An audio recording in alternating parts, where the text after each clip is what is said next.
coming out, being vocal that this cannot keep happening anymore. Ow. Yeah, it's ridiculous. You know, we're at now coming up on 2 years since the first lockdown in Ontario, the first shutdown of schools, and most lockdowns in Canada were imposed around that same time, March 2020. And, you know, as much as adults, I think, rightfully complain about the effect it's had on our lives, our livelihoods, our families, and all of that, you're very keenly aware that for children, it's a lot different. It's a greater proportion of your life the younger you are that's been consumed by this. If you're 6 years old, you have been in school for a couple of years, this is all you know.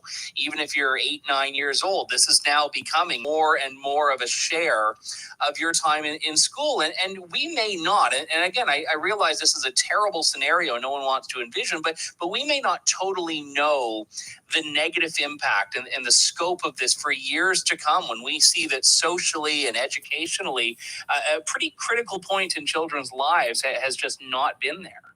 Yes, it's definitely. I would, when I say look, we're focusing on schools. That is our main focus. So with school closures, it's definitely going to be haunting them in ways that they don't know for a long term, or it's become their new norm for them, unfortunately. So they don't understand the confusion. You know, why can't I go to swimming one day, or why can't I go to school one day? Because I said so. That's why. And because that's the way it is, and I understand you just have to do that as a child. Structure, routine. They don't need a fucking reason. That's how they learn. So having the inconsistency for 2 years. That's a fucking problem. You need to fucking structure. You need to make a fucking plan, and it's delaying them with their education and early development. Even and especially for older kids as well, for teens, this is affecting all ages. I have younger kids that are 4 and 6, both with special needs, and it really rocks them. But I know other families of my friends, and they have teens, and it's rocking their structure and routines as well. So all ages. Yeah, you're gonna have a bunch of fucking teens that are just off fucking. Schools never should have been closed because they are essential, and they're always the first lockdown that we had was schools closing, everything shut down. Everyone was not understanding what was happening. It was a very, we didn't understand what was happening. We're all scared. And after that should have been the last time that schools were closed. And we thought from a medical perspective that people, there was the evidence and science is staring everyone in the face. There's very small group of medical professionals that support school closures. There's pretty much unanimous that schools should always open. And it's just, I don't understand.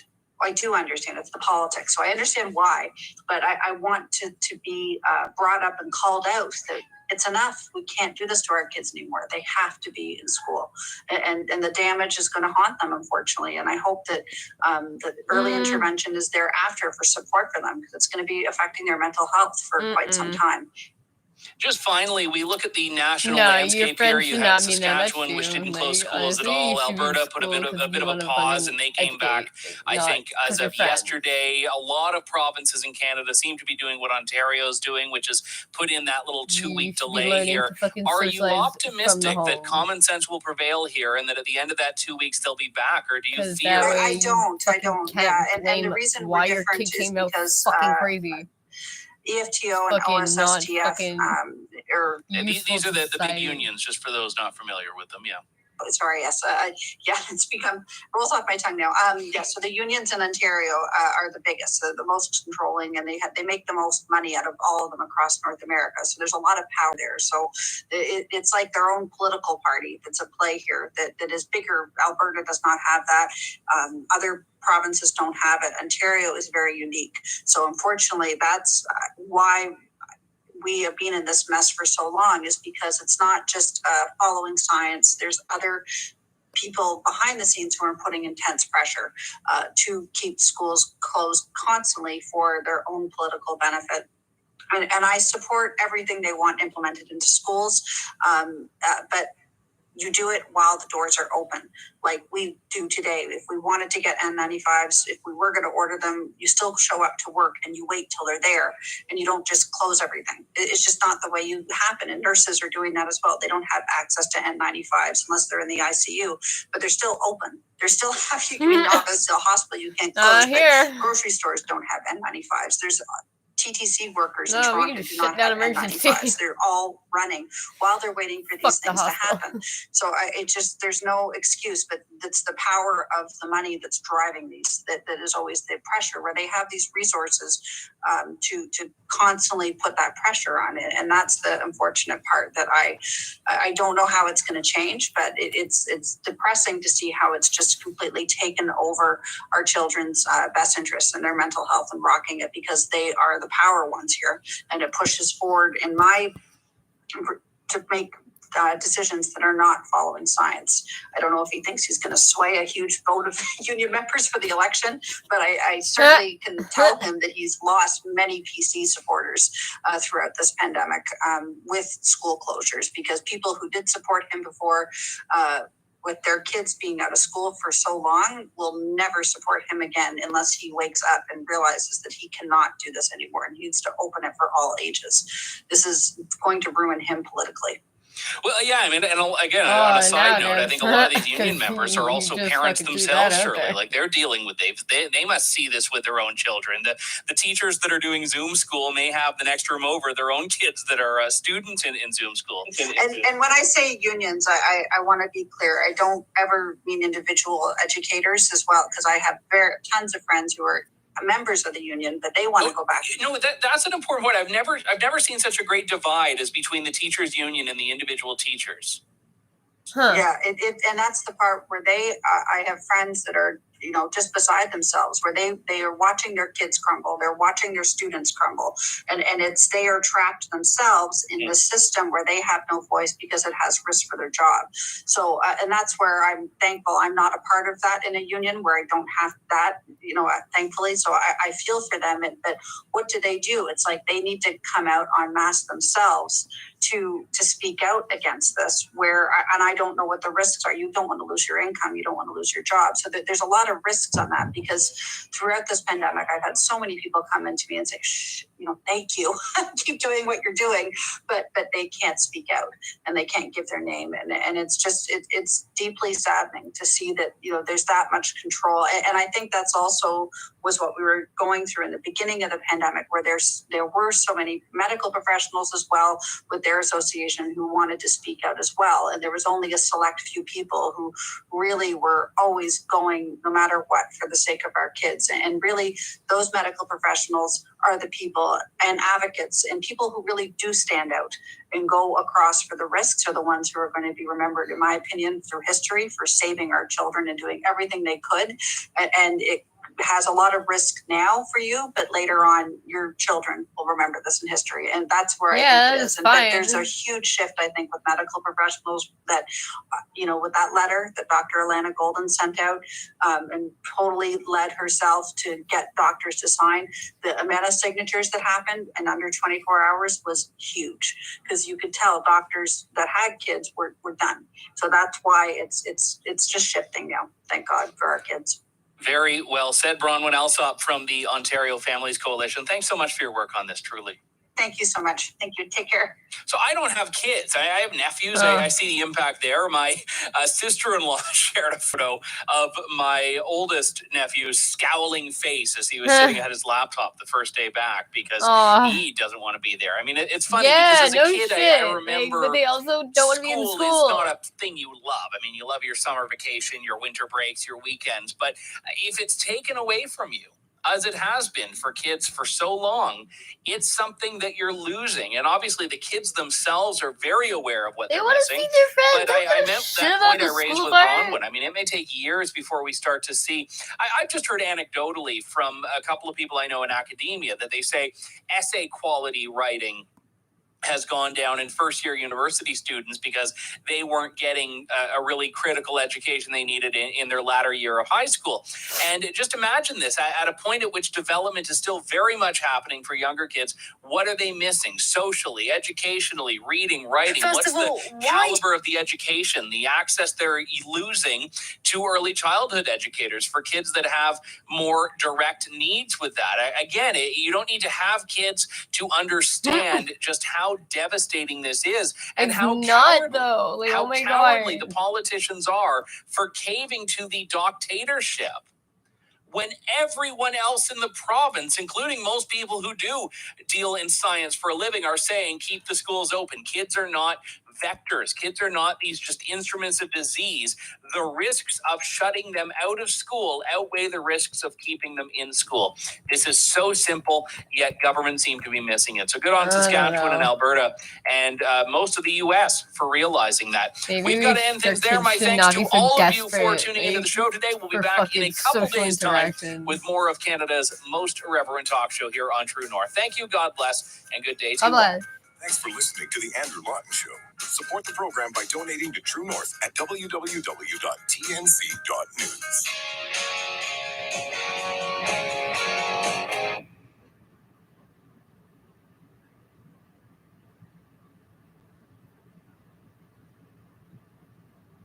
Wait. That's interesting. All I wrote was Bonjour Santé. And it's just like so many other things are coming up instead. Bonjour Santé report TVA Nouvelle. Like 9 years ago. One in between. Like, hey.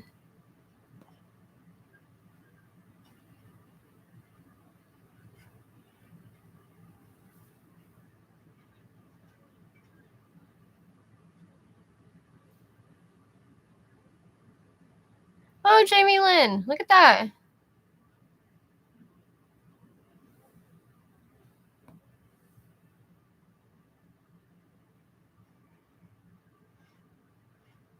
Jamie Lynn Spears is out with a new book, Things I Should Have Said, about growing up in the Spears family. And our Juju Chang actually had a chance to sit down with her for an exclusive and emotional interview. Take a look.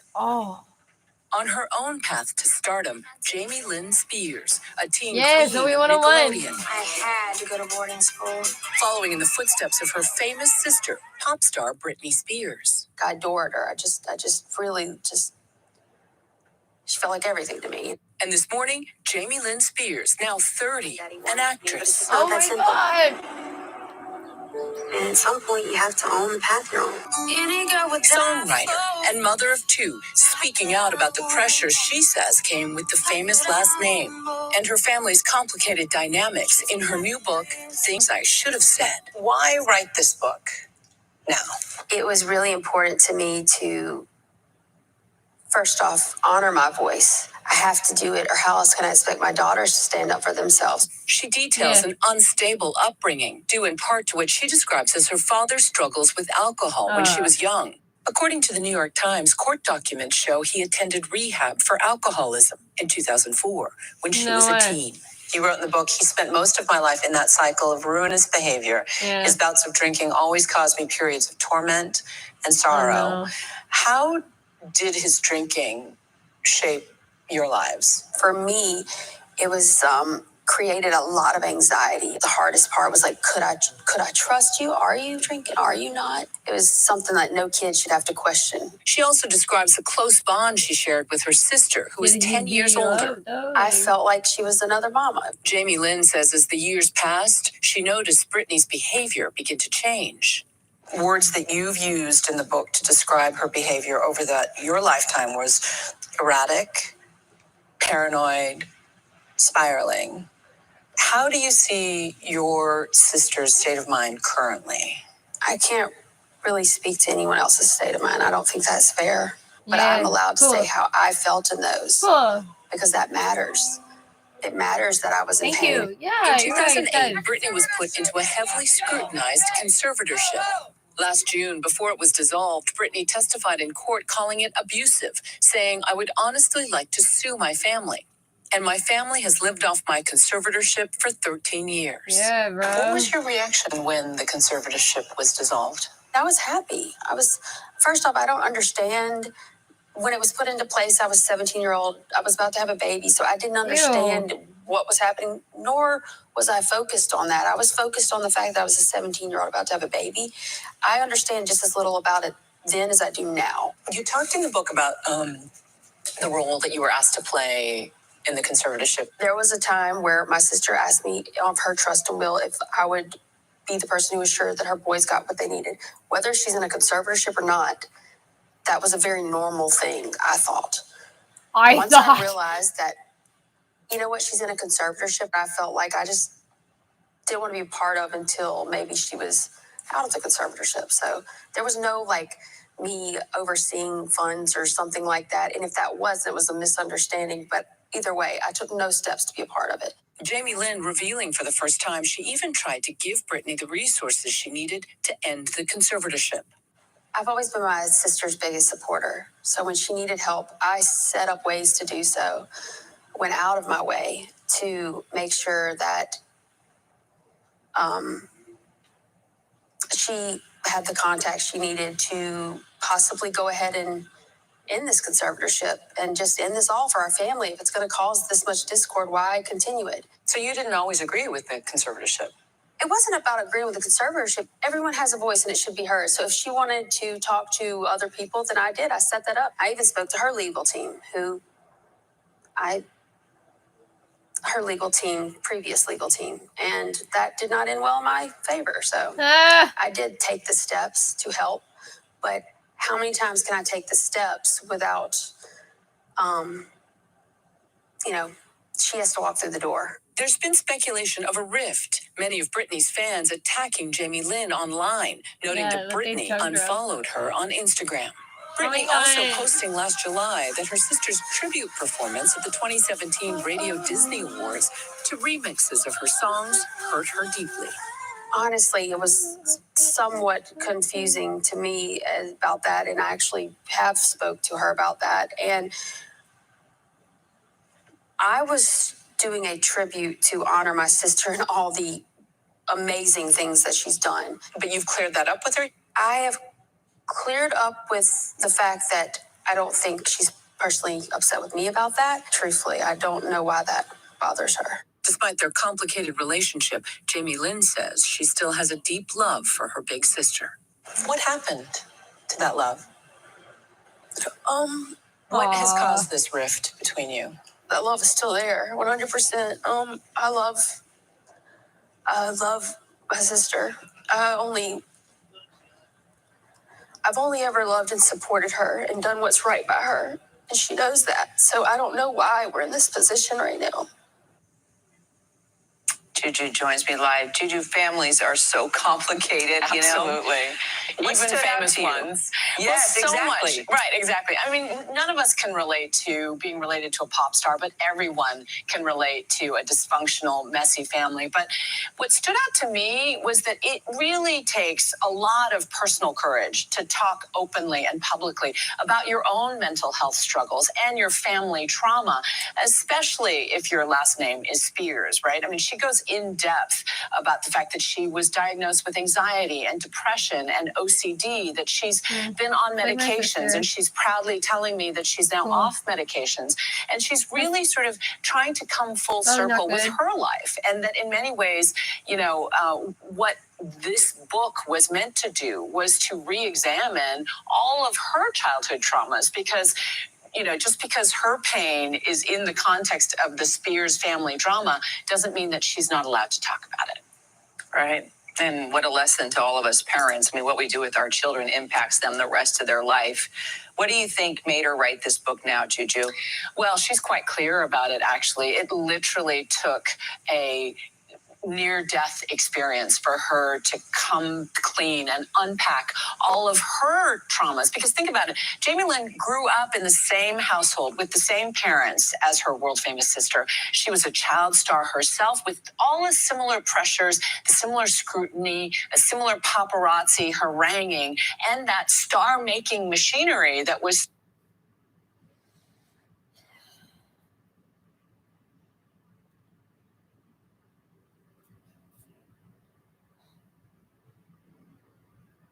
your thrift habits.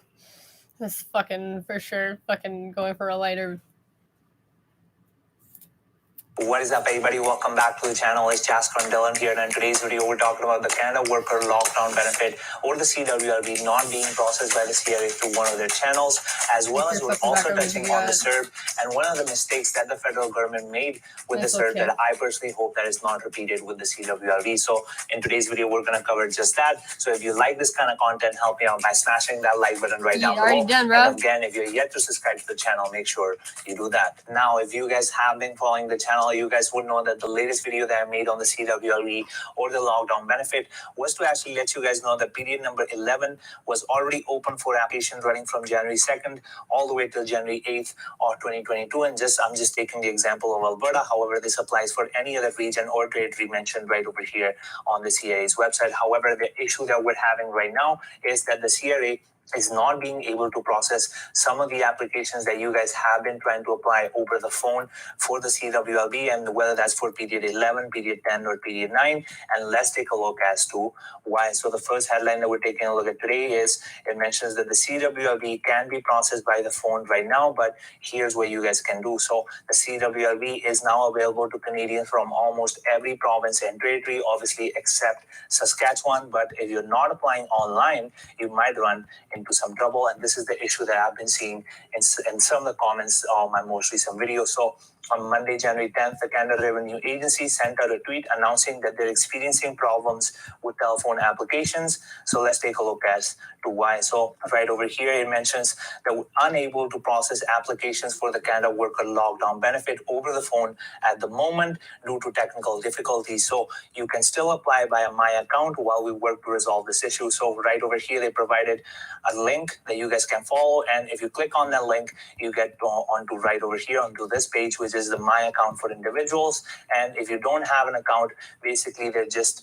promoting you guys to open up an account online, go through the registering process, and make it much more easier for you guys to apply for the CWLB or any federally available benefit right now. Now, as you guys know, the two ways to apply for the CWLB benefit, one is through online and the other one is through the phone. Now, through the phone is where the CRA is having issues or technical difficulties, as they mentioned on that tweet, to process your guys' application. So if you still don't have an online account, I would definitely urge you guys to make one and basically just come over here and register for one account right over here. And if you don't know the link to this, I'll leave a link to this particular page on the description of this video. So taking a look at the when to apply section and all the periods for the CWLB, and let's open this drop down menu.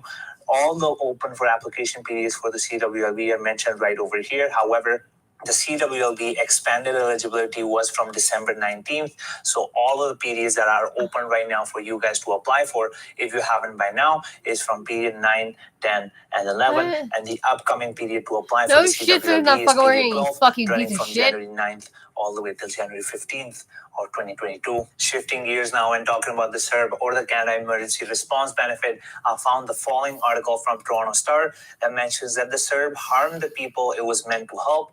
Let's learn our lesson with the Canada Worker Lockdown Benefit. Now, this article is as of very recent, which correlates the CERB and the mistakes made on that benefit and hopes that those mistakes are not repeated on the CWLB. And this was posted as of January 10th of 2022. So over here, the CWLB was introduced to support Canadians impacted by the current and future economic lockdown, or again, capacity limiting restriction as of right now. However, when the federal government made the bold decision to roll out the CERB again in early 2020, around January to March, where the heights of the pandemic were going on, they knew that there would be complications down the road. So some recipients would prove ineligible.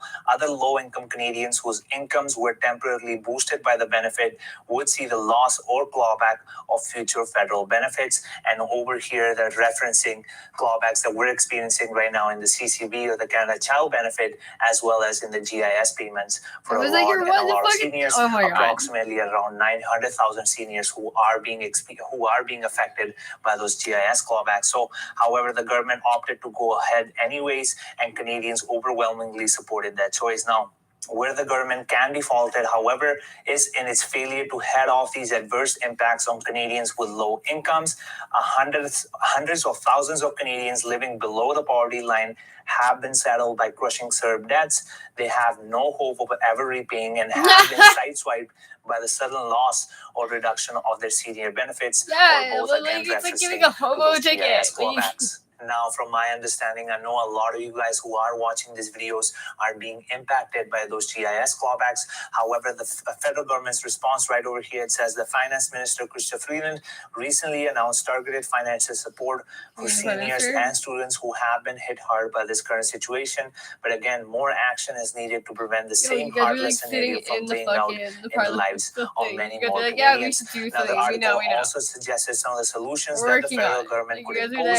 And right over here, it says that remedies need to be announced to shelter other benefit recipients from the loss of precious income they need to pay rent and put food on their table. We also need a CERB and CRV debt amnesty for Canadians living below the poverty line and graduated relief for those with modest incomes. Now, most importantly, we need to ensure that the new Canada Worker Lockdown Benefit, the CWLB, doesn't trigger a similar wave of hardships for unsuspecting workers. And here they're talking about that those mistakes that were made with the CERB, are not being repeated with the CWLB or the lockdown benefit. So that was it for today's video, where I bring you each and every day the most recent updates on Canadian benefits. Now, if you guys like this kind of content, help me out by smashing that like button right down below. And again, if you have yet to subscribe to the channel, make sure you do that just by clicking that red button and turning it into gray. But that was it today for me, and I'll see you guys on the next video on the tripod. I'm amazed that you can just like forever never have like your input. You just stick like get right into business.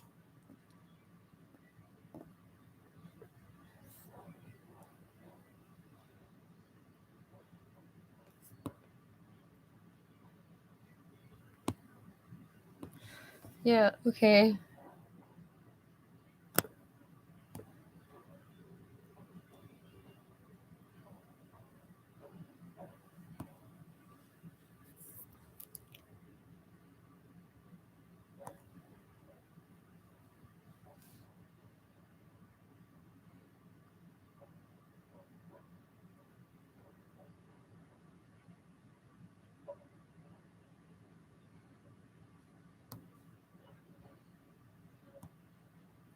What the shit?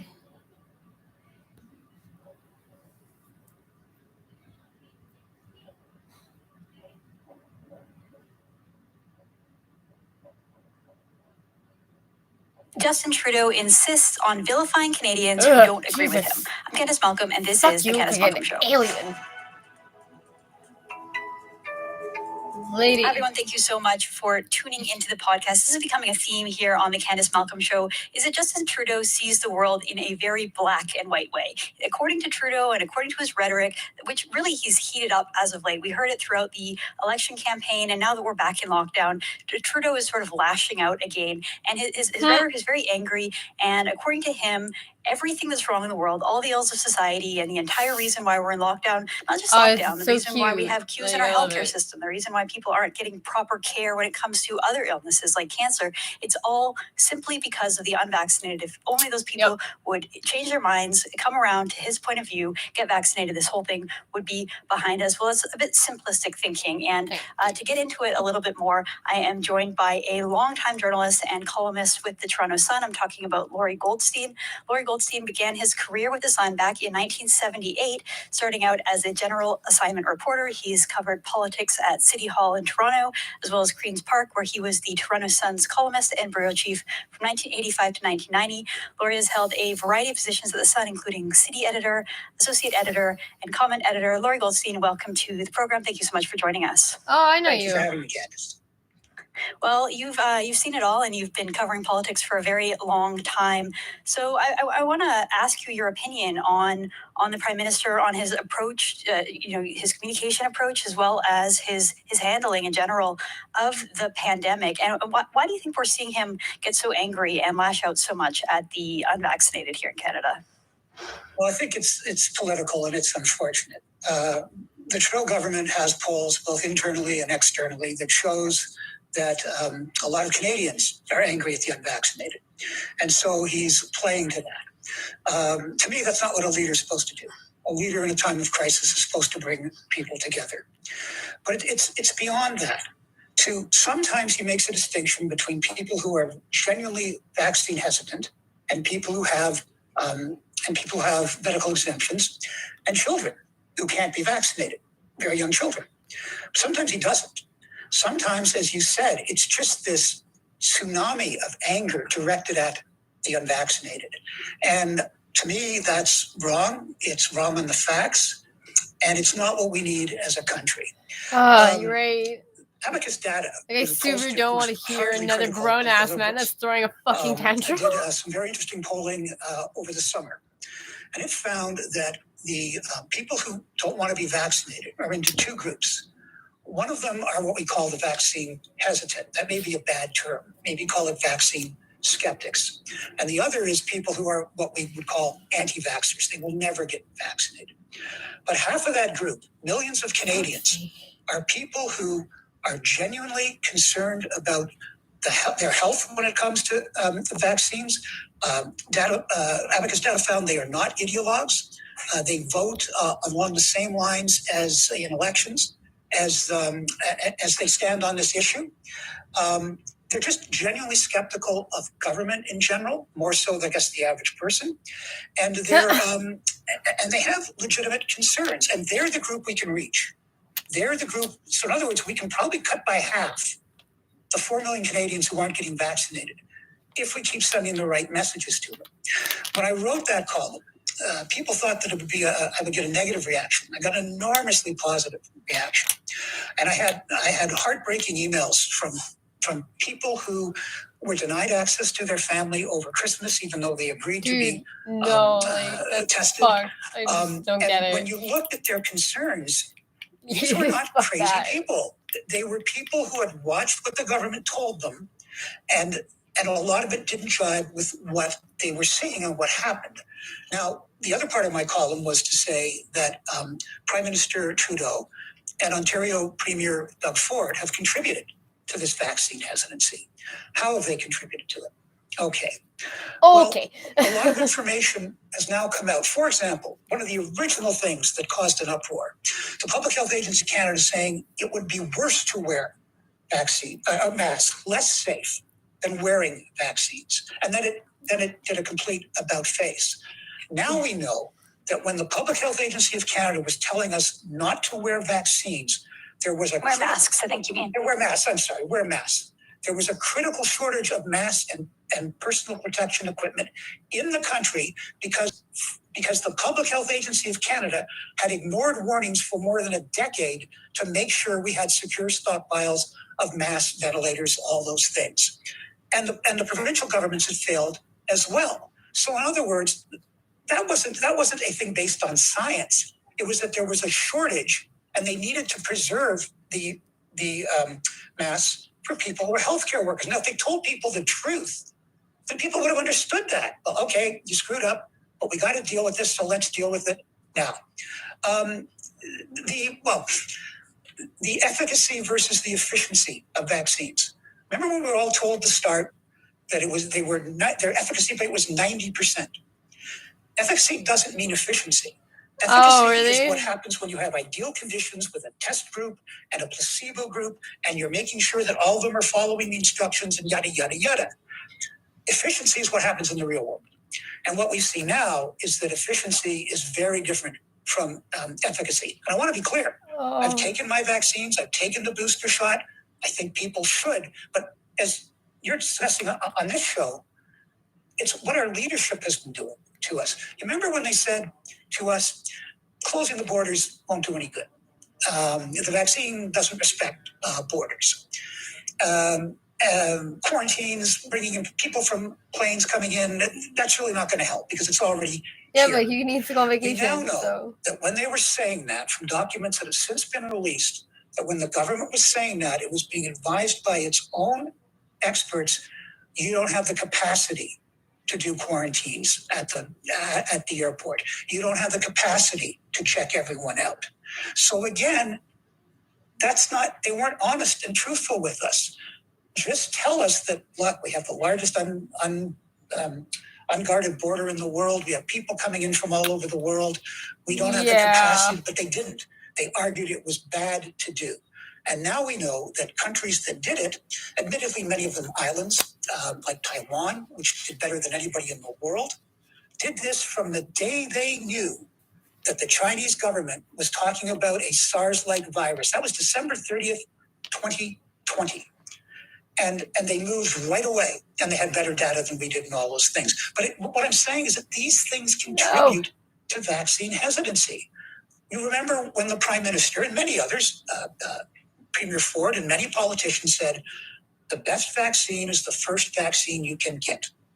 And then the National Action Committee on Immunization Advisory Committee went, well, no, actually, Pfizer and Moderna are better than AZ because AZ might clot your blood. Yeah. And then the chairman of NACI goes on national television and says that if her sister died from a blood clot from AZ, she could never live with herself. But if COVID was really rampant in your community, then you should take AZ. So as many people observed, so now they're telling us to take the bad one in the places where the vaccines are most needed. I took AstraZeneca, and I went through hoops to get my second dose of AstraZeneca when the government was telling us, no, we're stopping those for first, and we're stopping them for second. And I'm like, what are you doing? I've read the stuff on the risk. It's the one I took first. I did it because I was a good citizen. Yeah, because I was told to do you it. said, we were the early ones, right? We were the early guinea pigs. We got the first vaccines, right? Now you're changing the rules. You're telling me I made a mistake. Yeah. You're trying to deny me access to the one. Now you're telling me to take another one. No, that wasn't the deal. Right. And having said that, I've since been boosted with Pfizer because now I think there's been a lot more data and I'm more comfortable. But to not think that decisions like that by all governments in Canada didn't contribute to people who were already hesitant for their own reasons, who may have had bad reactions to flu vaccines, to sort of dismiss those people as the people that are now forcing people not to have cancer surgeries. Thank you, sir. I don't want to overstate it, but to me, politically, that is evil. Yeah, this is a much more complicated issue than that. There are people, I agree, the ones who go and protest outside hospitals. Yeah, don't do that. And stop political meetings and throw rocks at the prime minister or pebbles. Like that's insane, and we all agree with that. But this is a nuanced problem, and to me, the reason Trudeau's doing it is he's very smart politically. He knows that if this thing gets worse and worse and worse, people are going to look for scapegoats, and the scapegoat will be him and the premiers. So very early on, he's establishing this idea that all of the problems we've had, all of the failures, all of the misinformation, all of the fact that we were late in getting vaccines, we're all because the fucking big bunch of dumb dicks, was, for reasons no one understands, thinking that it would be a good idea to have a Chinese company do our vaccines. At the same time, they were holding Canadians hostage. They were committing genocide with the Uyghurs. They were threatening. They were threatening Taiwan. All that stuff, and his government was negotiating with, and it wasn't. To fairness, it wasn't the company. What the fuck are we doing? That screwed it up. It was the Chinese government, and they knew that had happened for months and months, but they didn't say anything. Then they announced it. And then they said, so people made the logical conclusion. Well, you were late to the party getting vaccines because you even now I feel like I'm losing my fucking grip on reality just listening to you. Like why we are here today. And there have been failures in the provinces, no doubt. They didn't take this seriously. At the beginning of the rollout, they weren't prepared. When they finally started getting the vaccines, they did a bad job of getting them out. So the point is that all these are the reasons we're here today. And this is happening in every country. It's not because unvaccinated people in Canada are uniquely evil. This is happening all over the world. This is what they call a wicked problem. And so this is not a time, in my view, that you divide Canadians. You try to reach out to them as much as you can, to try to bring people together as much as you can. That's what great leaders do. Yeah. That's what John But you're F. just Kennedy like a fucking little boy. Daddy got in the that's job. What in Ontario, I would say Bill Davis tried to do.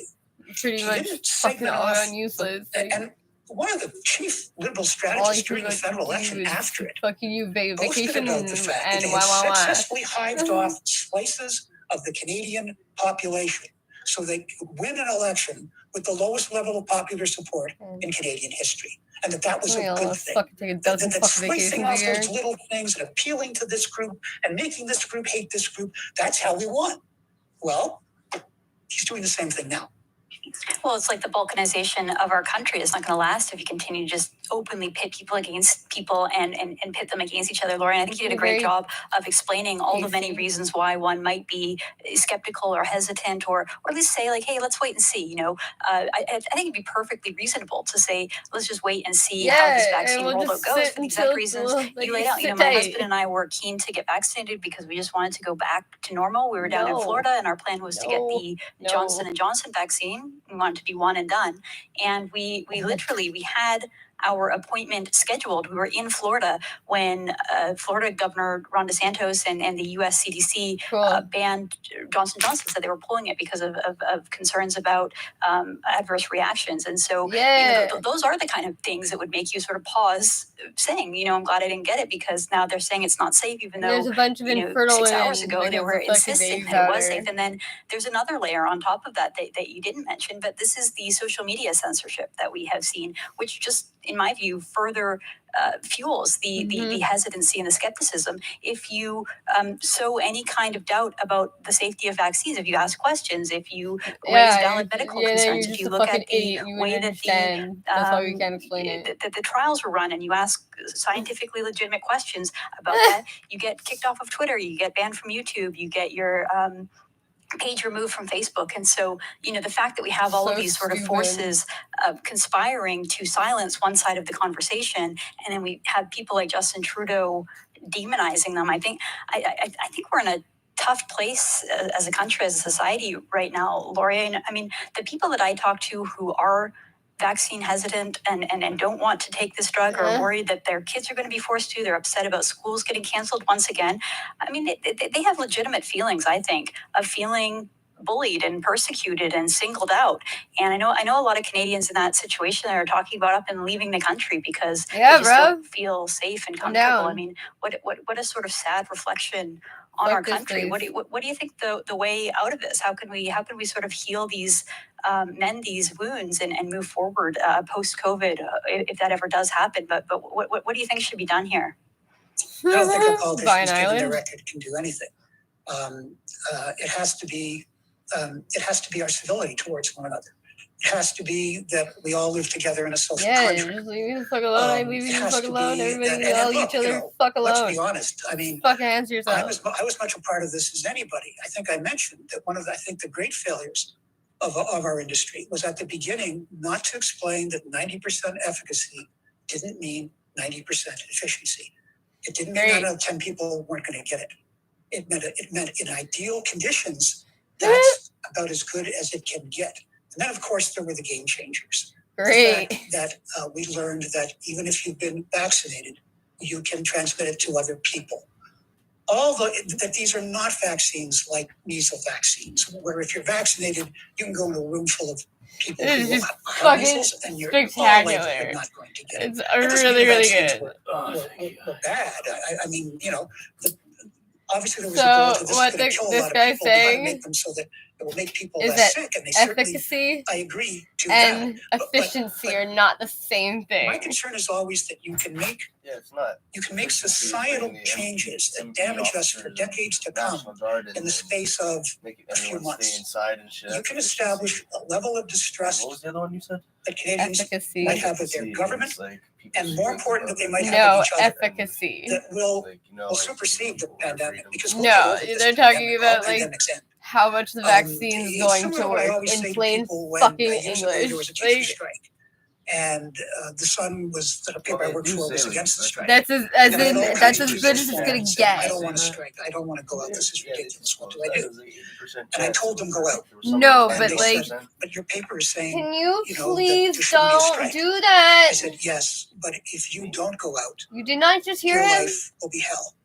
When after this will be resolved in 2 weeks, in a month. If you don't go out with them, and sadly, some people I know that happened to, they were ostracized. So that's Why the do you concern have for to me. be like Beyond that? what's happening right now, the churn and the yelling and this and the that, it's that we may. I think Canadians have always been good at acting with each other. When Quebec gets hit by the ice storm, I don't think the vast majority of Canadians objected open the door, to sending in please. help. When there was flooding in BC, I don't think the vast majority of Canadians, we do have go outside. What they Go call pee. in the States, I guess, the blue state, red state Go pee. division. But Yeah, I under know. the You just Liberals, need to I go think for we're a fucking starting walk, to have like right a now. sort of Western Canada. Always Eastern right now, Canada thing that's always been there, but I think it's now getting Thank to you an for very your unfortunate input. level. And when you You look at our can't just country, ever be we're helpful. in an unlikely country. I don't We have want you to the come with second me. largest landmass in the Stay world, here. a very small population, Take it for mostly right Joe. around the border. And so it's important that our interprovincial and national ties stay strong. And so that to me is the danger of the kind of rhetoric that They're not. They're definitely not. that the Prime Minister is using. He's done it, by the way. This isn't the first time. Okay. He did it in August during the election, and he blamed Aaron O'Toole for these demonstrations that were disrupting his thing. Aaron O'Toole had in fact said, as soon as they happened, that's wrong, stop doing it. You have no place in the Conservative Party if you're trying to shut down the Prime Minister of Canada speaking. And yet Trudeau still blamed him because they knew that was a popular thing to do, to find a villain. You know what it is. When things are scary, you want a scapegoat, right? So it's the unvaccinated. The problem is, and I'm not making a direct comparison, but we've seen in history what can happen when a particular segment of the population is blamed for everything, is blamed for willfully not doing something that they could do. That the solution is just if these people don't do this anymore. We've seen what can happen. I know. And it's a scary prospect. Well, absolutely. And I would put, I completely agree with the criticism you have about Trudeau and how he's made the country more divided. I mean, after his victory in 2019, we saw the rise of both the Bloc Québécois gaining back a lot of the ground that they had lost in previous elections, as well as a new sort of Wexit movement of people in Alberta and Western Canada who are just sort of fed up with his anti-energy policies. But part of the problem is Trudeau, and part of the problem, in my mind, is the media and the way they cover it. And I know you commented on this sort of high-profile exit from the CBC, a journalist named Tara Henley, who wrote a lengthy blog really laying out some of the real problems over at the state broadcaster. And one of the things that she mentioned was the sort of new attitude where journalists don't question the narrative or don't question the direction and policies of the government or big corporations, and instead they sort of focus their ire on people that they disagree with or people who have unpopular, unfashionable views. So I wonder if you can comment a little bit on sort of the CBC and how the sort of culture over there has an impact on all Canadians and certainly our political culture in this country. Yeah, I don't think she said anything that surprised a lot of people in terms of the criticisms. A lot of people feel that way about the CBC. She also did reference items that had to do with the pandemic in terms of how they've reported it. Look, every media organization has a culture. The CBC does. The Toronto Sun does. The difference is, of course, that you don't have to buy the Sun. You have to buy the CBC. And I think she was. This was a person who'd been there as a producer of TV and radio shows, an occasional columnist. There is this group thing that says that there are certain correct positions on issues, and that other positions are. But like she got like some fucked up shit up with, and she used on her face, and her face got fucked up. The mindset of the CBC. Okay. Are you gonna go or not? It is much closer to the like views now. of Justin Trudeau and the Liberals. Yeah, but like now. Aaron O'Toole or whoever the Conservative leader happens to be. And the Conservative Party, if you look at issues like freedom, if you look at issues like climate change, if you look at hate crime, law and order, and I think that is something that we should be worried about. Now, I wish I could just like do this all the time too. But we don't go out and do research to tell Canadians not to use words like lame and grandfathering in. What what was the CBC thinking of? We don't do a poll that specifically talks about, less than half of Canadians would be comfortable moving to Alberta. What was that about? They didn't ask people living anywhere else. Well, where would they be? And I remember tweeting on it and going, okay, but what about most people like where they live? That's the simple truth. So there was such a blowback that the pollster who did the first one for them went back and asked the question properly all across the country. And what happened? Turns out that Alberta was in the top third of places that people would be comfortable living in Canada. It was the exact same level as for Ontario, and it was twice as popular as Quebec. Now, obviously, Quebec has to do with the language. I'm not trashing the people of Quebec. But I am. What would cause you originally, when you're in the story meeting and you're talking about, let's do a poll about where Canadians would be, that you would only talk about Alberta, and then you would organize the poll only about Alberta, and then nobody, when they got the story, wouldn't have gone, I'm an editor. You would have to be a doofus getting that information, not to go, whoa, wait a minute. We're going to say less than half of Canadians are comfortable living in Alberta. What about everywhere else? And then when they did the story, rather than talking about the key factors, we said less than half. Well, actually, they're in the top third, and it's the same as Ontario, and yada yada yada. Rather than doing that truthfully, to sort of refute what the first poll had said, they led off with that the most popular places to live in or to be comfortable in were BC and Atlantic Canada. What's that got to do? That's not the issue. The issue is you did a poll because you were trying to smear Alberta.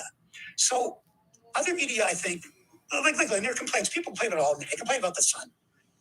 So I'm not trying to, but it's, and I did, one of my first jobs in media was as a gopher at CBC National Radio when I was very young. And it was the British caste system there. My job, I was lowest, last hired, lowest down. So my job was to smile when people were having a bad day and they yelled at me. But they were serious journalists. When I dealt with those folks at a very low level, and when they allowed me to start writing brief items, they taught me how to do things. How to write it coherently. Not everybody who was fucking making a fucking goddamn Yelp review. Back then, to me, it was a very different culture. Because they feel like whatever the fights within the CBC were, they were about putting out the news accurately, and they had icons who did that. I don't think it's the same anymore. And it's the particular problem. If they were privately run, live long and prosper. If you think that's where your market is, fill your boots. But you're the national broadcaster. You're supposed to. You tell us that your mandate is to look at, things nationally. When I asked the CBC, well, what about Terry Henley's things? They said, we disagree with her perspective. We make every effort to cover the diversity of views in Canada. And that's not just our, how did they word it? It's not just what we do, it's our responsibility. Okay. And the person who said it to me, smart person, and I thank them for their input. But I'm not sure that that's how many Canadians would think the CBC behaves today. Well, it's so interesting, Laurie, because it's sort of like the worst of the sort of the fringe far left ideology, the dogma, the way that they look into and pull out race as a center of every aspect of every story. Like that, like a story can't be about a community, or it can't be about a family. They have to focus on the issue of race, which is often so divisive. It's like people sitting around. You mentioned earlier in the interview that Canada doesn't have the same sort of red state, blue state divide where we're sort of coming apart as a country. We're pretty, united in some ways. And yet here's CBC sitting around a table scheming about how can we bring in the sort of divisive American woke culture and bring it up to Canada to try to further divide a country. Oh, I have an idea. Let's look into and try to tell a story about how nobody likes Alberta and nobody wants to move there. It's like they're designing news to try to divide the country.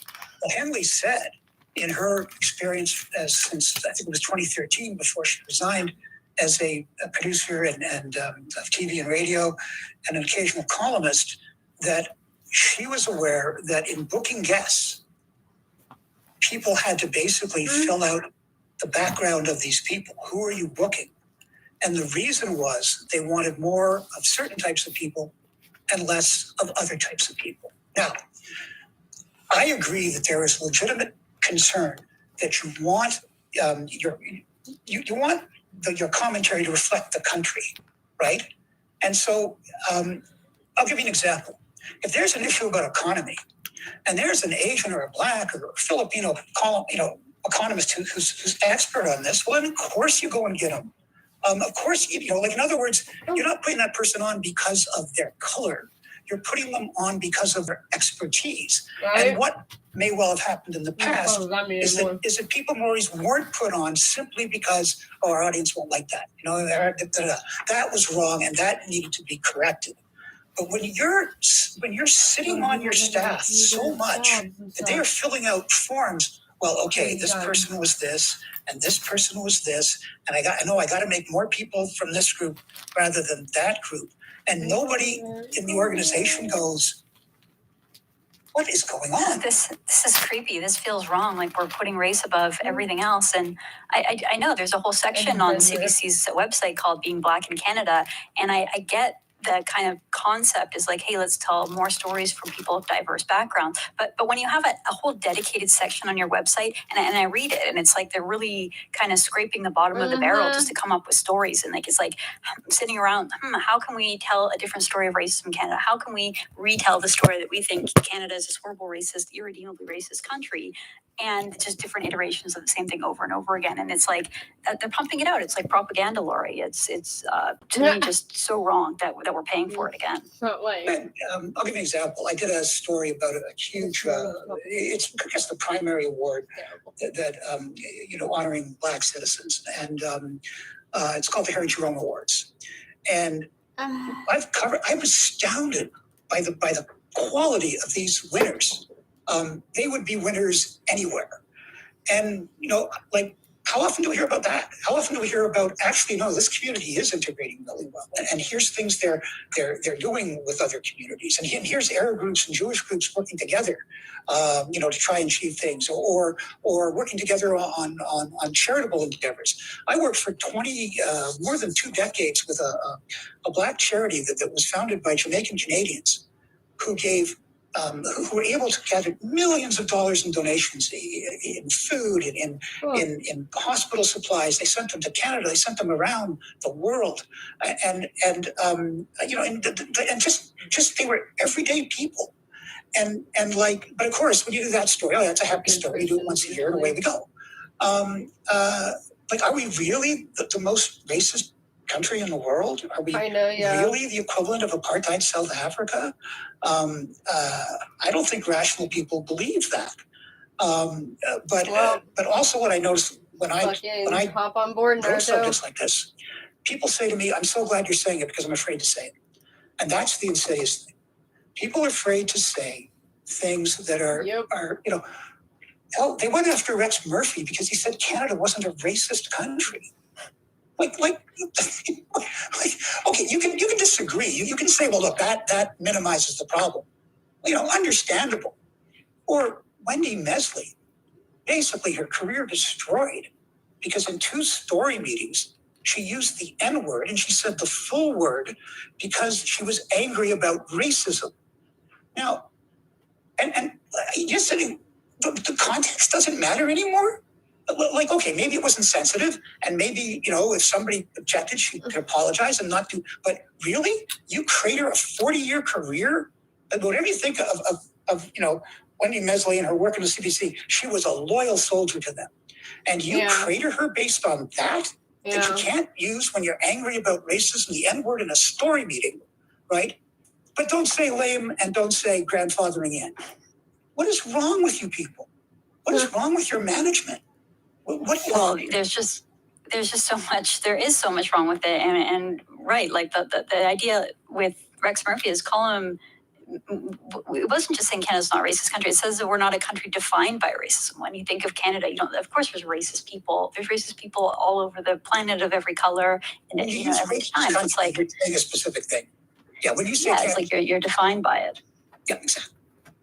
But I mean, it's the same thing. I mean, we could go on forever about this, but the Ontario Divisional Court just ruled that you can't ask math teachers to pass a basic grade 9 math exam because it's racist. Not because the law itself is racist or the intent of the law is racist, but because the impact is racially divided or whatever. So it's like they find racism in just every mundane thing, and I think it's really having a bad impact on our society. It's really tearing us apart at a time when our Prime Minister is also doing everything he can to vilify people that he disagrees with. So, Gloria, I mean, it's a tough time in Canada right now, but we really appreciate you coming on the show and helping us make sense of it. Thank you so much.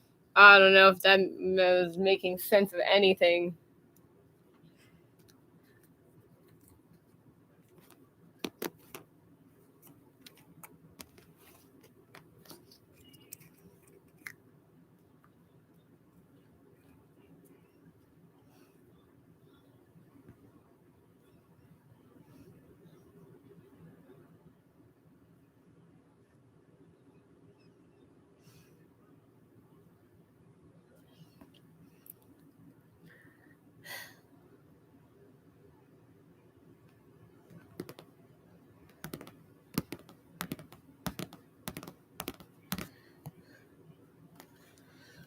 What's happening?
Oh, wowie.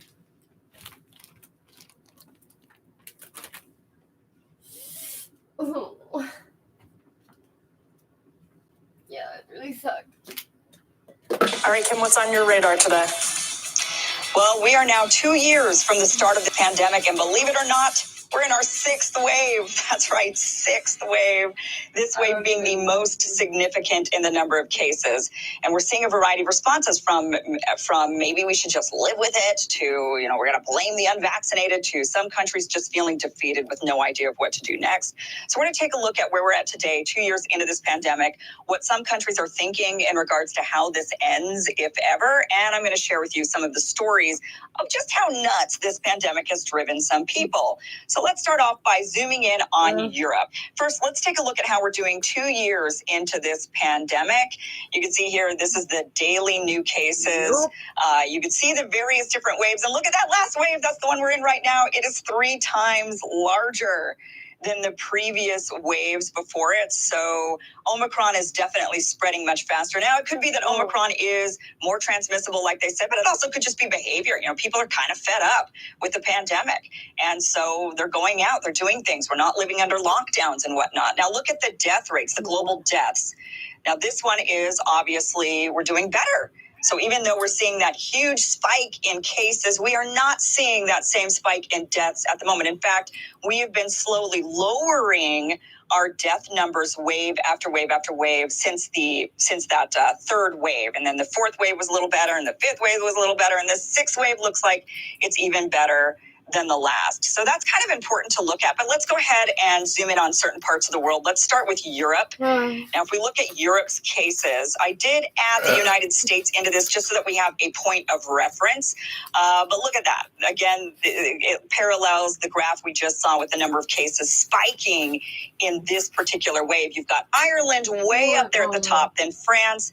Now, Ireland has lower measures put in place than France. France has a much stricter measures. In fact, Emmanuel Macron, his strategy, he says, is that he is going to piss off the unvaccinated. That is his strategy moving forward after this sixth wave, blaming it still on the unvaccinated, even though vaccinated people are transmitting this just as much.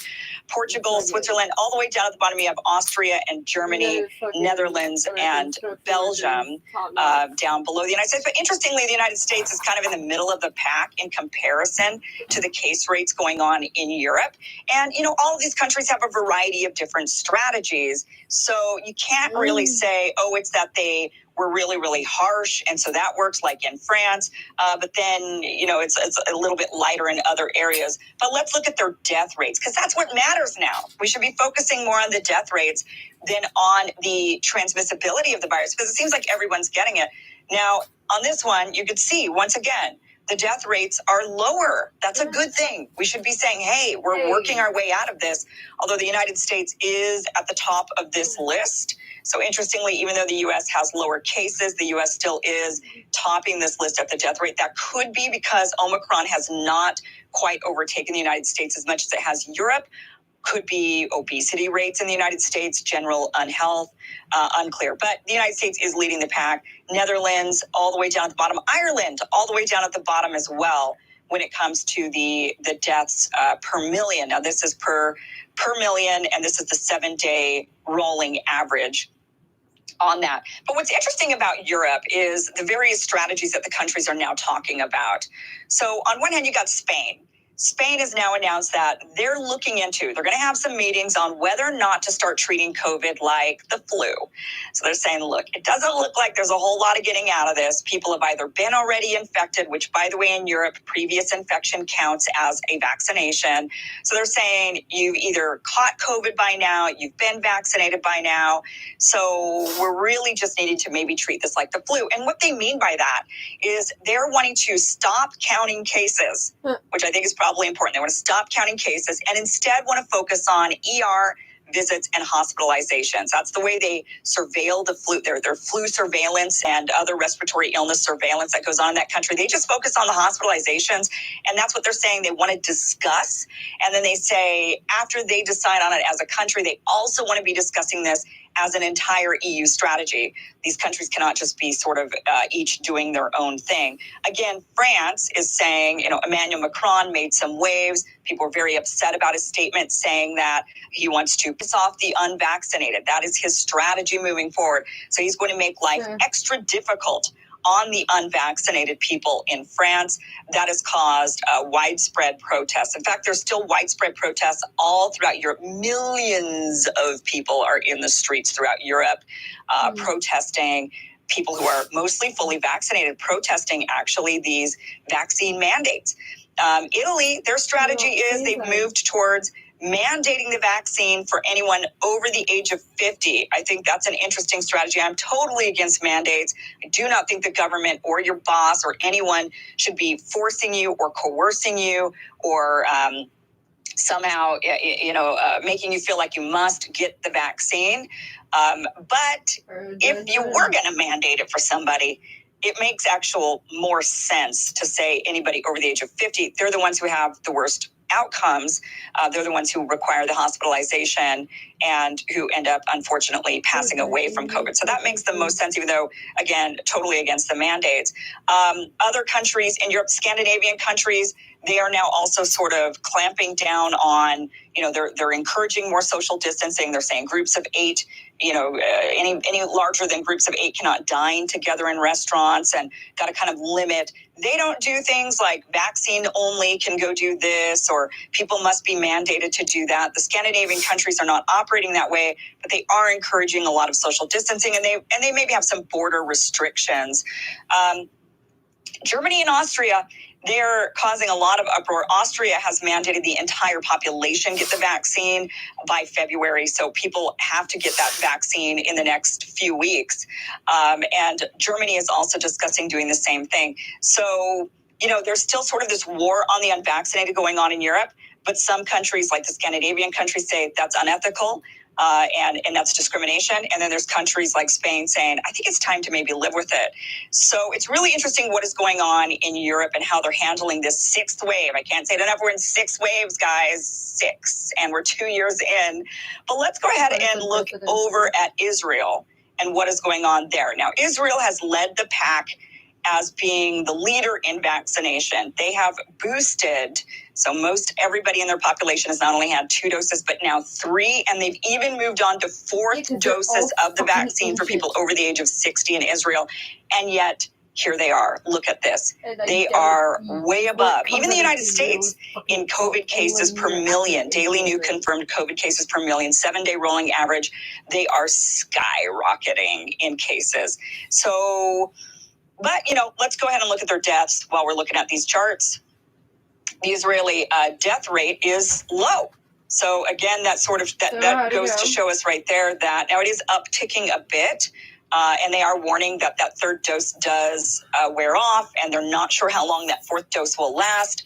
But they are doing better than the United States when it comes to death. So I think there's something to be said there, that the vaccine does seem to help for those who are the most vulnerable, elderly, people that suffer from comorbidities. They do fare better as far as severe COVID and death when it comes to and getting that vaccine does help them with that. But it doesn't seem to stop the cases. And stopping the cases is why we have mandates, why we're told that we have to lock down. All of that has to do with spread. And it doesn't look like anything's stopping the spread. So Israel, facing their 4th dose, is saying, I don't know. What are we going to do? We've tried it all. We've done all of this vaccination. We can't really sit there and jab the population every couple of months. So what are we going to do? They don't really know. They're kind of the public is starting to say, look, there's no strategy. And the government, when you read what they have to say, it's flipping every day. They don't really know. And it's clear that they're sort of at a loss. And they're just kind of saying, I don't know. I don't know what to do now. So this pandemic, here we are 2 years in, as I've mentioned, 6 waves in, and we have not figured out what to do. We don't this even know how to COVID count, versus man is losing when it comes to this. There's no seeming to stop this virus. And the pandemic is driving people nuts. I just want to share with you some stories, outrageous stories of how nutty this pandemic has caused people to go. A Chicago woman, was traveling from Chicago with her family to Switzerland. They made a stop in Iceland mid-plane. She tests herself getting on the plane several times. While she's on the plane, she starts to feel sick. So she decides, for peace of mind, that she's going to test herself again.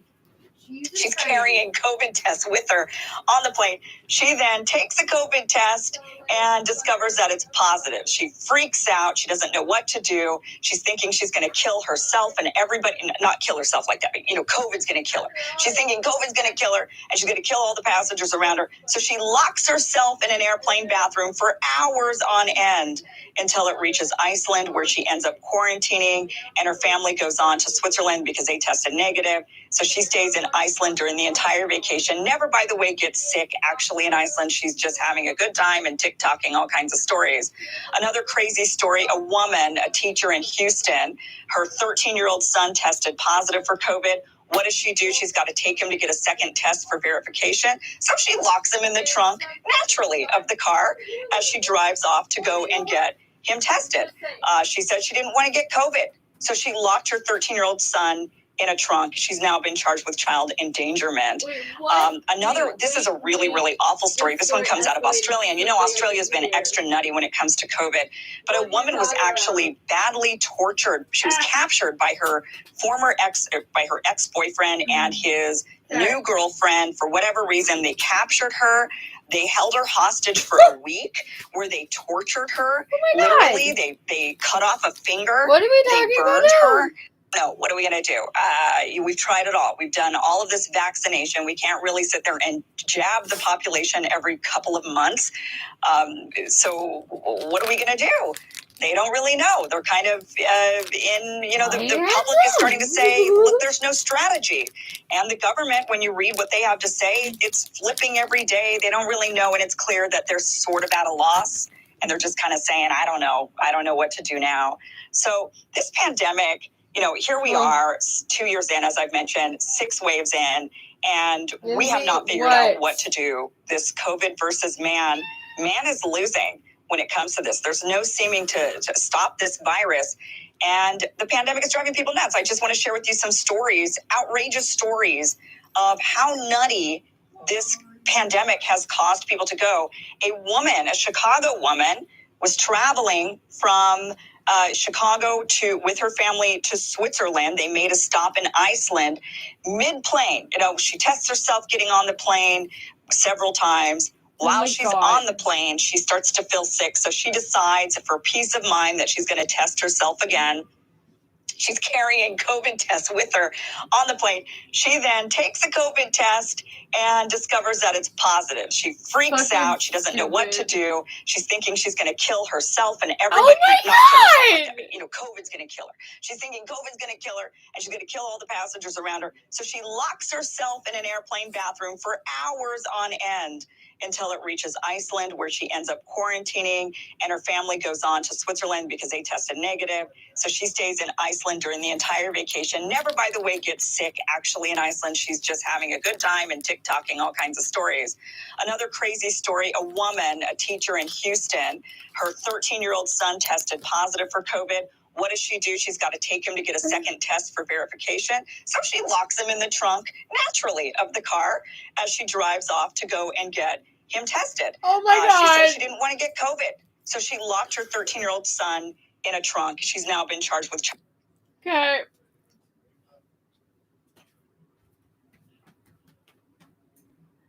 Mother locked her child in the car.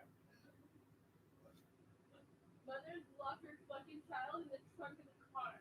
She didn't want to test her son tested positive, and then she went to go get a follow-up to get a test, and she locked her kid in the trunk. She didn't want to get this COVID.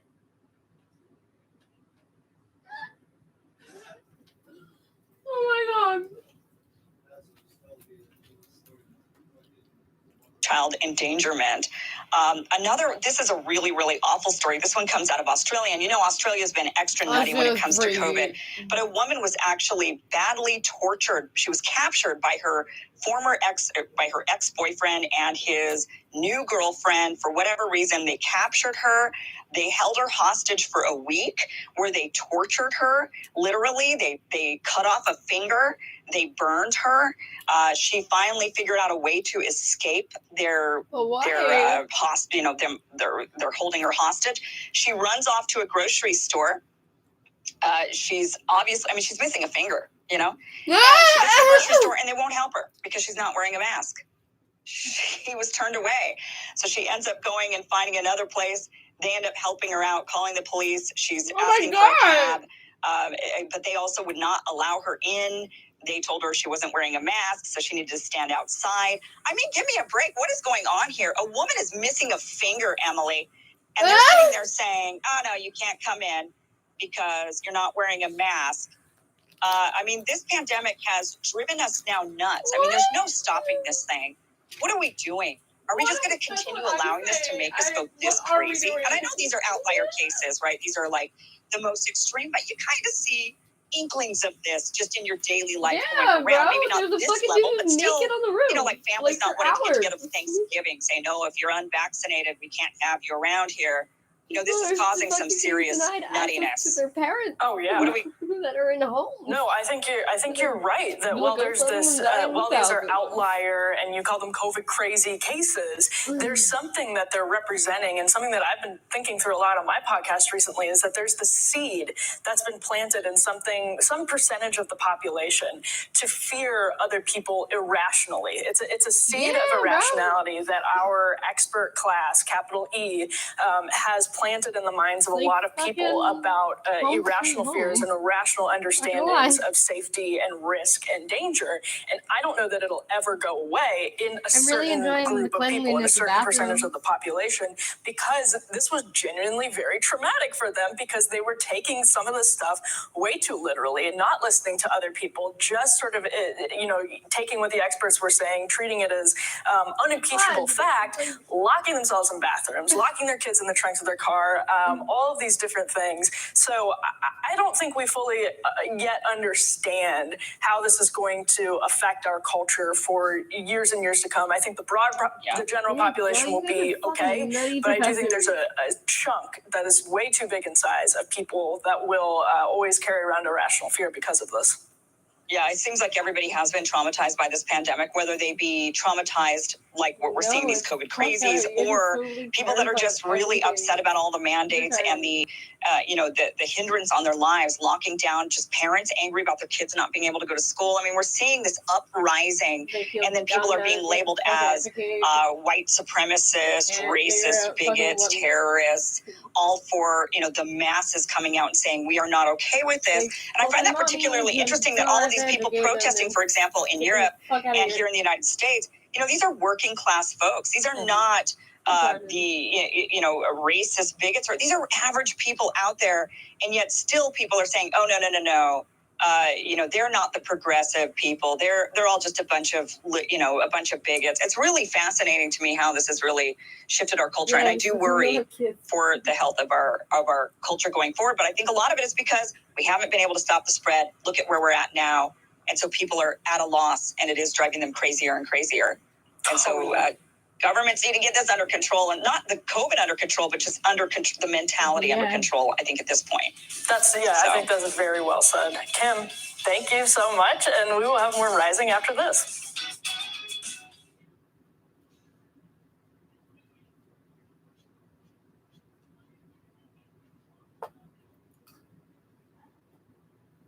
What's on your radar, Ryan?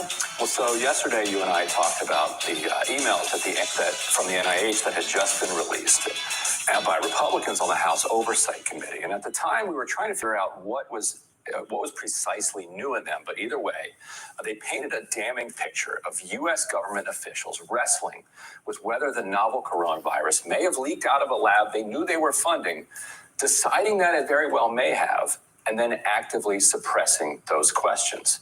So to spell out what actually is new here, these emails themselves and others similar to it had previously been obtained by news outlets, including The Intercept, which sued the NIH for a huge batch of documents.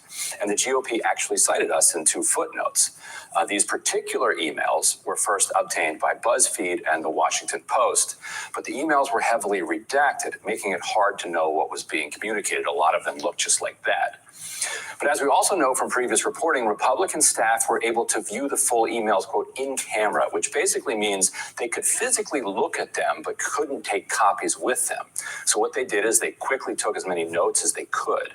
It would be better if the NIH would just release them, but this is the best we've got at this point. Now, one quick side note. It's pitiful, it's shameful that Democrats wouldn't collaborate with Republicans on this investigation in any serious way. This shouldn't actually be partisan. It's existentially important that we get the actual truth here. It's obviously too late to stop this pandemic, but maybe not too late to stop the next one. If the NIH and Francis Collins and Anthony Fauci know more than they're telling the public, that's something that should bother anybody from either party or from no party. So what they actually found is quite a big deal. So on February 1st, Anthony Fauci, Collins, and at least 11 other scientists joined a conference call. It's February 11th, 2020. On that call, Fauci and Collins were told the virus might have leaked from the Wuhan lab and might have been genetically engineered. So some context, the day before, Fauci had been warned that it may have been a lab leak, as USA Today reported. Now, the day after the call, Dr. Jeremy Farrar sent around notes, including to Fauci and Collins, summarizing what some of the scientists had said on the call, and that's what's new in this. I want to read directly from some of this because the details are extremely important. So one scientist said he's bothered by the furin site and has a hard time explaining that as an event outside the lab, though there are possible ways in nature, but highly unlikely. So given above, a likely explanation could be something as simple as passage SARS-live CoVS in tissue culture on human cell lines under BSL-2 for an extended period of time, accidentally creating a virus that would be primed for rapid transmission between humans via game of furin site from tissue culture and adaptation to human ACE2 receptor via repeated passage. So I think it becomes a question of how do you put all this together, whether you believe in this series of coincidences, what you know of the lab in Wuhan, how much could be in nature, accidental release, or natural event. I am 70-30 or 60-40. And there's this from Dr. Bob Gary. Before I left the office for the ball, I aligned NCOV with the 96% bat COV sequenced at Wuhan. Except for the RBD, the S proteins are essentially identical at the amino acid level, while all but the perfect insertion of 12 nucleotides that adds the furin site. S2 is over its whole length essentially identical. I really can't think of a plausible natural scenario where you get from the bat virus or one very similar to it to NCOV, where you insert exactly 4 amino acids, 12 nucleotide that all have to be added at the exact same time to gain this function. That, and you don't change any other amino acid in S2. I just can't figure out how this gets accomplished in nature. I have this magic fucking device of the spikes at the amino acid level that does mapping stuff. Of course, in the lab, it would be easy to generate the perfect 12-base insert that you wanted. Another scenario is that the progenitor of NCOV was a bat virus with the perfect furin cleavage site generated over 3 evolutionary times. In this scenario, rat G13, the WIV virus, was generated by a perfect deletion of 12 nucleotides while essentially not changing any other S2 amino acid. Even more implausible, in my opinion. That is the big if. So we know that on February 1st and 2nd, the conclusion was that the virus being engineered in the lab was plausible. Indeed, arguably more plausible than not. So later on February 2nd, Francis Collins emails Fauci and colleagues, and the tide begins to turn, and you can start to see politics begin to creep in. Quote, I am coming around to the view that a natural origin is more likely. But I share your view that a swift convening of experts in a confidence-inspiring framework, WHO seems really the only option, is needed, where the voices of conspiracy will quickly dominate, doing great potential harm to science and international harmony, unquote. So Dr. Ron Fortier sent an email making the same point, saying that, quote, further debate about such accusations would unnecessarily distract top researchers from their active duties and do unnecessary harm to science in general and science in China in particular, unquote. 2 days later, Fauci and Collins got a draft article being prepared by the scientists called The Proximal Origins of SARS-CoV-2. The draft paper is still secret, and all we have is Fauci's reply, which seems to be a scientific version of WTF. He types 2 question marks, followed by, quote, serial passage in ACE2 transgenic mice, unquote. So now the logical conclusion here is that the paper included serial passage as a possibility, and Fauci was flagging it as noteworthy one way or another. That theory does appear in the final version of the Nature letter. A hypothetical generation of SARS-CoV-2 by cell culture or animal passage would have required prior isolation of a progenitor virus with very high genetic similarity, which has not been described. Subsequent generation of a polybasic cleavage site would have then required repeated passage in cell culture or animals with ACE2 receptors similar to those of humans, but such work has also not previously been described, unquote. That's how they dismiss it at the end. If Fauci or Collins made substantive edits, this appears to be where they put their pen the heaviest, allowing animal passage to be raised, but immediately dismissing it as having not previously been described. So Republicans also released an email from Jeremy Farrar saying, Eddie Holmes, 64 lab, I am 50-50. So on February 4th, the day they got the paper, key scientists still believed the lab theory was plausible, which makes it impossible for Fauci to claim something major changed between the 1st and the 4th. Francis Collins, in an email, then called the paper a, quote, very thoughtful analysis, arguing against engineering, but repeated passage is still an option. In other words, they're arguing that it wasn't deliberately constructed in a lab, but an experiment that involved repeated passage between animals was still possible. Yeah. From there, the trail goes cold in the emails, and the paper that is eventually published rejects the idea that it originated in a lab. Fauci cited the paper in tamping down the theory.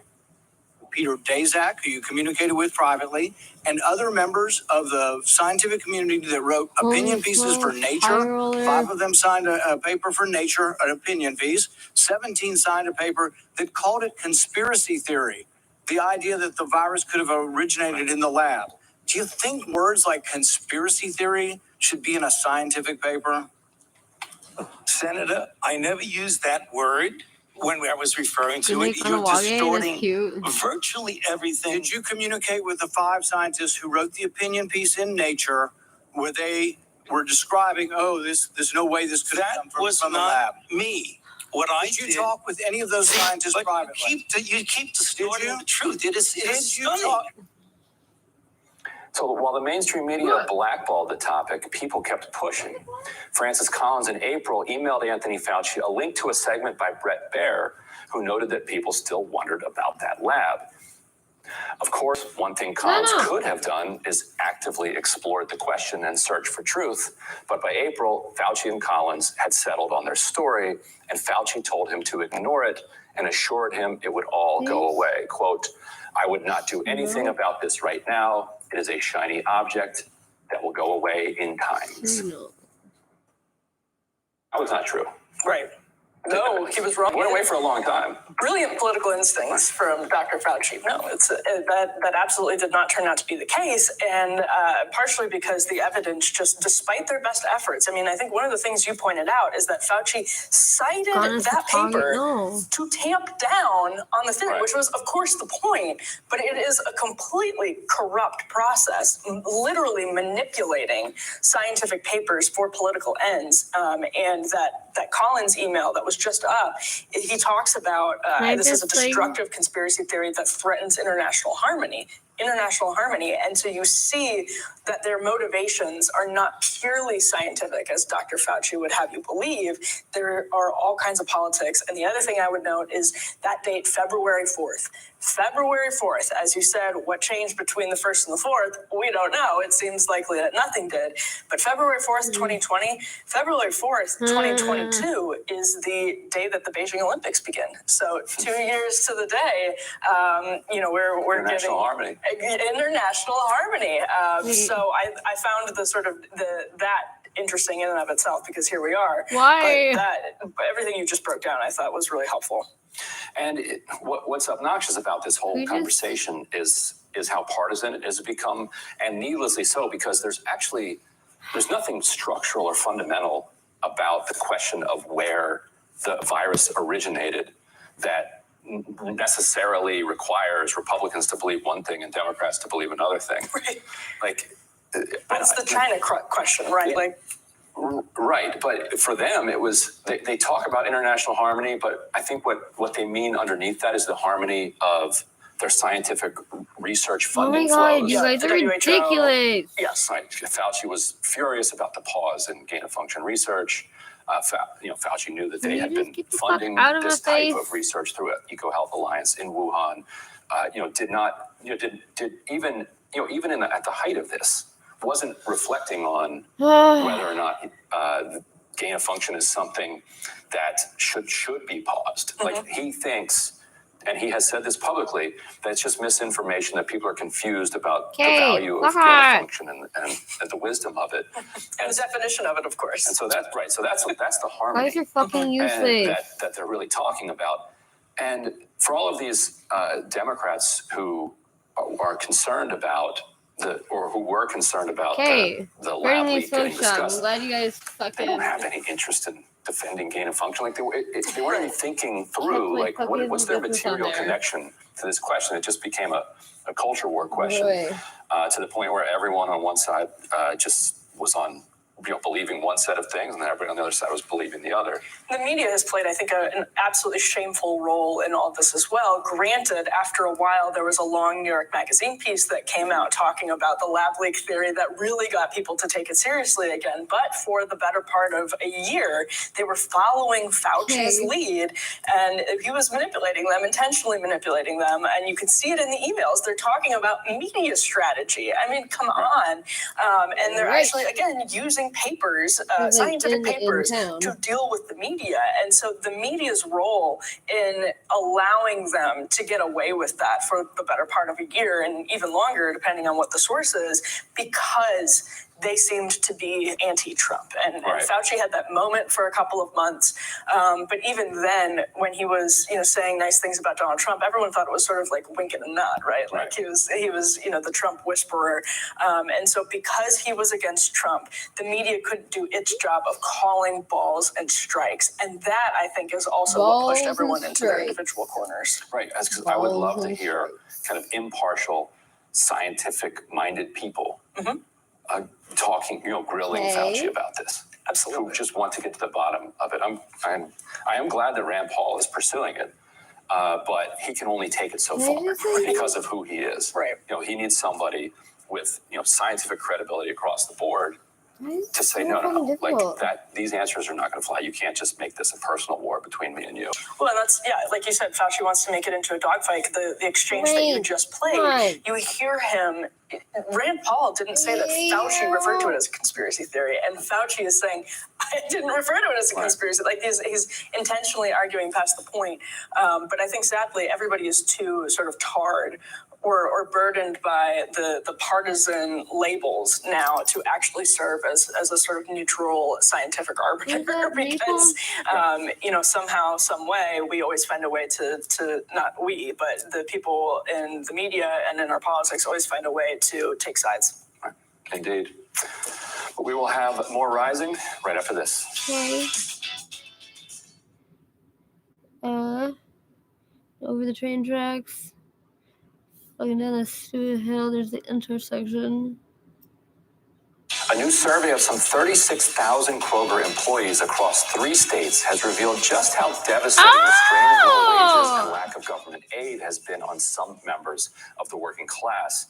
Nearly half of all respondents said they could not afford to eat healthy and balanced meals in the past year, while a sobering 34% said they'd skipped or reduced the size of meals because they couldn't afford food.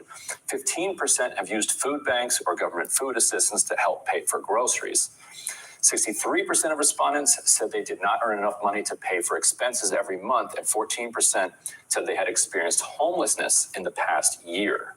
This comes only a few months after Kroger canceled its $2 per hour hazard pay in May and initiated a cash-grabbing stock buyback plan to the tune of $1 billion with a B in December. Meanwhile, BuzzFeed reports that Kroger's annual revenue rose 8% in 2021 to $132 billion.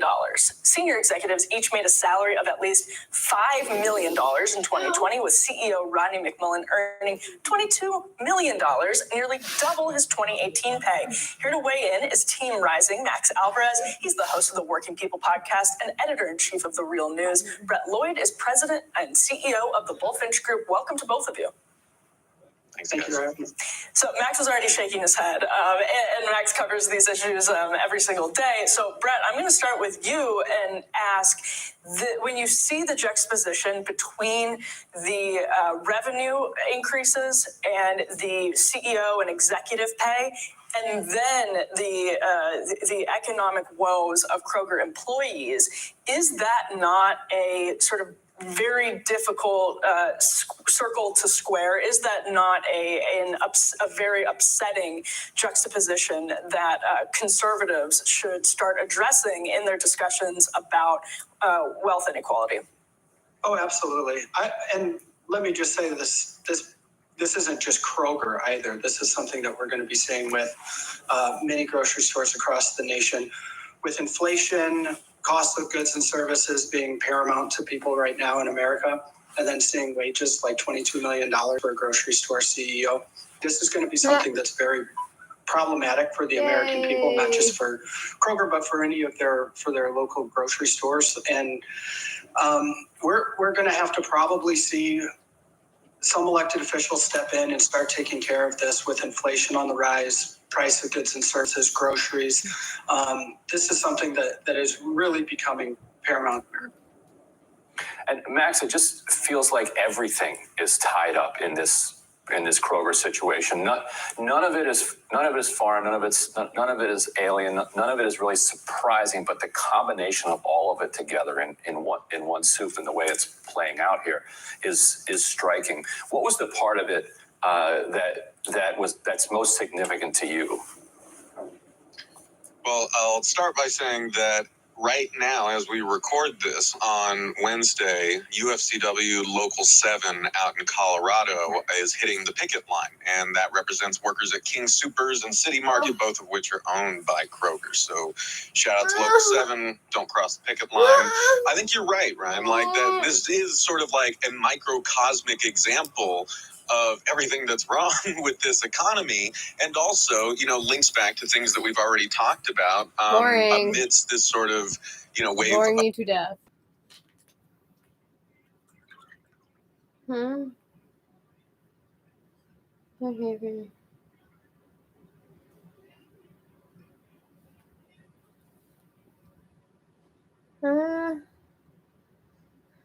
Not as crappy as usual.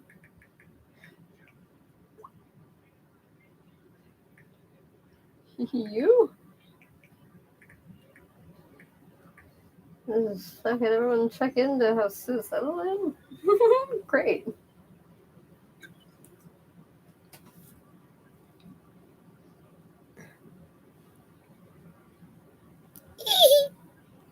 You motherfucker, Aiden, you stole my kill. Fuck Aiden. We also heard another major piece of breaking news from that news conference. The Premier of Quebec, François Legault, announcing a Canadian first, that the province is looking to implement a special tax on the unvaccinated unless they have a medical exemption. For more on this breaking news, CBC's Hilary Johnstone is on the story live from Ottawa. So Hilary, this is...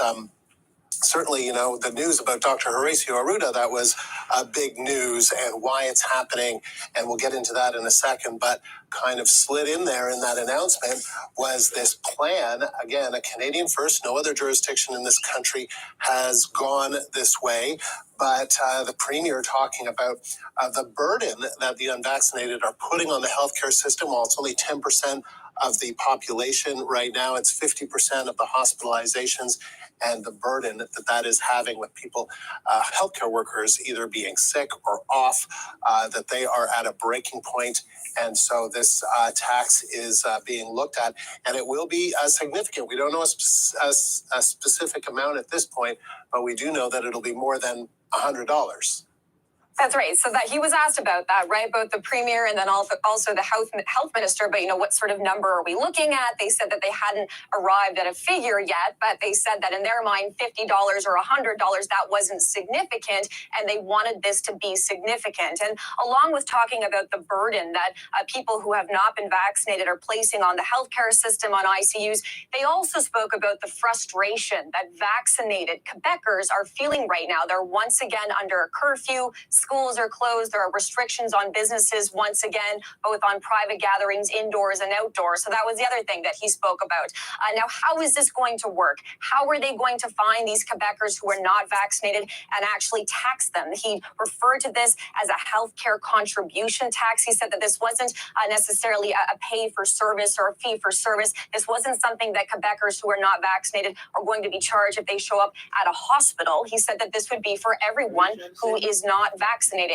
And if they do not go and do so, go at least and get their first shot in the coming weeks. But how you find these people, how you categorize this, how much you charge them, how this all works, if it's legal, there are still a lot of questions here that have not been answered. I think it's going to be interesting, Andrew, to see how other provinces react to this.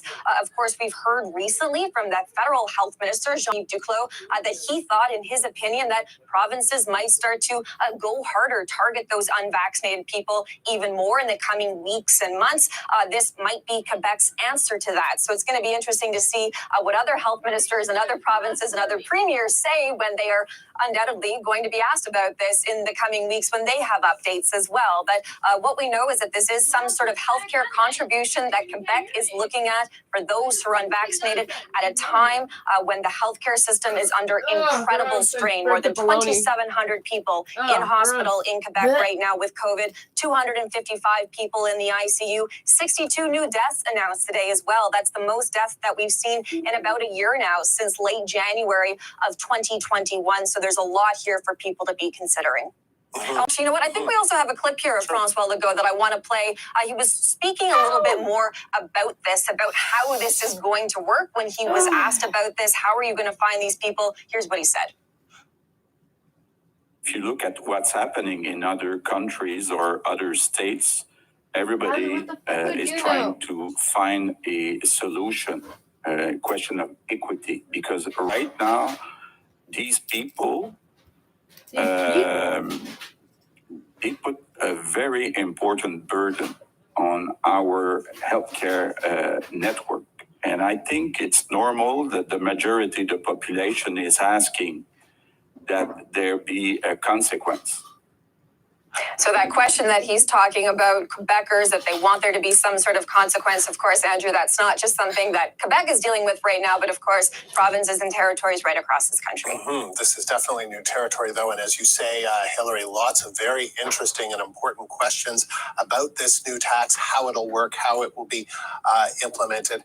But the other big news, of course, which we knew about before going into the news conference, was this resignation. Our colleague, the CBC's Stephanie Levitt, has described it as an abrupt resignation by Dr. Horacio Arruda, who's been the face of public health in Quebec for 22 months.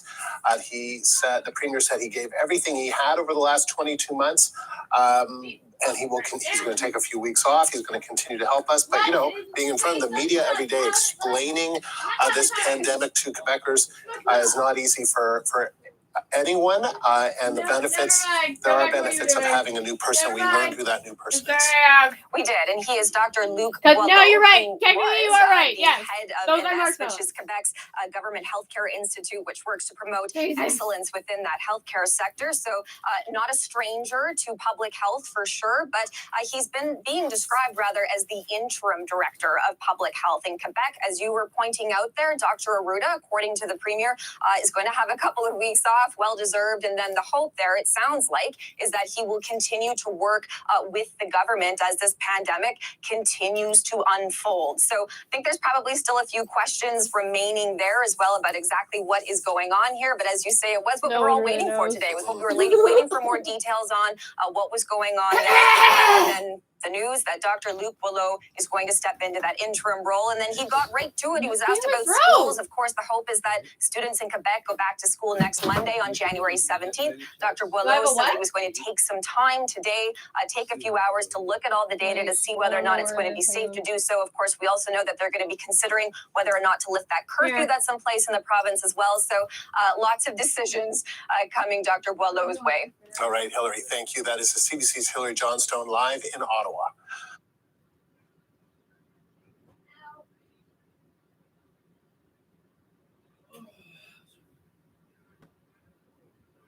A new warning this morning about the speed of the spread of Omicron in Europe. The World Health Organization is saying more than half of the people on that continent could be infected within just 6 weeks. That amounts to more than 200 million people. Let's go to Bristol, England. Dominic Velitis, our reporter there, who has the latest details. Good morning, Dominic. Good morning, Heather. Yes, it's a startling projection, isn't it? And another reminder, really, of just how transmissible the Omicron variant is. That forecast that half of Europe will catch COVID in the next 6 to 8 weeks is based on the millions of new cases which have already been reported across the continent this year, which, of course, is barely 2 weeks old. Here's a little more from the World Health Organization's Europe director.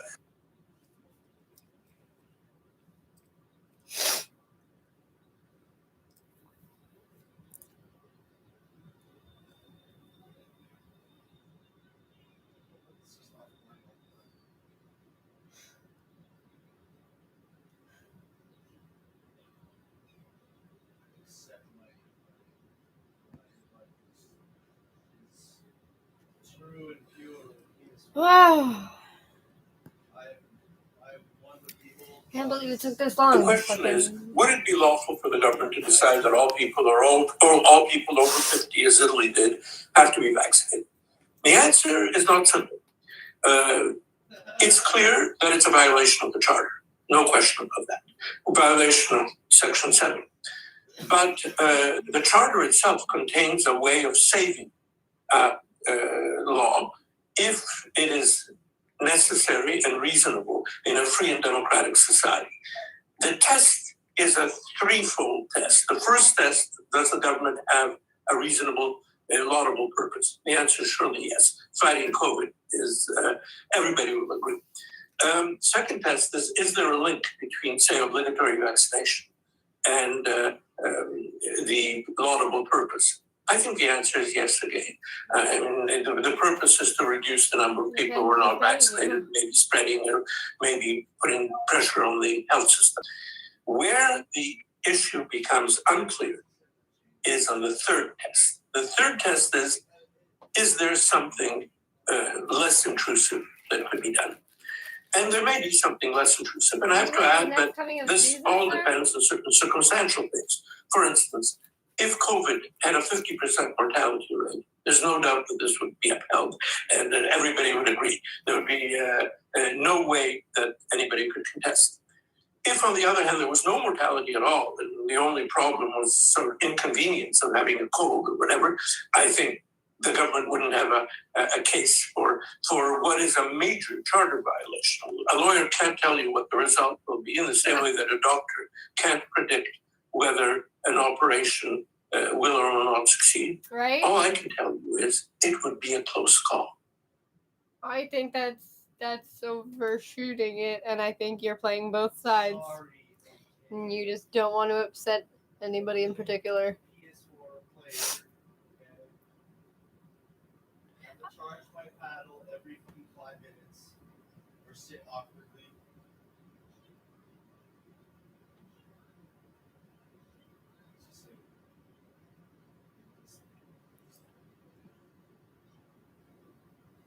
Mask guidance. What the fuck do we need an update for mask guidance? Fucking put one on, goddammit. You're near people, fucking put one on. That's about it. It's a fucking mask. Who gives a fuck?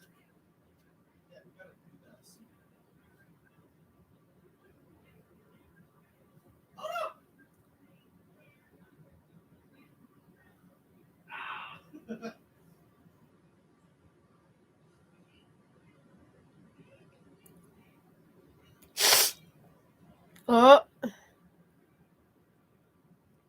Maybe?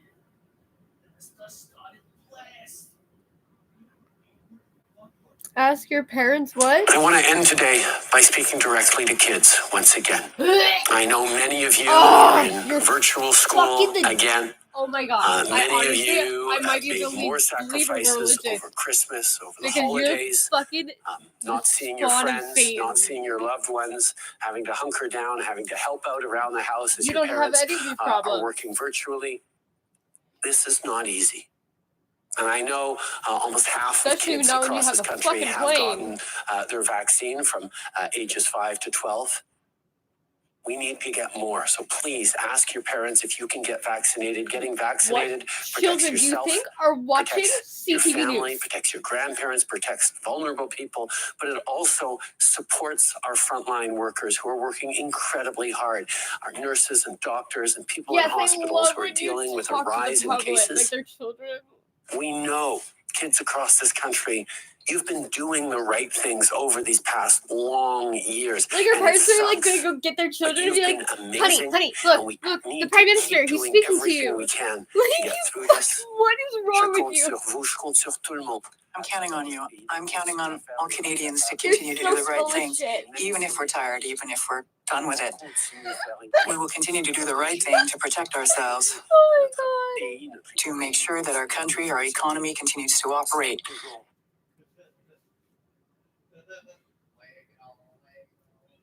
Joe Rogan banned from Canada? On a recent episode of JRE, Rogan shared that a sold-out show of his, set up for April in Vancouver, will likely be canceled. Rogan speculated that due to his vaccination status, he won't be permitted entry into Canada. So let's take a listen. I should probably say this because I haven't yet. Yeah. My 420 show that sold out in Vancouver, I don't think that's happening. Yeah. I don't think I can even get into the country. Right. I'm not vaccinated. I'm not going to get vaccinated. Woo! I have antibodies. Cool beans, it doesn't bro. make any sense. Yeah, It doesn't make any sense. It doesn't. Why? And Canada's been extra. They're even more militant about everything up there than we are down here. They have actually banned traveling on any of their domestic airliners unless you're vaccinated. I don't know if that's just double vaxxed or if that's triple vaxxed. I'm not sure exactly really what that. Something Dr. Fauci is desperate to do here, but has not yet had the authority to. I don't think it's going to go over that well here in the States with you've got a lot of like Florida and Texas and other states that would just absolutely, I think throw a fit if that were the case. But just what I thought. I'm no scientist. Why haven't we switched yet to the testing protocol? Why is it still vaccination is the gold standard of what you need to be in order to do anything in life? It should be, if they're going to have any sort of, I don't like any of the mandates at all. I feel like, look, you take care of you. If you're sick, you stay home. If you don't want to get sick, you stay home. I've always been on that side of things. But if we're going to have any sort of protocol or mandates at all, it should be a testing. Show up with a negative test. That's what you need to do. Right, because we know it's not stopping anything. Exactly, because the rationale for the vaccine requiring vaccination, which never made any sense, right, is that well, if you're vaccinated, then you're not going to spread it to someone else. So we need to require vaccination. But we now know that is not true.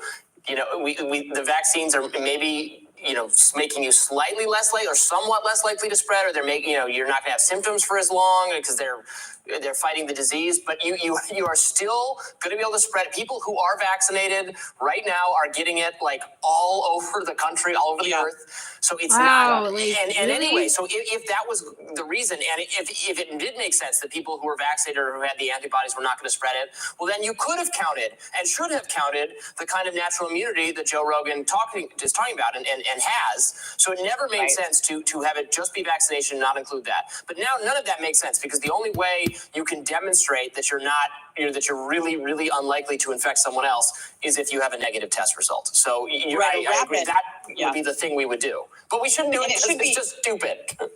It is. But it should be, if anything, a rapid test that happens on the day of travel. So not even, one of the mistakes they were making was requiring testing a few days in advance, and then people would get on the planes. And now we know with Omicron spreading all around the world that didn't work out. Well, actually, one of the reasons why Omicron spread was because they weren't testing vaccinated people, which we now know was a giant mistake. But another thing I want to bring up is Fauci said last night when he was on MSNBC, they were asking him about why people who are vaccinated and unvaccinated, it doesn't matter if they test positive. When he's talking about the new CDC guidelines, saying that if anyone, vaccinated or not, tests positive, then they only have this sort of 5-day quarantine thing, and then they can leave, as long as they're asymptomatic. And his response, why it was the same for vaccinated and unvaccinated, is because you actually do spread it the same, whether you're vaccinated or not. He says that, yes, okay, it does wane, after that first 5 days, everybody's equally infectious, and that is when they're spreading it. He says after that, the likelihood of spreading it after those first 5 days, the data shows that it's extremely, extremely low. So yes, even though studies have shown that unvaccinated people carry the virus for a couple more days longer than vaccinated people, it doesn't matter. Vaccinated and unvaccinated are carrying it for the exact that 5-day spread time. So that part doesn't even, that argument now Fauci has even come out saying that's not a thing. And so, right, natural immunity has been completely overlooked in this country. Not everywhere. In Europe, they count it. Apparently not in Canada. And and the vaccines are not stopping the spread. So what is this? What do you think about? I think this is. So I totally understand what Rogan said. Yeah, that makes sense. He probably can't. It's regrettable that the Canadian government would probably not ultimately allow that event to go forward. I think it's a really sad thing that we're going to become this very fractured, even more fractured society, where where people are like, well, only these areas are where you and your kind of person is allowed, is a really kind of dark thing to return to. I remember, like, I didn't like when there were, I don't really like boycotts. I don't like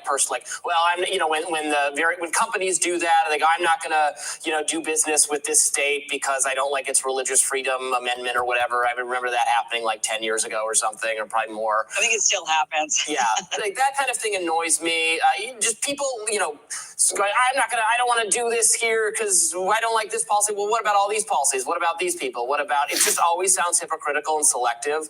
But obviously this isn't Rogan's choice. It's being forced on him by the government. Yeah. So it's, I think it's maybe our government policymakers, I don't think they're thinking through what will be the long-term consequences of having such a separated society, or society where these are the other and we can't interact with them, or we're prohibited from interacting with them. We don't even think they should go outside. Like that. Well, they're making excuses for it. Well, it's all based on fear. They're going to, these people are going to do X, Y, Z bad thing to me. And so therefore I can't be around them. And that is how historically all of the bad othering, all of the demonizing and segregating has happened because of fear, because the people feared others and thought that they were somehow dirty or dangerous in some way. Mm-hmm. And that's what's happening here. I do want to say, though, I think that here in this country, you can't even get into the U.S. unless you're vaccinated also, unless you're a U.S. citizen. Right. I think that is even a rule in this country at the moment. So, I think Rogan's right. He can't get into Canada without being vaccinated. I don't think Canadians can come into the U.S. or Europeans or anyone without being vaccinated. I don't know what they couldn't. I mean, there were, the travel ban was preventing like anyone from coming unless they were a U.S. citizen for a while. I'm not sure what I believe now it's vaccination. You have to be vaccinated. Yeah. If you're not a U.S. citizen, you have to be vaccinated. U.S. citizens can get in with a test. But if you're not a U.S. citizen, I don't know what it'll be next. You'll be encouraged to like report your friends and neighbors who are unvaccinated or something. I think that's already happening. But like on college campuses, which is where like the most insane COVID policies right now exist at like Columbia and Yale and Princeton, etc. There, like I've seen email threads of people being like, is anyone out party? Has anyone, violated any of the rules? Please turn them in to the campus. Like, it's crazy stuff. And like those people go on to become lawyers and policymakers and have disproportionate say over the rules the rest of us will live by. So it's not encouraging. But tomorrow on Rising, host of the Working People podcast, Max Alvarez, will join us to discuss his book, The Work of Living. And Team Rising weighs in on assertions that Democrats are trying to lose in 2022. God love them. Don't forget to like, share, and subscribe, and we'll see you all back here tomorrow. Yeah, we'll see you tomorrow. Bye-bye. The minority of people in the UK, adults who haven't had the vaccine, please, let's give them some credit. They've thought about it. Hello, Happy New Year, and welcome to Unheard. I'm Freddie Sayers. Hi, Freddie. That's my card's We're following name. up on something that happened in a London hospital a few days ago. The Health Secretary, Sajid Javid, was visiting and asked the group of NHS staff who were gathered to meet him what they thought of the forthcoming vaccine mandate for NHS staff. It's due to come in April, and it will mean that medical practitioners who are not vaccinated against COVID will not be able to work in the NHS, period. One doctor, Steve James, a consultant anaesthetist at King's College Hospital, gave an answer that the minister was not expecting. Let's have a look at the clip. What do you think of the new rule to require vaccination of all NHS staff? I'm not happy about that. So, you're not happy about it? So I've had COVID at some point. Yeah. I've got antibodies. Yeah. I've been working on COVID since the beginning. I have not had a vaccination. I did not want to have a vaccination. The vaccine's reducing transmission only for about 8 weeks with Delta. With Omicron, it's probably less. But that I would be dismissed if I don't have a vaccine. It's not. The science isn't strong enough. That's your view. And your views? Do you have a view on that? So that Dr. Steve James, is here with us in the studio. Hi, Steve. Hi, Freddie. So the purpose of getting you in, and thanks for coming, is to try and really just understand exactly what your position is. So, are you an anti-vaxxer? What does that mean? That means you recognize the importance of vaccinations in other contexts or in this context specifically?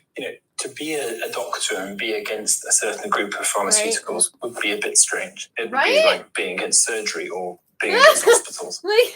Vaccines have done a lot of benefit for a lot of people around the world.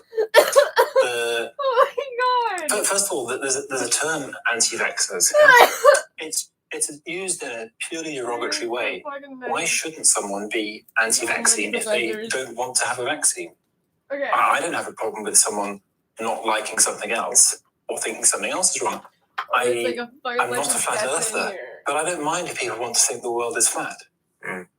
So, in the context of COVID, what is your view about the vaccines then? Because Sajid Javid, the health secretary, wrote in a piece in the Mail on Sunday that just before the clip we've just seen, you told him that 70% of people in your ICU were unvaccinated, the COVID patients. Is that true? Did you tell him? That's right, yes.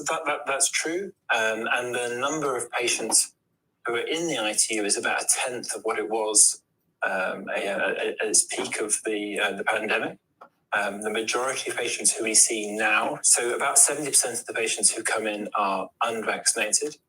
Most of them are also elderly, got risk factors. But of the 30% who are vaccinated and come in, they've often got reasons why their bodies didn't mount a good antibody response. Right, because this is quite an important distinction already, isn't it? Because there are a lot of people out there who feel that the COVID vaccines haven't actually been very effective, but you're not part of that group. You think that the vaccines have done something quite important? Undoubtedly, the vaccines have made a significant difference. We've changed the way we look after patients because we understand the disease process better. We have got other treatments that are available for patients who've got COVID, but the numbers who come through the door in the first place is so much different that I don't think we can account for by a bit of extra mask wearing and a few more lockdowns, because there have been lockdowns and not. So the vaccine's the factor that's changed there. So is your view then that the vaccines are important for people who are vulnerable to serious disease to be encouraged to take, but if you're not vulnerable, that's not important? What's your sort of position on who should be offered it and who should be encouraged to take it? Well, I'd probably offer it to all adults if I was in charge. The scale of risk and benefit changes as you move through the age ranges and across risk profiles within those age ranges. If you want to give one message, you have a limited ability to decide those things. Yeah. So as you give that message, you think, what will induce people to take up the vaccine and bring the overall best benefit? Yeah. Which is wrong. I understand that approach. And we've achieved a pretty high level of vaccination in this country, and that's been of great benefit. But if you can make a decision for ourselves. If you don't give the whole picture to people, or people don't get the whole picture, because there's a responsibility on both sides here, then people may feel disenfranchised. They may have felt like that beforehand, and they may not feel they've really got a nuanced enough set of information for who they are. But you've made the decision not to take the COVID vaccine. Is that a measurement of risk and reward for you? It's in the context of my preferences. So I'm happy to take the risk of having COVID. Yeah. Because I've looked at it, I've thought about it, I've seen who of my friends have had it, what's the likely scenarios to play out. And for myself, I've spent a lot of time looking into health, into all the different aspects of health, and I think I manage a pretty decent job for myself. And so I know my risk profile is really pretty low. So I've got... What's the risk that you're worried about? Of having COVID? Of the vaccine? So I don't worry about the risk of the vaccine in particular, because I don't think about the risk of any medicine I don't want to take. Yeah. But if it's a risk-reward decision, you must have reached the point where you decided for you, given your particular risk profile, you thought the risks outweighed the reward in some way, and you're young enough for it not to be a very threatening disease for you. What's the downside for you of taking it? So firstly, is there a benefit for me and is there a benefit for others? Yeah. So is there a benefit for me? Well, personally, I now know I've had COVID. At some point, I was asymptomatic. I've now got antibodies. When did you have COVID? I don't know. So I've been testing frequently. There was a period of time, obviously, at the beginning when I wasn't testing. I might have had it then. But in all the time I've been testing, then I've always tested negative. So I just don't know in which window antibodies. I have antibodies. So if you didn't have antibodies, would you get the vaccine? I'd rather take a test. So why wouldn't you Well, I've take had more tests? a few months when I had the opportunity to take the vaccine, didn't know I had antibodies, and decided not to. Right. And that's because I think that when the benefit for an individual is likely to be very small, you can give it some time. You can sit and say, well, why not wait a year or 2 years or 3 years or 5 years to see the impact or to see the genuine side effect profile of a medication?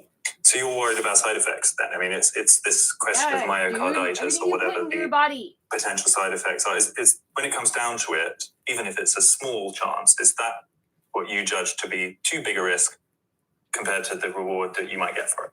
So again, I don't see a potential reward of anything I'm interested in. From the risk side of things, the risk is very small of a serious event. But I have got a friend who's a family member, was young and had a myocarditis. A colleague at work who had a pericarditis. We've seen 3 relatively young, healthy people come into King's College Hospital post-vaccination who've died. So that's not zero. Although the chances are very small. Right? So when you work in a hospital and you see some of those patients, you're seeing a very select group. For the greater they're on good. your radar. So do you feel like it's because you've had some personal experience of those things that you're more moved by the potential risks and less persuaded just by sort of the risks as described by the official studies? Or In my life, we're human beings, aren't we? So when we've seen something, we don't forget it, because otherwise you go back to the same place where the tiger was, and you get eaten, or your kids get eaten the next time round. So yeah, you do remember things that are riskier, and you do attribute more weight to that. Is that scientific? Is that scientific? Is there an advantage to remembering where the risk lay? Like I said, with a tiger, yes. I mean, take yourself back to being a caveman and a cavewoman. Yeah, our biology is built around survival and procreation. Yeah. So if you don't remember where the danger was and attribute more weight to that, you're less likely to survive. Is that scientific? I mean, it's intelligent. So let's talk about this question of mandating vaccinations for NHS staff. That's what you actually voiced concerns about to the Health Secretary. The plan is, from April, anyone who works in the NHS, if they have refused or have not taken the COVID vaccine, will not be able to work in the NHS anymore, roughly. Pretty much. So it's called a condition of deployment. So it's not an automatic termination of your contract. They will try to redeploy you somewhere else. There's not a lot of places where ITU consultants can be redeployed in the hospital. Essentially, I've been told I'd be fired. So what's your objection to that? My objection to being fired for? No. What's your objection to that? I mean, the argument goes that the precedent is already there. Hepatitis B or other vaccines that medical staff are required to get to be deployed. So it's not a new precedent. What's the deal? Why not just go along with it? So let's look at the hepatitis B situation. So before hepatitis B was made a requirement of employment, we had about 20 years of data on its safety. So that's very different to COVID. Secondly, hepatitis B is required as a rule by a trust rather than by law. So that means that if a trust were to think this is not in the interest of their staff to move forwards on this, they could do so. Next, hepatitis B is a serious disease for anyone who gets it. COVID-19, as I've had it, many others have had it approved. It's rarely a severe disease in people who are young and well, and much more likely to be a severe disease in the elderly. So the risk profile there is quite different. It's given explicitly to protect the members of staff who work in a hospital so they don't get hepatitis B. It's not talked about as being there to protect your patient. Presumably you've taken the hepatitis B vaccine. Was Absolutely. that something you had to think deeply about, or was that? Maybe as we get older, we think more about what we do. When you're at medical school, I think I had my first boosters when I went to the US to be a medical student doing an elective there. And it was, if you don't get it, you're not going to be doing the next bit. So there's also a difference. That's something I didn't mention before, is if you are required to do something at an entry point, you've got a decision to go another direction. But if you get asked to do something when you're mid-career, I think I'm still mid-career, then where do you go? So there's a difference. So you were talking about this principle of informed consent. Is that the principle that you feel is most egregiously being broken here by requiring people? So, if I as a doctor, I'm going to ask you to have your bodily consent, Like when your my bodily GP autonomy asks me if respected. I want to fucking get a breast It's a bit odd if I exam, or do I want to have go to my my own gyno? respect, isn't it? So if I come to you to make a decision about what you have, it's a fundamental move away from the paternalistic medical model of, now you take this tablet, or you're going to have this operation. It's to respect the patient as an individual, to go to them, to try to understand how they weigh up risks and benefits, to present those risks and benefits clearly to the patient, and try to help them be sure they understand that, and then make a decision in light of that. So the same risk-benefit profile will provide different decisions in different patients, and that's considered appropriate in medical care. And that's not what's happening to you now as an NHS staff member. Precisely. That has been taken away. Someone else has made the decision on the risk-benefit profile and said, you must. So even if I disagree with the risk-benefit profile, even if we looked at the numbers, and I said, well, actually, you don't know quite how long the tail is on potential side effects. We don't know how long the potential tail is on this. If it's 20 years of data, maybe we could be confident the virus is changing. But you don't understand the virus well enough to really have clarity on those things. So that risk-benefit profile is going to be different for different people. So is that this principle of informed consent the thing that really upset you? I mean, you're standing there in the hospital, health secretary comes to visit. Normally it's, a few polite bits of banter, you shake the hand and then you get back to your job. What was it that made you stand up and voice your concerns to Sajid Javid? When you think about it, what is the thing that got you going most strongly? What got me going the most was knowing that the voices of colleagues are not being heard. I knew that I just had this opportunity to step forwards and say something that thousands of colleagues would want to make a statement on. So for the last month or two, colleagues have been winking and nudging at each other and having meetings outside hospital grounds and making small social media groups to support each other because they're worried like hell about losing their jobs or being forced to have a vaccine. And those people don't know or haven't had the opportunity to have their voices heard.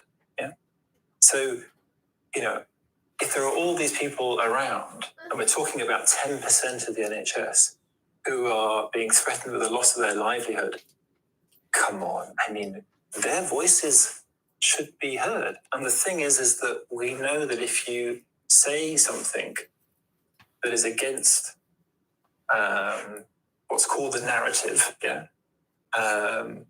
that's considered to be against the narrative. So if you say something that isn't in alignment with the narrative, it's considered against the narrative, it's considered dangerous for society. You've now stepped into that role. I mean, I asked you just before we started the cameras what it was like to go back to hospital today, the first day back at work since you were talked about across all the national media. What was the response like from colleagues? I understand the position. My colleagues, they've worked incredibly hard, and they really want to see coronavirus no longer cause the damage it does to people. So I think the response was a reflection of that. There's a concern that Take it as a negative response from what you're saying. Some people. So the majority of people. Well, the thing is that people who hold a negative opinion about you are less likely to come forwards and let you know. In general, people who feel close to what you're saying will tend to come to you and tell you those things. Yeah? It's a bit hard to know what the overall opinion is. But I've had colleagues come up and ask for a selfie. I've had a lot of the juniors express support. The families that I've spoken to have said, "Aren't you the doctor on the telly?" Yeah, and I've said yes, and then they've all expressed support so far. Because there's also been a bit of a backlash, it's got to be said. Yep. There's been this movement of other consultants and senior doctors going on social media and saying, well, I'm a consultant anaesthetist at XY hospital, and I strongly believe in the vaccine, have taken it, my kids have taken it. How are we supposed to judge? You say it's 10%. Other people are saying 99% of doctors take the other view. How are we supposed to get a sense of where that support or not really lies? Well, I mean, Clive Kay said on BBC that 10% of his workforce of 14,000 people are not vaccinated. That's not my figure, that's the Trust's figure. So do you think those people will stick it out? If April comes, if this policy remains, do you think a large majority of that 10% will actually take the decision to forego their job rather than take this back? So from 120,000, which was the figure published, I believe, by the government at the time they announced it in November, they reckon probably 20 or 30,000 had already been vaccinated, but the Trust didn't have evidence of the vaccination status. So there was a group formed called NHS 100K based on the idea that there's 100,000 people out there at present. Some of those people are not going to have an alternative and not wish to explore that alternative, and they're probably get alternative employment, and they are going to have a vaccine under coercion, essentially. That's not a good thing for those staff. What about you? If push comes to shove, I'm not going to have the vaccine. No. So you would lose your job rather than... I'll lose my job. Why? Why? You talk about risk reward. I'm interested there because clearly the risks of losing your job might change that calculus. But you obviously feel so strongly about it. And this is what I think mystifies a lot of people. Why some people feel so strongly about this issue that they're literally prepared to forego their career to defend it. Explain to us how you could feel so strongly about it. I'm a human being more than I'm a worker. Yay. I don't believe I'll starve if I don't have a job in the NHS. I think you'd go private, essentially. No, I won't be allowed to go private in the UK. I see. So, not in the UK. So the rules are about NHS England, not about Wales, not about Scotland. The Republic of Ireland have got different rules. You'd move. Yeah, I'd move. Wow. Me too. Yeah.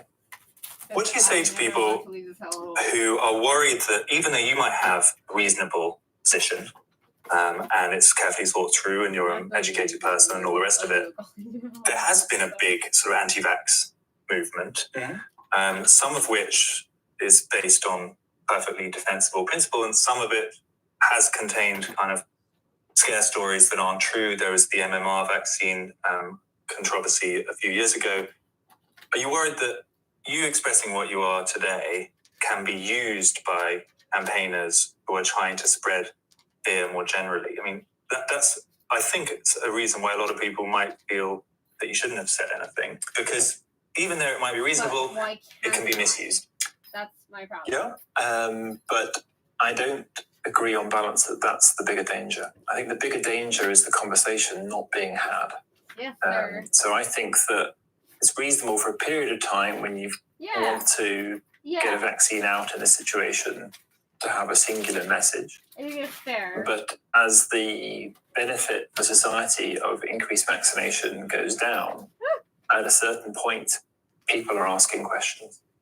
And the percentage of people, or the minority of people in the UK, adults who haven't had the vaccine, please, let's give them some credit. They've thought about it.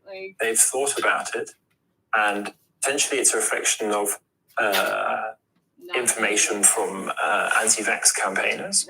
There's a small chance of that, but let's please respect the ability of each individual adult in the country to think for themselves. The vast majority of people can think for themselves. This new variant, the Omicron variant, is much more transmissible, supposedly, and certainly is better at overcoming vaccines than earlier variants.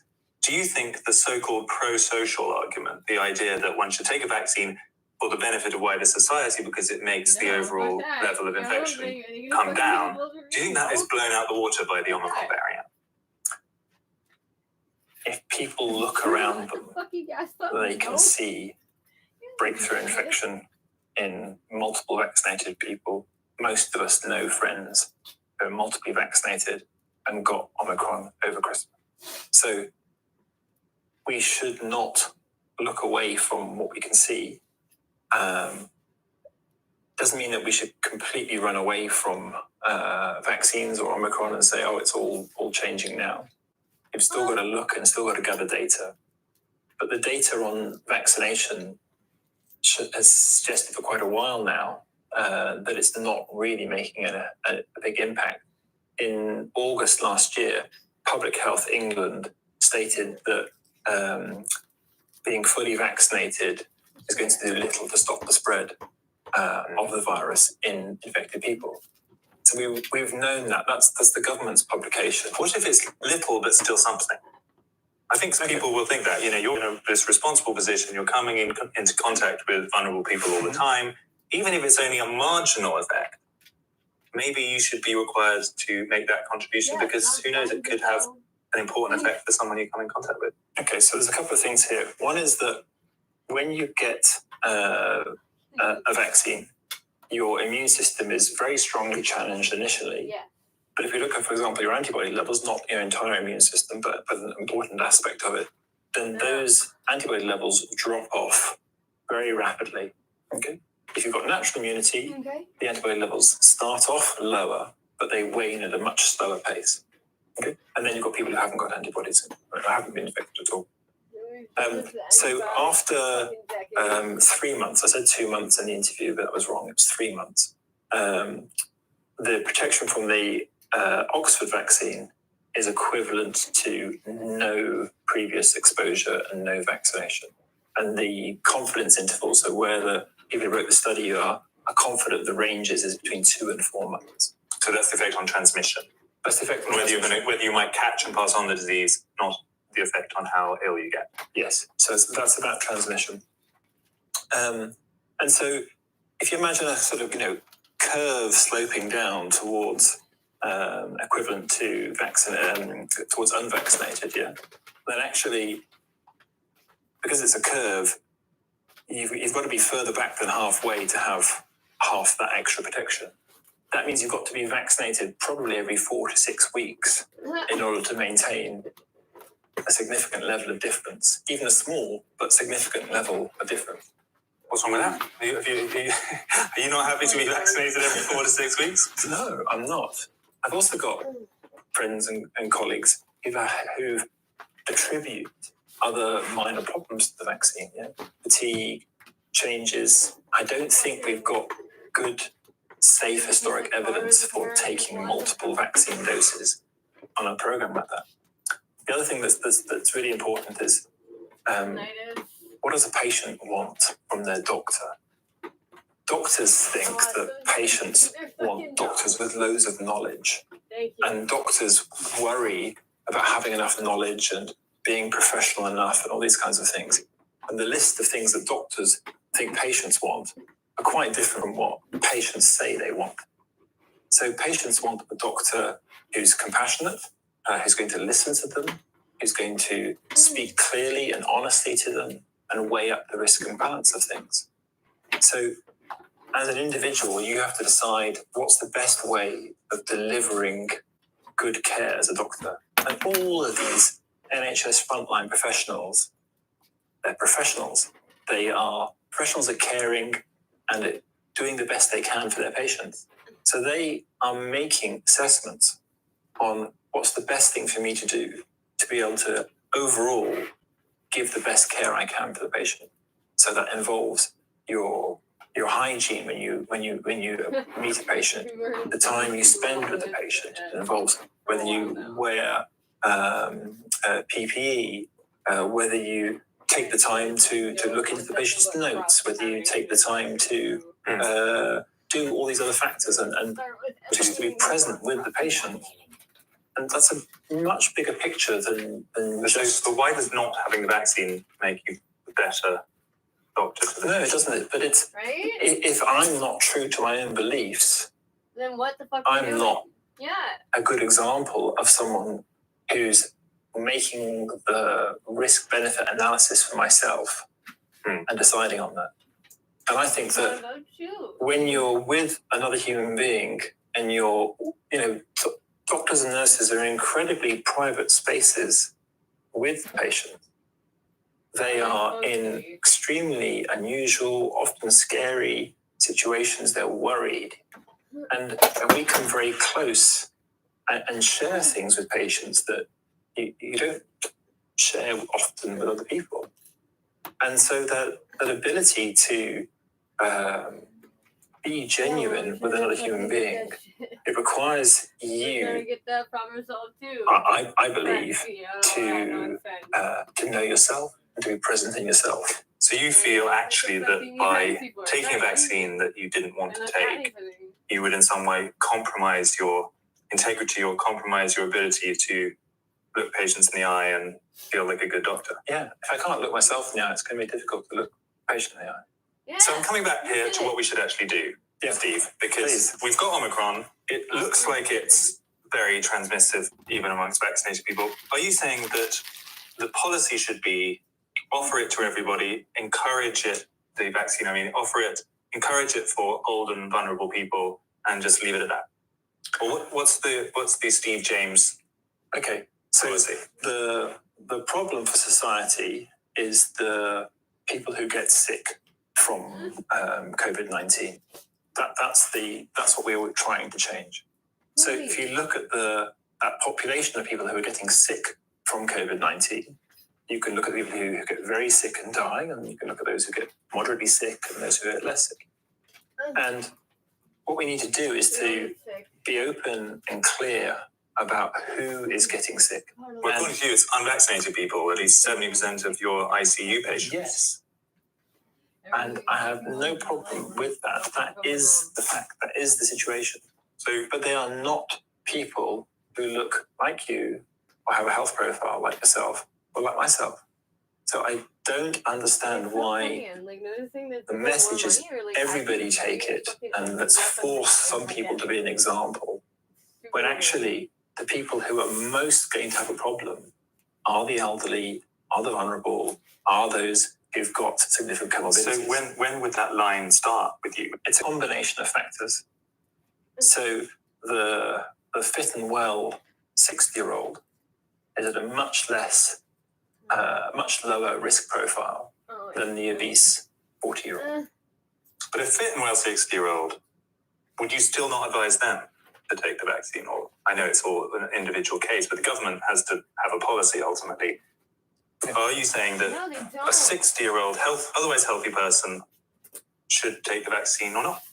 We have data in this country, and we should be presenting to people that data in an accessible form that shows people, let's say, the risk profile of dying from COVID for different age groups and for different levels of health status.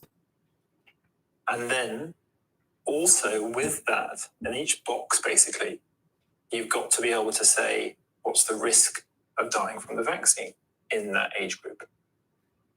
It cannot be too hard for the government to create a website where you, on a drop-down menu, say, this is my age group, these are my risk factors, this is this, click.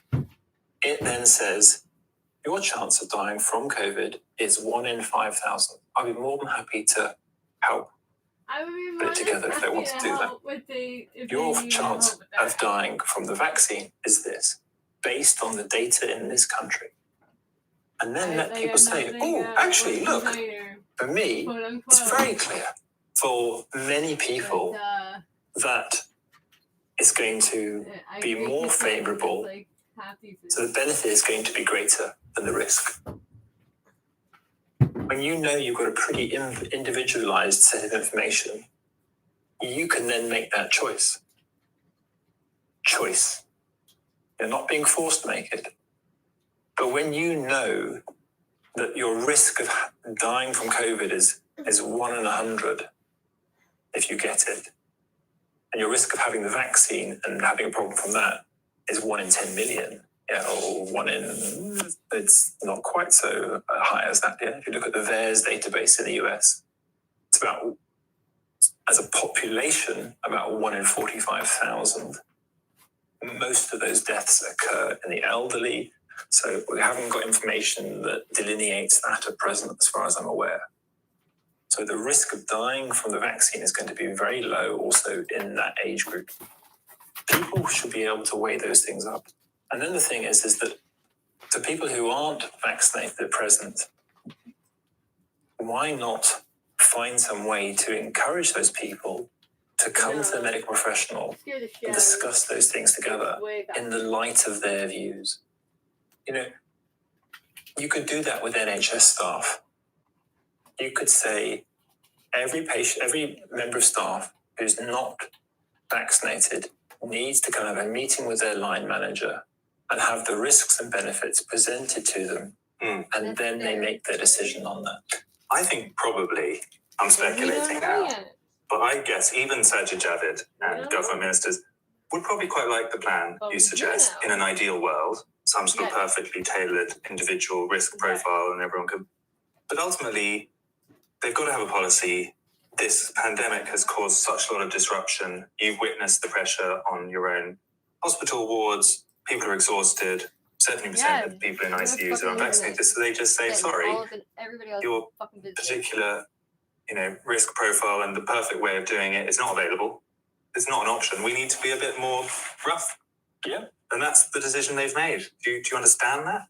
I understand it, but I believe the value in that method has waned. I do. And now we're at a point where the simplicity of the message. Can we go back for a sec? I want to But ultimately, they've got to have a policy. This pandemic has caused such a lot of disruption. You've witnessed the pressure on your own hospital wards. People are exhausted. 70% of people in ICUs are unvaccinated. So they just say, sorry, your particular risk profile and the perfect way of doing it is not available. It's not an option. We need to be a bit more rough.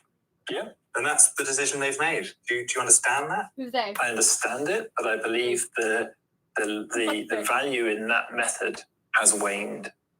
And now we're at a point where the simplicity of the message is actually starting to frustrate the population. Do you think it's a backlash against it seems sort of propagandistic? It's coming. That sort of sentiment is building. So, if you take NHS workers, then population knows that we were clapped, a year and a half ago, and they now know we're being sacked. We're going to be sacked. So, who wouldn't ask questions about why that transformation? How does this process protect the NHS? How do you really protect the NHS by losing a large chunk of your staff? Okay. So there are questions that. Another big question is what's the data on natural immunity versus unvaccinated versus vaccinated? You're gonna fire them? I don't hear the message. So you think information around natural immunity, information around potential risks to the vaccine is not being made properly available? Yes, I do think that. I do think the message of simplicity of have the booster, have the jabs, is a message that works for a large part of the population, But for the population who are not Maybe I'm wrong. I don't know. taking a vaccine, you need a different approach because your approach hasn't worked. In the hospital, and they fucking Final question for you, Steve. Do you think it's going to happen? Because I have a suspicion that come April, this policy might be reconsidered. There's always a reason when governments plan to do something long in the future because it gives them a chance to reconsider. Do you think you speaking out and the effect of Omicron, where it's so transparently not especially reduced transmission-wise by these vaccines, do you think it's going to change? Do you think you will actually lose your job? Well, yeah. I'm a very hopeful person. I do see the possibility for change. I do see Omicron giving the possibility for a delay and a review. I do see the possibility for trusts to contact the government and say, we're worried about losing our staff. And that seems to be a bigger problem than whether they're vaccinated or not, because we're not really worried about transmission from staff to patients. So you think you will likely be a practicing consultant in critical care still at the end of April? No, I don't think the chances are better than 50%, but I'm gunning for it. Thank you so much for coming in and explaining yourself and your points of view. Thank you also to you for watching. This was Unheard, and we were talking to Steve James from King's College Hospital. You're kind of not that bad of an interview either, so it was not bad.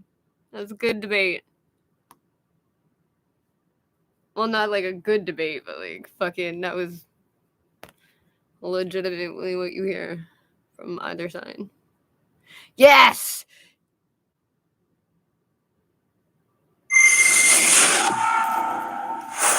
The police were called during Trudeau's India trip, not because Trudeau brought along a convicted anti-India Khalistani terrorist as an official guest, but because a serious crime against Trudeau needed investigating. Yes, friends, someone stole Trudeau's Toblerones.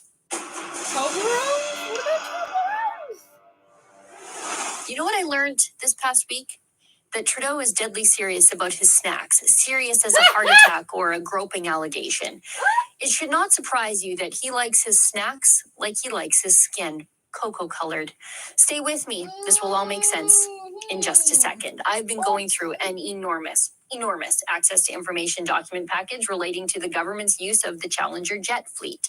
It's hundreds of pages long. Some of it is mundane nonsense of bureaucratic busy work. Some of it is gold, like Trudeau, the national plastics outlawer and drink box water bottle sort of thing aficionado, insisting on plastic bottles on his flights because, they make the garbage a little lighter. No recycling for that guy. We also uncovered that the government Challenger did go to Barbados over Christmas last year, but without Trudeau, according to Flight Manifest. It was a military mission. But instead of just clarifying, like a normal government would do when civilians notice a flight, with government call signs in warmer climes after Trudeau told the rest of us to just stay home like a bunch of COVID hermits, the people in charge of the Department of National Defense just left the rumors and innuendo to run rampant and then mocked people who were drawing their own conclusions in the absence of clarity. They were mocked as conspiracy theorists. It was like a sick game of Frogger for DND bureaucrats. Now, we don't get any Trudeau bailout money to do this kind of work. All this work is supported by our viewers through crowdfunding at a special website, rebelinvestigates.com. And thanks to everyone who makes all this work possible. Anyway, today is another one of those golden days. Let me give you some backstory context first. Today's information relates to the ill-fated and embarrassing India trip wherein Trudeau namaste'd and costumed his way across the world's largest democracy in such an embarrassing spectacle that he made Indian Bollywood stars uneasy with his over-the-top costumes. His performance may have been related to the tariff slapped on Canadian pulses by India right after Trudeau came back home. But Trudeau's insistence on being the corpse at every funeral, the bride at every wedding, and the baby at every baptism, to paraphrase Alice Roosevelt, was actually the least embarrassing thing Trudeau got up to in India. He actually did cause an international incident when, as an official guest of the Canadian delegation to India, he brought with him a Khalistani terrorist, a man named Jaspal Atwal, an Indo-Canadian businessman convicted of attempted murder for his role in the 1986 attempted assassination of a Punjab government minister. A Khalistani sympathizer, a member of a now banned militant group. That's who Trudeau brought with him. Imagine how the Indians felt. It caused a public relations crisis for Trudeau, but having a terrorist on the trip wasn't the most serious thing that prompted a police investigation that caused the Canadian delegation to get the Indian police on the case. What? The real crime was someone stealing Trudeau's chocolates, 3 cans of pop, and some sparkling water. The Delhi police were mobilized to deal with this shocking crime. Here's the internal email. This is from one government bureaucrat to another, and the Canadian forces are CC'd on this since they are the people in charge of the Challenger jet fleet. Catering issue. Christine, as per our conversation and after speaking to MS Elena Champagne, lead flight steward, she informed me of the following. After verifying the catering order that was inspected by Delhi police at the catering company, she made the following observations. Missing out of all of the food trays was the little chocolate that was supposed to be in every tray. All chocolate boxes were opened, and about a handful were missing in each box. 1/3 of the Toblerone bars were missing from their box. 3 cans of pop was taken from each of the makes of pop and Perrier. I have CC'd the lead flight steward and the MC on this email. Martin Rivard, warrant officer, travel officer, Canadian Forces Air Marshal Detail. This is an air marshal called in to deal with the stolen chocolates. And the Delhi police... The documents do not tell us who is ultimately the international Snickers snatcher or if anyone was ever charged and convicted of this heinous Hershey heist. But we do know it was treated far more seriously by Team Trudeau than the terrorist on the trip.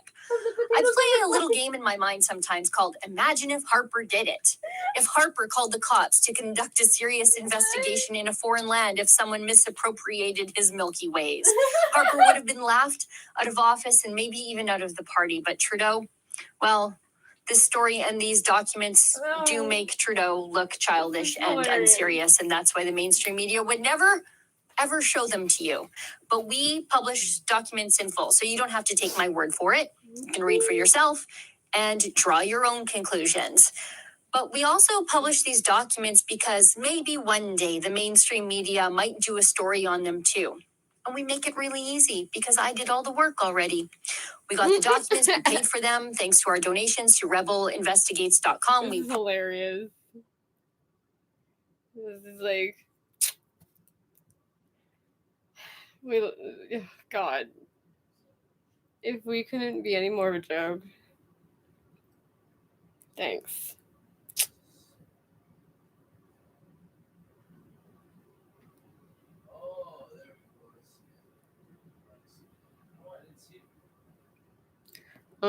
Here we go. Let's hear it. Straight from the fucking... It was an important and constructive conversation in which we came together to respond to this very difficult Omicron wave that is hitting across the country, particularly in terms of its impact on our healthcare workers and systems. We talked about vaccines, we talked about rapid tests, we talked about procurement of treatments and a number of other issues. We continue to work together across all orders of government to support Canadians, to support our health workers, and to make sure that our economy is able to come roaring back once this wave comes through. On vaccines and boosters, we now, as people know, have enough vaccine supply in this country to make sure that everyone can get fully vaccinated. We continue to bring in doses for any future needs that science and experts will dictate to us. We've advanced 1.8 million doses of Pfizer into January for a total of 6.8 million Pfizer doses in January for Canadians aged 12 and over. Great. So it's really important that everyone get their booster when it's time for you to do so. We have more than 10 million boosters already administered across the country. So if you haven't, please go get your shot. It's never too late to do the right thing. And I can tell you that when you show up to get your very first shot in your local vaccine clinic or your pharmacy, the pharmacists, the healthcare workers will be incredibly pleased to be able to give you your first shot. Yeah, they were It really is pleasant about doing the right thing. They'd much rather be giving you an injection of a vaccine to keep you and everyone safe than having to deal with you in a critical care bed. Please, it's time to get vaccinated. It's time to get your boosters. We notice as well that only about 45% of Canadian kids between 5 and 12 years old have been vaccinated. With schools still virtual, but eventually in many places still virtual and in many places returning soon, we need to make sure that kids are getting vaccinated. Quand je suis parti ce matin pour venir à cette conférence. When I left home this morning to get to this press conference, I went to check on my 3 kids. All 3 of them were in their individual rooms on their computers, on their iPads, doing virtual school. We know that it's going to come to an end soon. We want everyone to be vaccinated. Please encourage your friends, your neighbors to get vaccinated and to make sure their children are also vaccinated. Vaccines work. They work to protect you. They work to protect the vulnerable people around you. They also work to support our frontline healthcare workers who are in danger of being overwhelmed by this Omicron wave. So we're not just supporting them, we're supporting the people who are at risk of seeing important surgeries and treatments canceled because our health systems are getting overrun. We need to continue to do what we know we can do. That is, stay safe, be careful in your gatherings, in your distancing, wear a mask, and yes, remember to continue to get vaccinated. On that, I want to thank once again our extraordinary frontline health workers and everyone working in public health for the incredible work they've done over the past 2 years. This pandemic is dragging on, and it's exhausting for everyone, but it's particularly difficult for those health workers who have been going flat out for the past 2 years to try and keep everyone safe, to try and get us through this. Please do everything we can to protect them. They deserve not just our thanks, our deepest gratitude, but our support. And that means getting the boosters, getting the vaccinations, getting our kids vaccinated so we can get through this. I'd also like to remind you that the wage subsidy protects your grandparents, protects vulnerable people, but it also supports our frontline workers who are working incredibly hard. Our nurses and doctors and people in hospitals who are dealing with a rise in cases. I can't listen to your fucking dumbass face anymore. I'm gonna kill you.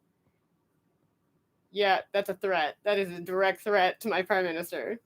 Please just shut the fuck up.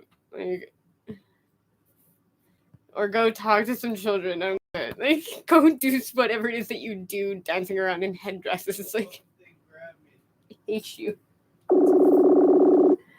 Oh my god, what a fucking useless cuck.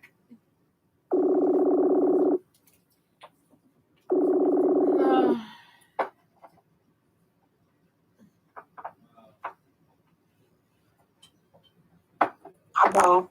Hi. What's up, husband? I'm over here. Sorry. Okay.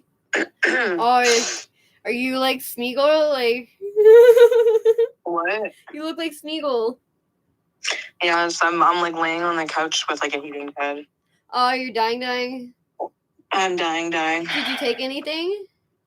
I took an Advil, but nothing really works. Anyway, I have these things that from like when I got my wisdom tooth for my last fucking tooth extraction. They're giant orange pills, but they're like Tylenol times 6. I can bring you some. Oh, I know what those are. They're like anti-inflammatories, aren't they? No, I don't fuck with that shit. Like, fucking, I have ones that are anti-inflammatories, but I don't take them, and I don't recommend them to anybody because they're very high. I know that they don't work because I was prescribed those too when we were in high school for my period, but like they didn't work. They were like, take one every like 8 hours. I was taking like 2, and they were doing shit. Is it like those little fucking, like, I think they're like light pink, but they look like little houses. They're weird shaped. I had those ones, and I had like a yellow, like a big ass yellow one. Oh, the fucking Nova Apple whatever shit.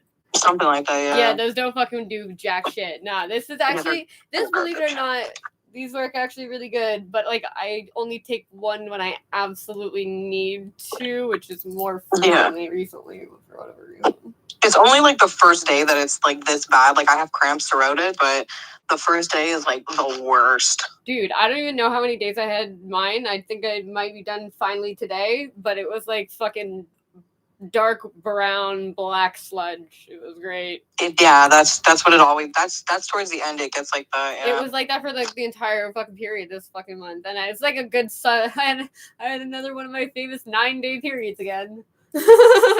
Oh boy, dude, I would literally die. No, it was like a solid 7 days of just fucking like not actually bleeding. I'm like sitting on the toilet trying to like fucking push on my ovaries like I'm fucking trying to birth ovaries. Oh god. No, because I can feel it too. I can feel where I'm clogged. It's always on my left side, and like I can feel something is clogged. And sometimes if I sit on the toilet long enough, it'll just like. But then I almost faint. Yeah, no, that's me too. Usually, sometimes. Yeah. What happened to Nan's eye, dude? She like fucking used some product on it that she got offline, and it like fucking burned her eye. It burned her? Like that looks bad. Yeah. She had like a bad reaction to it. Oh my god, your eye is like fucked up, dude. Yeah, I know. Yeah. That's crazy. Anyway. Oh my god. I gotta go see her tomorrow, so. Okay. You want to lift? So I can drop off that fucking thing in my trunk that hopefully still works? Yeah, sure. If you want. I don't work tomorrow, so you can come by early if you want, and then we can go there. I figured I'd call you now to figure out what you want to do for your birthday. Yeah. At least you won't be on day 1. Yeah. Honestly, yeah. I'll just numb it. That's what I've been doing. I think I'm like, that's what's fueling my alcohol problem. It's just, So it's the thing with wine, because wine brings up your internal body temperature and it helps with the cramps. So usually when I'm on my period, I'll always like have like a bottle of wine, and then I'll just sleep so good that same night. I'll be like, wow, that was literally like the best sleep of my life. It's you know what, those sip sacks from fucking the town, whatever. The only wine I can drink anymore. The Wallaroo one, I can't do it anymore. It makes me sick. Those sip sacks are fucking good. Oh my god, they're so good because they taste like fruit more than they taste like wine. Yeah. But like I like to leave my wine for the same reason, where I'm like, all other alcohol, it just doesn't do it for me anymore. So wine is like my one glass. I down one glass and I'm like, wee. Yeah, I'm telling you, wine drunk is a whole other experience, man. I don't know what it is about wine that just gets you so fucked up. Yeah, but like also it makes me want to go to sleep. To go what? It makes me want to go to sleep. Oh yeah, well yeah. That's why it's like you drink it, you're done like your fucking glass, and you're like, all right, time to fucking sleep. I figured I'd call you now because figure out what you want to do for this game plan shit. Yeah, we're gonna have fun. We can drop at my grandma's, do shit, and then fucking fuck off and do whatever. Honestly, okay. Chill times. We'll figure out as we go, I suppose. Yeah, for like the same shenanigans or whatever. Like I'm down. I've been like trying to just like clean this room up a little bit and get shit organized a little bit, but like I'm also trying to just like watch stuff, like I don't know, news related, I guess, to the place that I actually reside in, which is impossible without having fucking Trudeau talking at you like you're a fucking toddler. Oh yeah, I feel it. Why the fuck? Why do we live here? I'm like literally just fucking. yelling at no one because Trudeau obviously is not listening to my call, my problem. It's so bad, dude. It's so fucking bad. That's what I'm saying, and I'm like, no, really, no one gives a shit. Like, no one actually like is like, hey, can we not do this anymore? I just want to go outside. Like, it's the worst, honestly. Like, because you can't make plans. Like, you can't even like do anything really because if you're last night, it was the first night that cops were actually out, and like dude, no, I got off the highway like where the Champlain exit is, and like as I'm coming around the turn to come into Verdun, there was a fleet like of 30 fucking cop cars. So I was like, oh no, what? No. And it came like almost a complete stop on the highway. Oh my god. I'm like, oh, like when is this gonna end? There's so many of you. It's now very Did they pull you over? Fuck no. Like, you know what? If that's you, they're coming to fuck with me. Like, and they've got nothing better to do right now. Like, there are people protesting in like thousands. Like at the old port though. I don't know why they're doing it at the old port. Yeah, on Saint Laurent too, they were doing it. Oh, they were doing it near you. Well, we're not super close to Saint Laurent. Like, we're far enough away that I didn't hear shit.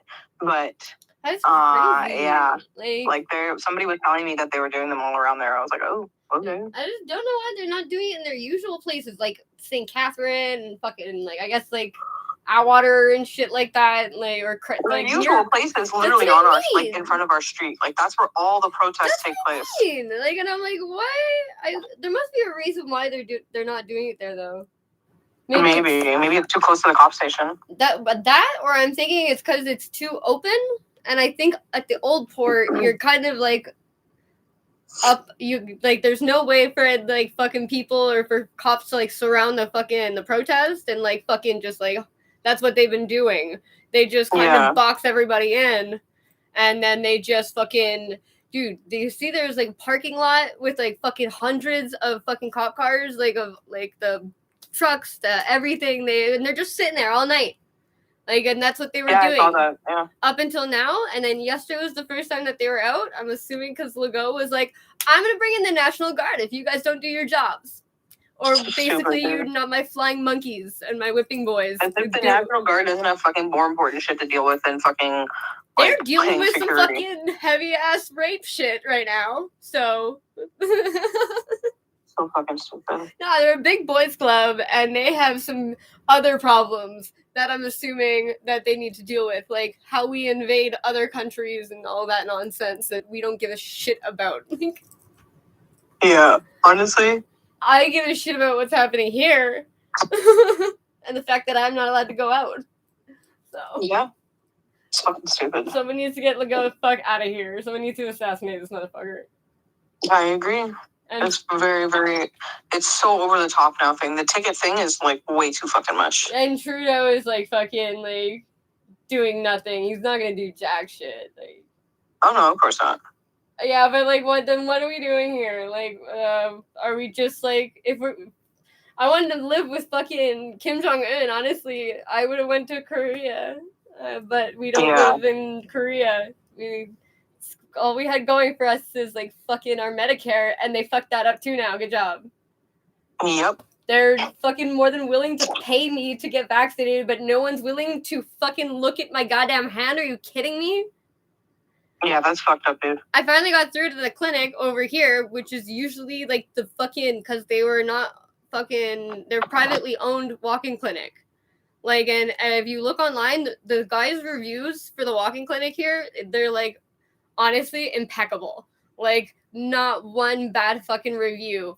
And I've gone, when Cameron got the Q-tip stuck in his ear, and they did I was like, so this is super weird.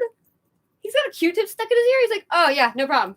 I'm like, oh, okay, so this is a normal thing that happens. He's like, yeah, this happens more than you would think. And he just gave an ear enema. I'm like, oh, neato. You just gave him like an ear enema. And it just popped right out. He's like, yeah. It's like, you're great. This is awesome. And it was like, you called the night before at like 7:30 or something, and the next day they'll see you. But you can't even do that now. I spent like fucking the past week at least, trying to get a hold of anybody that's not a fucking robot.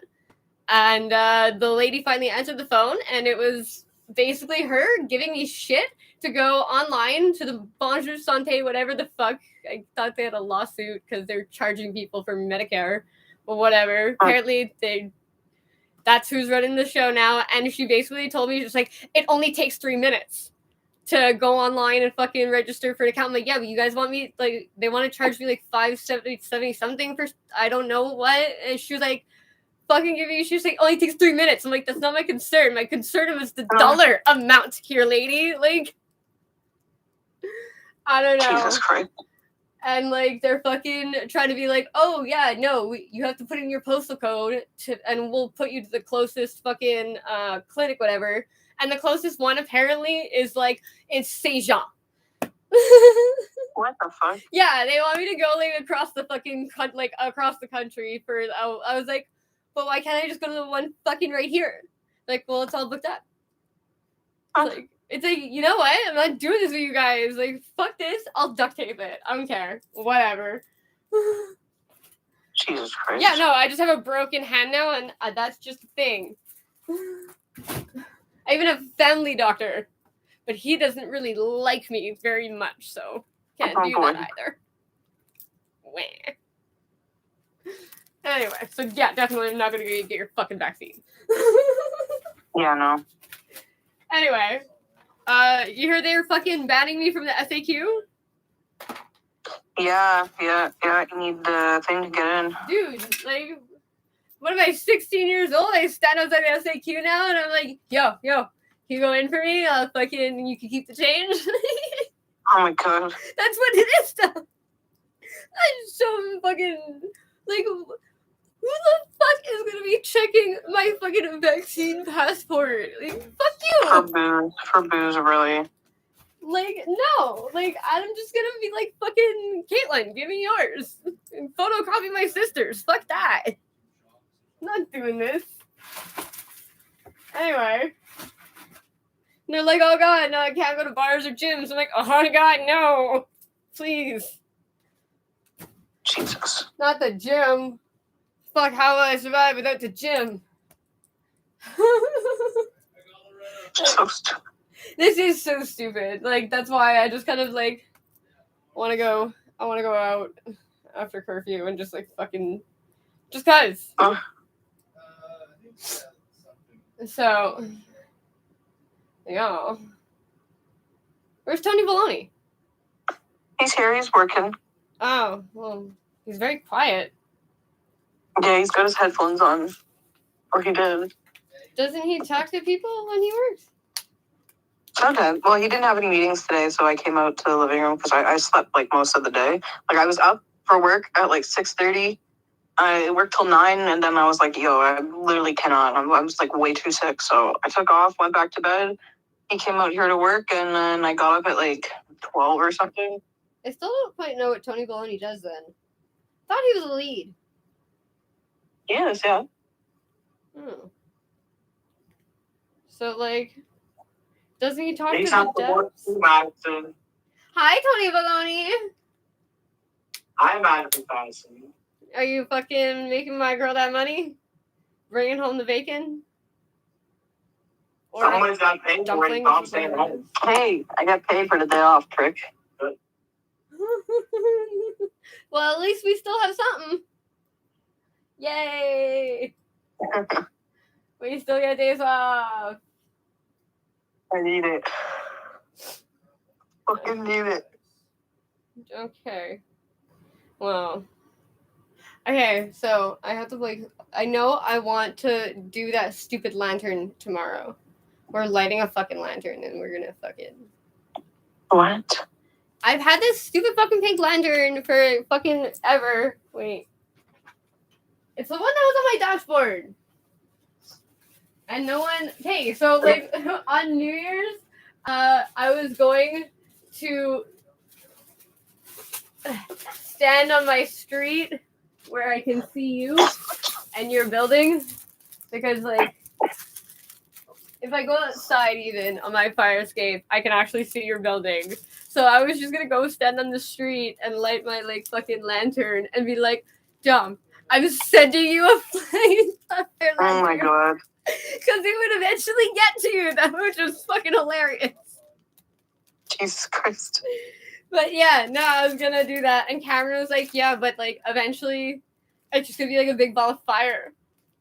Like, I was like, Cameron, I get like up north why I couldn't light it. Because like up north there's a lot of trees and shit. And it's like probably not ideal to let like open fire just off into space where there's open dead trees everywhere. So like I get that. I don't want to be the asshole that burnt down the reserve up north. But then I'm like, where the fuck am I supposed to do this?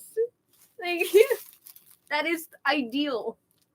So I'm just gonna fucking do it. Yeah. Yeah, that's weird. So I'm just gonna do it in the city. Like, where, like, they're like the ocean. I'm like, you're supposed to do it by near water. Or like an open body of water. I'm like, we're on an island. We're like, that sounds like the safest place, honestly. That's what I mean. Like, there's only water surrounding us. So I'm just gonna go ahead and do it. Me and you are gonna do it. Because it takes two people. I tried to do it myself last time. I looked like a dumbass. Okay, we could do it. Because like it was like open and I couldn't quite get it to stay up, so I was just running down the road like ah. Oh my god. And it would just like kind of float up a little bit and then float back down. Anyway. So, yeah. I'll get cake mix. Yay. Yes. Cool beans, bro. Trying to think. Fucking. Did you want to come here or did you want to fucking. Because I know I can't fucking take you out and about. Yeah, I'll come chill with you. Or we could. Because, like, I just, I know that me and you get. We turn into a pain in the ass. I don't want to bug your boyfriend. Yeah, I'll come chill at you. It'll be a little bit easier like that, too. Yeah, and I guess I'll have to retrieve one of my devices, like the. You have fucking Left 4 Dead. Yes, I do. Okay, cool. We'll do that then, because my Left 4 Dead doesn't work. It's all fucked up. Alright then. I guess I'll let you rest up, and I'll go back to yelling at my TV. Okay. Into open air. I just figured that my neighbors probably think I'm schizophrenic. So. Yeah. Well, I'm moving, so. The neighborhood wins. They gentrified my neighborhood, and I'm out. I'm done. So, yeah. Oh, I also have to go apply for a job at a smoke shop. Ooh. Yeah, it's actually like on the OCR too, so I'm down for that. Like, it's not like on the highway, but like I don't know why they want me to know French so bad. It's actually like on the OCR fucking in the Heights where the train tracks are. Yeah. It's he's got like a wood antique shop, whatever. He makes like shit out of wood, and there's always stuff out on the fucking in front. Oh. Yeah. So we'll see how that goes. Okay. All right. Well, I guess message me tomorrow when you're up. I guess. Yeah, I should be up. I'll probably be up by like latest like 12. So. Okay. If anything, call Cameron and tell him to wake my ass up if I'm not awake. Okay. Okay. Cool. All right. Well, feel better, okay? Rest up. Thank you. Because I'm going to fuck you up tomorrow. Hell yeah. Yeah, I'm going to make you puke. No. You hear that, Tony? What do you want? We're going to get your fucking girlfriend drunk. White girl wasted. We're going to go to a fucking She's strip not clubs. white. Why is your boyfriend such a hater? You can come party with us tomorrow if you want. It'll be fun. Get you high for your first time. I said you can come party tomorrow. Ooh, where? At Madison's. No, I don't want to go. What?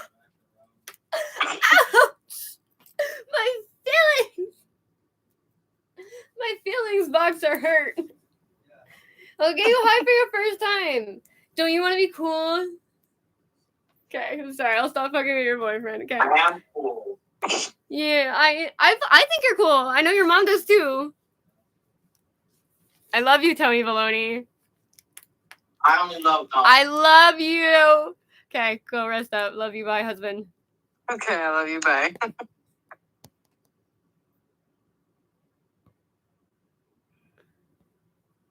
He's gonna fucking kill me.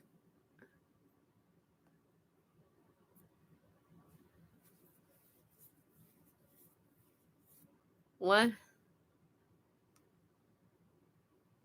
Oh my god.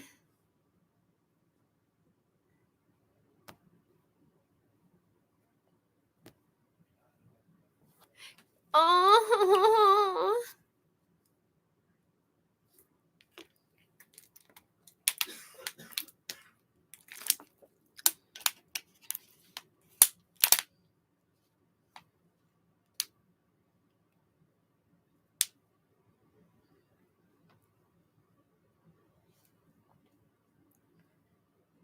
Went to doggy daycare. Did well with the other dogs. He doesn't like cats though. House trained. Oh my goodness. What is your name? Coda. Oh my god, like Brother Bear! You're fucking adorbs.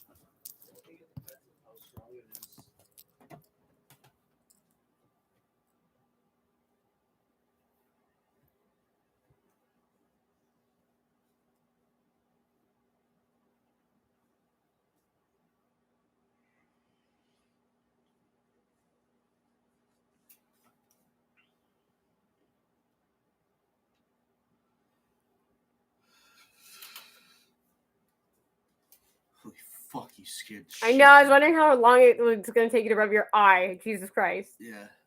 He's 2. His name is Coda. Coda. Coda, like Brother Bear. Oh. Isn't he adorable? Yeah, he is. He's 2 years old and he likes to cuddle. Oh, really? Yeah, and he's go with other dogs. That's amazing. And he's go with other dogs. That's He so doesn't really cool. like cats, but he can learn because he's only 2. Well, he could chomp on a cat one shot. But look at those big fucking ears! And he's gonna go to a shelter. Oh, but it's so cute! Oh, look at his big dumb fucking head.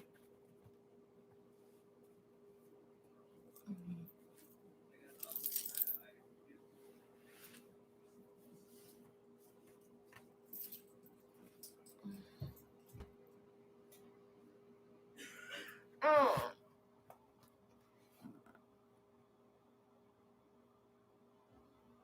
He's so cute.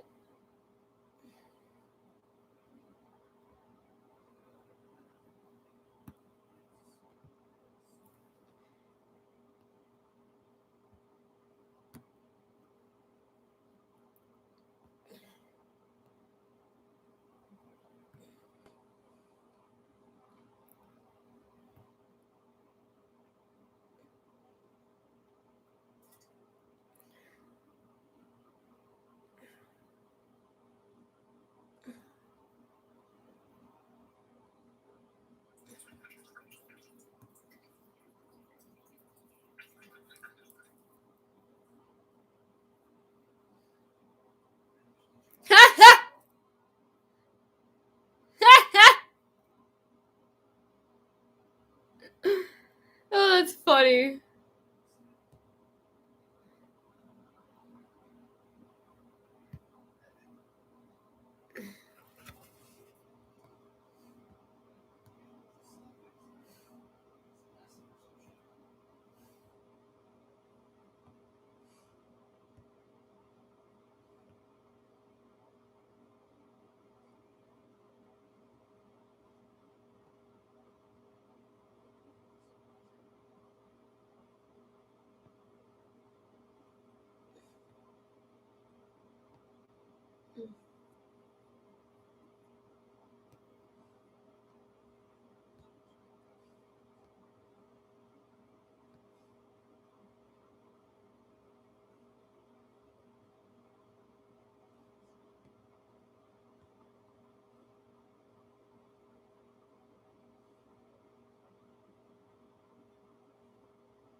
Thank you for sharing that, Brett.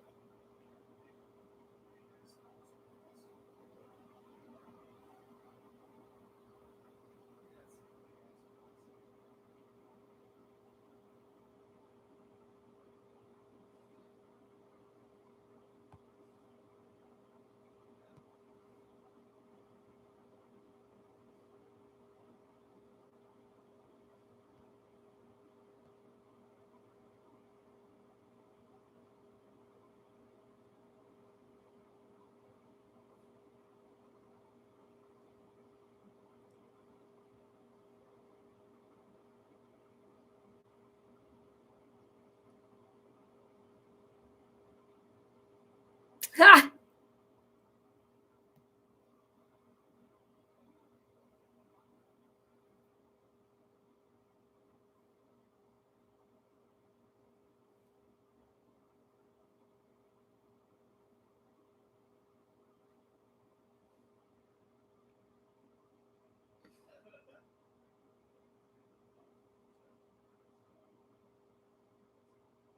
Oh my god. You guys are so neurotic.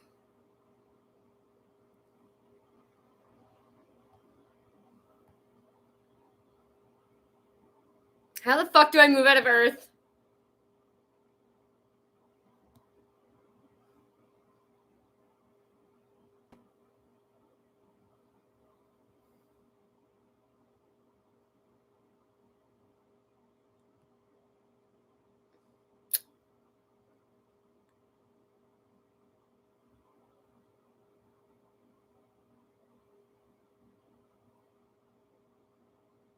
Aw, poor thing.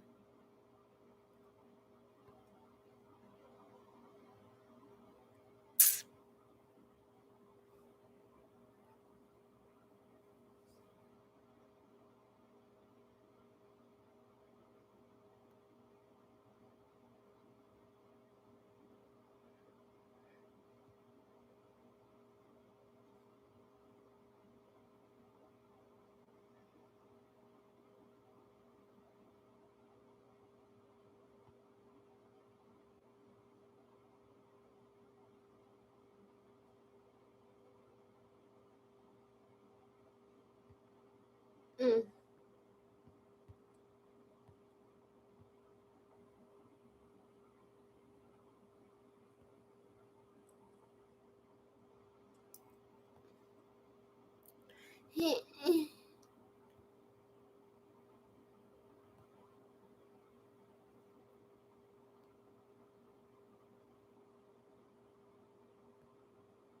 Oh, poor Nan.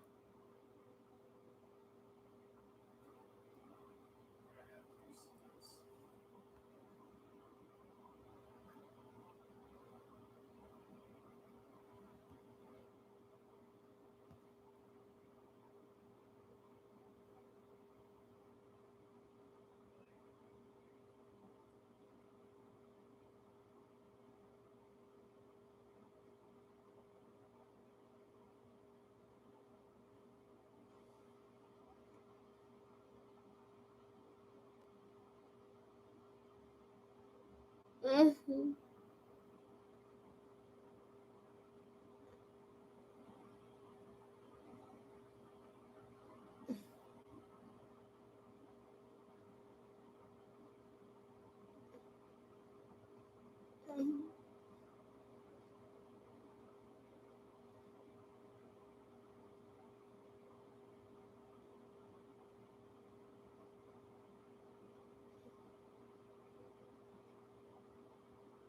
What the fuck?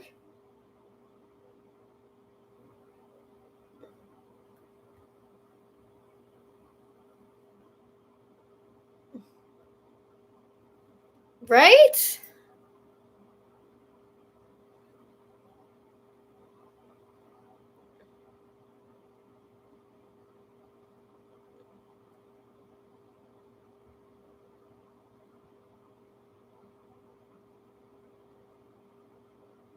Yeah, I agree. This is very much a fucking scam.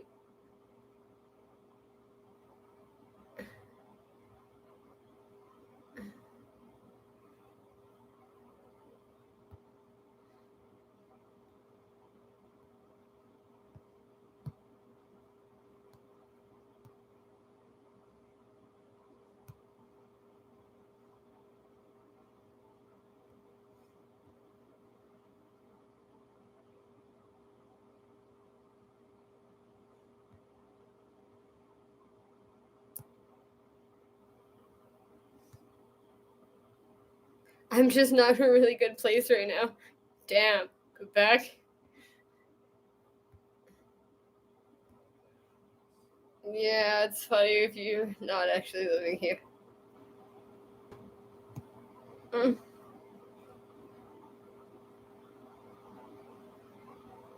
Getting this together. Macaulay Culkin.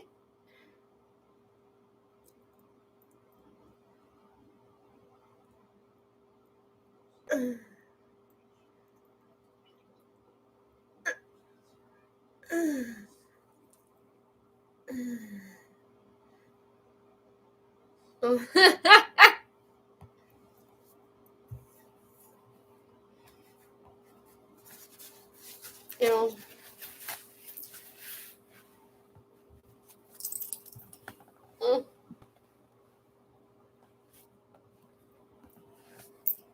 Can we stop acting like we actually give a shit that Bob Saget's dead?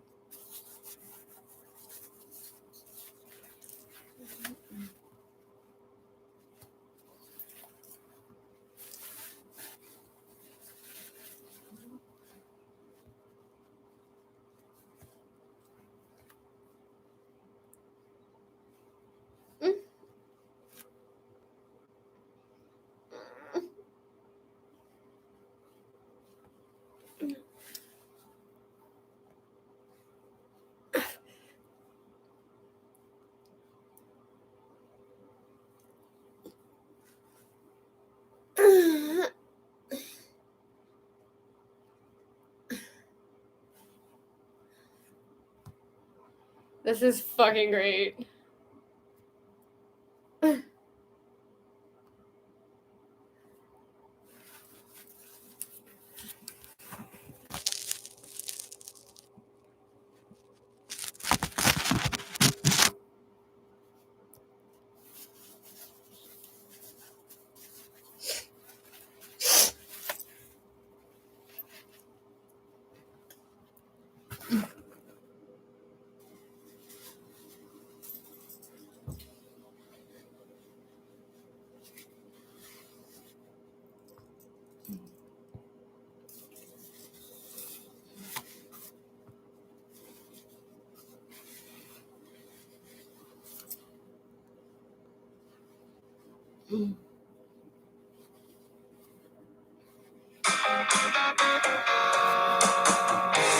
Welcome to Canada's most irreverent talk show.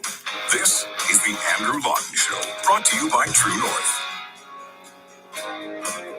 Coming up, yesterday's conspiracy theory is today's public policy. The federal government is talking about mandatory vaccination as inevitable. We'll talk about that and also getting kids back to the classroom. The Andrew Lawton Show starts right now. Hello and welcome to Canada's most irreverent talk show. This is the Andrew Lawton Show here on True North. It is great to talk to you on the program today. This is one of these I hate to say I told you so, and in this case, I really hate to say I told you so types of shows, because what was it, a couple of months ago when Austria was moving forward on mandatory vaccination, I wrote a column, I did shows, I did interviews, and I said, don't believe for a moment this couldn't come to Canada. And then right on cue, we have Quebec Premier Francois Legault coming out and saying that there's going to be a healthcare charge. That's what he's calling it, not a vaccine mandate, but a healthcare charge.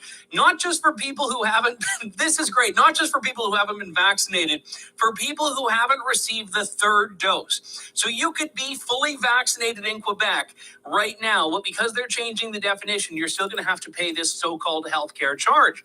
Now, here's the clip of him saying this. The vaccine is the key to fight the virus. This is why we're looking for an health contribution for adults who refuse to be vaccinated for non-medical reasons. Those who refuse to receive their first dose in the coming weeks will have to pay a new health contribution. Fantastic. You just fucking take it out of my savings account.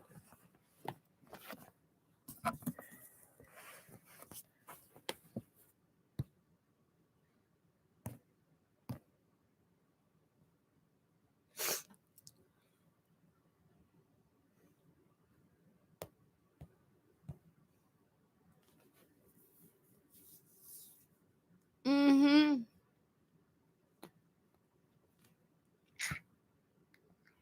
Please tell me how fucking it's fucking COVID airborne, please. Honestly. Thank you.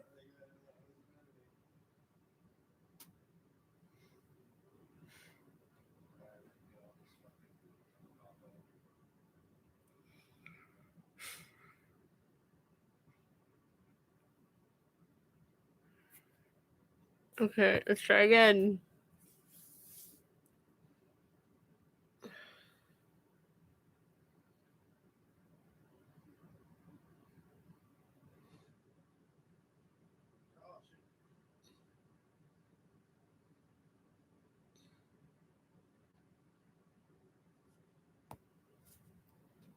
Oh God, thank God. The conservatives, joy. Glad they're fucking The vaccine is the key to fight the virus. This is why we're looking for an health contribution for adults who refuse to be vaccinated for non-medical reasons. Those who refuse to receive their first dose in the coming weeks will have to pay a new health you're not paying me no contribution. more? These people, they put a very important burden on our healthcare network. And I think it's normal that the majority of the population is asking that there be a consequence. Here in Canada, it's the harshest it's ever been. Curfews again in Quebec, for heaven's sakes. And the civil liberties people hiding as usual. Okay, how about the media speaking truth to power, skeptical of punishing the sick and the poor, worried about the idea of breaking the universality of healthcare? Why they couldn't be happier.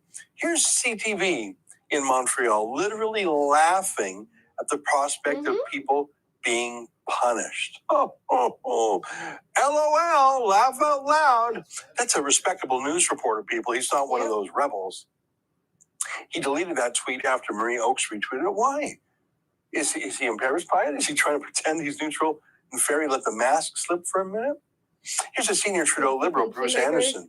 It was only a matter of time. It's rational to say you can't just ignore urgent health guidance and use up all the public health resources in a crisis. It's rational to put in barriers and penalties for those who won't comply with rules to protect lives and livelihoods. Yeah, but that's just not true. In Legault's footsteps here. Here's the Toronto Star, which stands up for the little people. That, and I don't mind as much. Greece did this more or less. Here's Maclean's, another bailout media company. Stephen Maher says, not sure how difficult it will be to implement if bureaucratic hurdles, legal challenges, and political blowback will make it impossible. Best thing would be if it becomes irrelevant after Omicron ebbs. So not a word against any of this from conservative political opponents, political leaders that I've seen so far. Have you seen Aaron O'Toole weigh in on this? That's a joke. That's an excerpt from my daily show, The Ezra Levant Show. Every day I do a monologue on the news of the day, then I interview an interesting guest, and then I read my hate mail. You gotta subscribe. Go to rebelnews.com.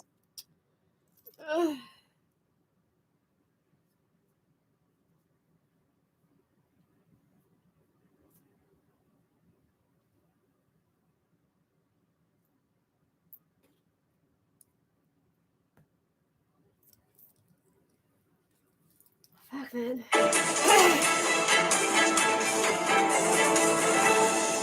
Those who refuse to receive their first dose in the coming weeks will have to pay a new health contribution. He's calling it a contribution, but politicians always use words other than tax. They use levy. They sometimes use contribution. Yeah, it's really a tax on the unvaccinated, isn't it? Yeah, that's correct. We heard the premier say contribution, but make no mistake about it, this would be a tax. And no, the Canadian Taxpayers Federation does not support a new tax on Canadians. And Ezra, you know, there is a lot of uncertainty going around right now, but here's what we do know. We're not going to tax our way out of a pandemic. Yeah, isn't that the truth? It's sort of funny because we've seen governments try everything. We've seen them pay cash to people who will get the jab. We've seen in some jurisdictions lotteries, you can win huge prizes. We've seen Krispy Kreme give free donuts. I'm not sure if that's a public health matter, but I guess they've moved from the carrot to the stick. I mean, I'm just trying to think how this works. I mean, you get your tax form and you fill out questions. I don't know how they would cross-reference that with your health records. I mean, most people pay taxes, I think, once a year. And when would you be forced to pay this and how and who's going to be the tax collector? I mean, I remember when the GST was brought in. That's how old I am, Franco. I don't know if you were even born back then. But just the administrative hassle of how do you do it and how do you get every tax accountant to do it right? And like, it was such an enormous undertaking. I don't even know how you would go about collecting and checking and how would this tax even work? I don't know. I don't think they have that figured out yet. No, they don't. Well, there's a lot of questions, but I have a big question is that why whenever there's this problem that politicians are looking to solve, their answer is always to hit taxpayers with higher taxes or new taxes, right? We've been in this pandemic for nearly 2 years now, and is this really the best solution that they can come up with? Is to hit Canadians with a new tax? Really? Is that the best that they can do? That's a great point. You know, there's another point, and you know, for a long time, if you asked Canadians, what makes Canada, Canada? It's hard to believe now, but there was a point in time when a lot of people would have said Medicare. That's what makes us different. And there was this whole mythology around how we're so much better and so different than Americans. And no matter what your circumstances are, you'll be covered in Canada. We heard horror stories of Americans who were bankrupted because they didn't have health insurance. And so the idea of universality was such a liberal, you know, core tenet of belief, and that everyone's covered no matter what. This seems to be, you know, yet another admission that that's not really real.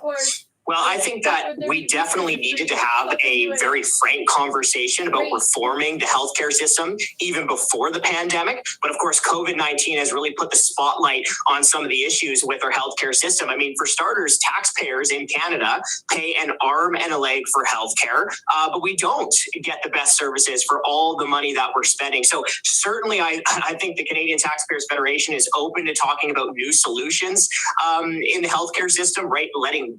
Letting entrepreneurs play a bigger role in delivering healthcare services to relieve some of the burdens on the government healthcare system. But here's the thing. I mean, the last thing that Canadians need are new taxes, right? Many Canadians are struggling through the pandemic. So many people lost their job, took a pay cut. Many small businesses are seeing their revenue evaporate before their very eyes. And the last thing that we need in Canada is a new tax. And make no mistake about it, that's a new tax. That's an excerpt from my daily show, The Ezra Levant Show. Every day I do a monologue on the news of the day, then I interview an interesting guest, and then I read my hate mail. You gotta subscribe. Go to rebelnews.com.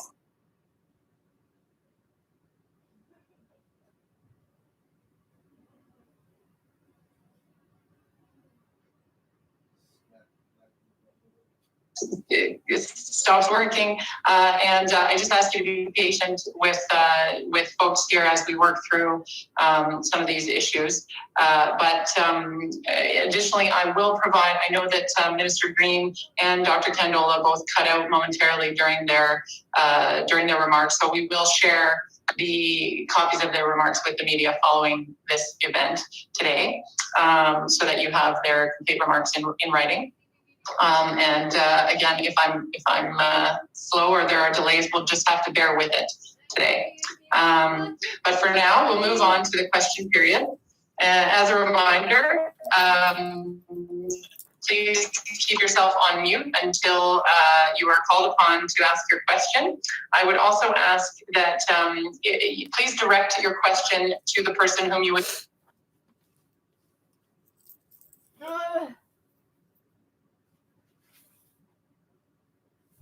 Ow.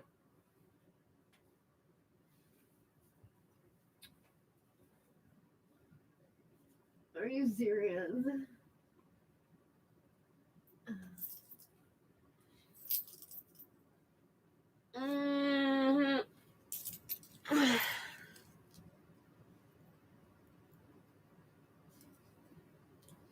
Why? Okay. Well, fuck me.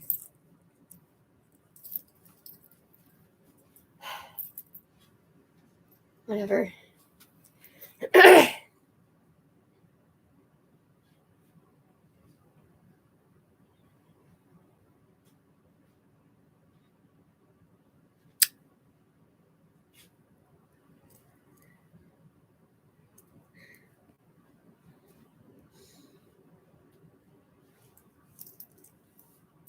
3 weeks ago. Top news. Thank you.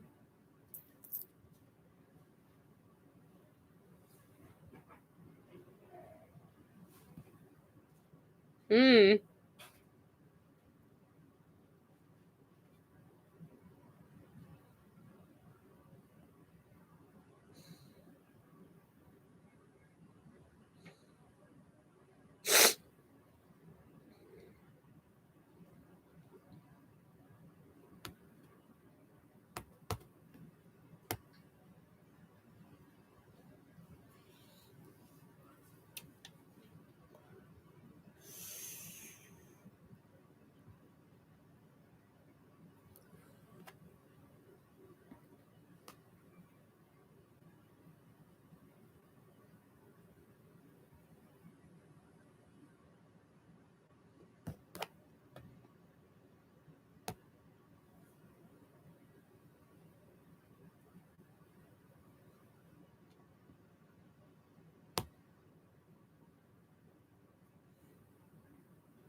Here is the Pfizer CEO, Albert Bourla, saying that 2 doses offer very limited protection, if any. This is quite bizarre, considering what I just showed you Joe Biden said. And we know that the 2 doses of the vaccine offer very limited protection, if any.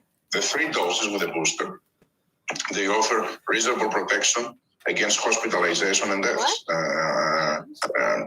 Against deaths, I think very good. And less protection against infection.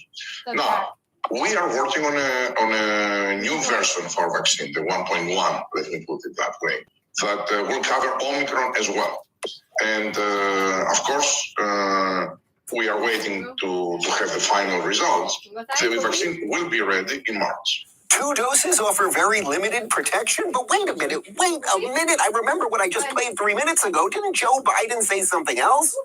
The various shots that people are getting now cover that. You're okay. You're not gonna get COVID if you have these vaccinations. Yeah. Okay, so again, they're not giving you what they promised, and whether that's lying maliciously, whether Biden doesn't know what the hell he's doing, whether this all has nothing to do with COVID and it's much more about controlling your life. Who am I, Alex Jones? Now we've got some video. This is CDC Director Rochelle Walensky, and you're not going to believe it, people. They've been counting COVID deaths that perhaps had nothing to do with COVID. The overwhelming number of deaths, over 75%, occurred in people who had at least 4 comorbidities. So really, these are people who were unwell to begin with. What? 4 comorbidities? 4 comorbidities? 4 other things that might have killed these people? Maybe they got hit by a truck, fell off a building, got caught in the gears of a combine, had a bad headache. What is going on here?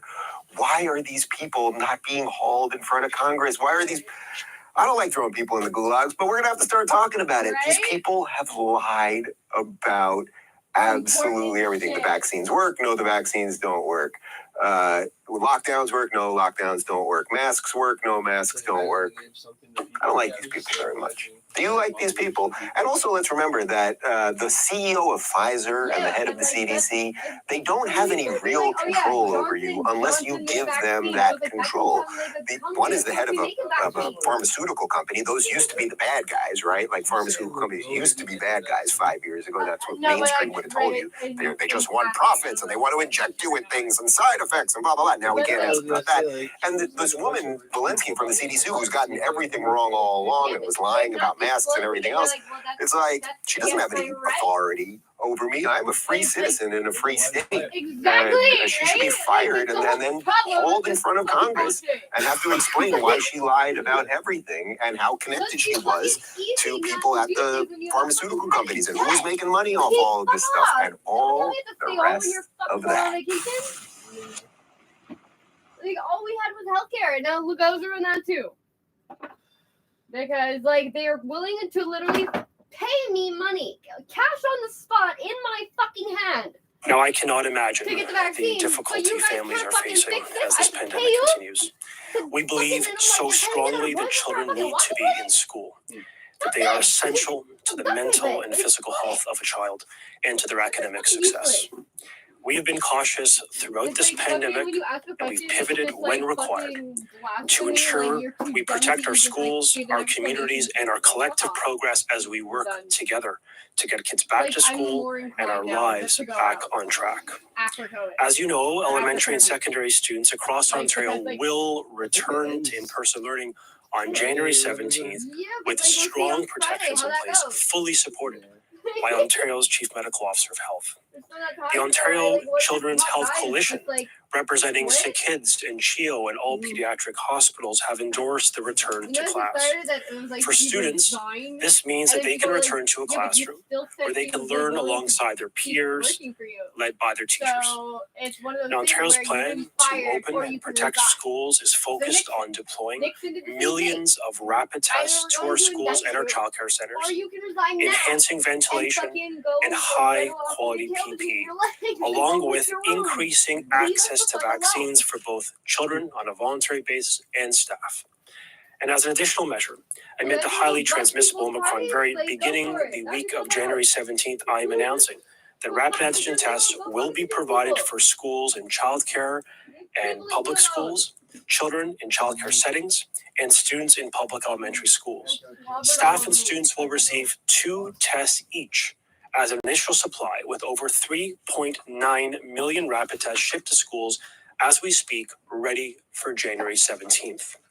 These tests are for use when symptomatic, as outlined in the updated school and childcare screener that has been strengthened. We will continue to expand access to rapid antigen tests for parents, for students and staff. And these tests will be made available for students in public secondary schools on a need basis. And more tests will be available in the coming weeks so we can help limit the spread of COVID in our learning environments. This will build on the more than 11 million rapid antigen tests Ontario sent home with all children in publicly funded schools and private schools ahead of the Christmas break, the only province to do so on a proactive basis to reduce risk.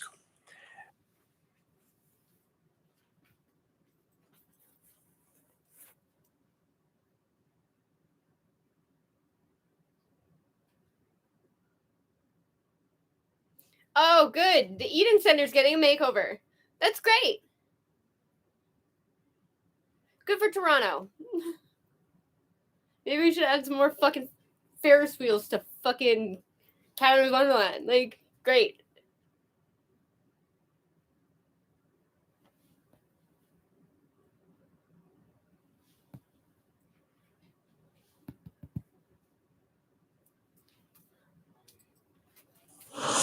A Toronto woman says a quiet Friday night in with some takeout food turned into a disturbing experience when a DoorDash driver contacted her on the app after delivery, asking her a personal question which she felt was inappropriate. But it didn't stop there. Shortly afterwards, I received a Facebook request. Then I realized I got a notification from LinkedIn that someone had also viewed my account, and it was the same person. Samantha chose to use an alias and not appear on camera because the experience left her feeling vulnerable and unsafe. It felt very violating and a huge invasion of my privacy. So it was really unnerving and scary to know that someone used that information, my private information from the app, and had done some internet sleuthing and tried to find me outside of the app and connect with me. Samantha says she contacted DoorDash immediately, and it took them more than 2 days to provide an adequate response after City News reached out to them. There has to be a mechanism for people to file a complaint or escalate an issue, and that mechanism can't be waiting 30 minutes to talk to an agent who then sends you off to another team who then doesn't get back to you. DoorDash has now connected with Samantha and expressed their regret and support, but she says she will not be using the app anymore. In a statement, DoorDash says in part, the behavior described is concerning and completely unacceptable, and we've deactivated the dasher involved. The company adds that when it removes a delivery person from the app, it doesn't provide a reason. DoorDash also notes that their policy clearly states that personal information can only be used for delivery purposes, and the former delivery person would no longer have access to any customer information. Samantha says that's beside the point, as the person already knows where she lives. This person has my full address, and so that's really unnerving to know that this individual already has access to that information, and there's really nothing I can do to protect myself in that sense. Now, so far, Samantha isn't taking the matter to police. However, Toronto police tell us if she did, they would investigate and, if warranted, could lay a charge of criminal harassment. Police also provided us with some general safety tips to keep in mind when using food delivery apps, and you can find those on our website, citynews.ca. For City News, I'm Dilshad Berman. Oh, good. There's Dorian in this picture. Gross.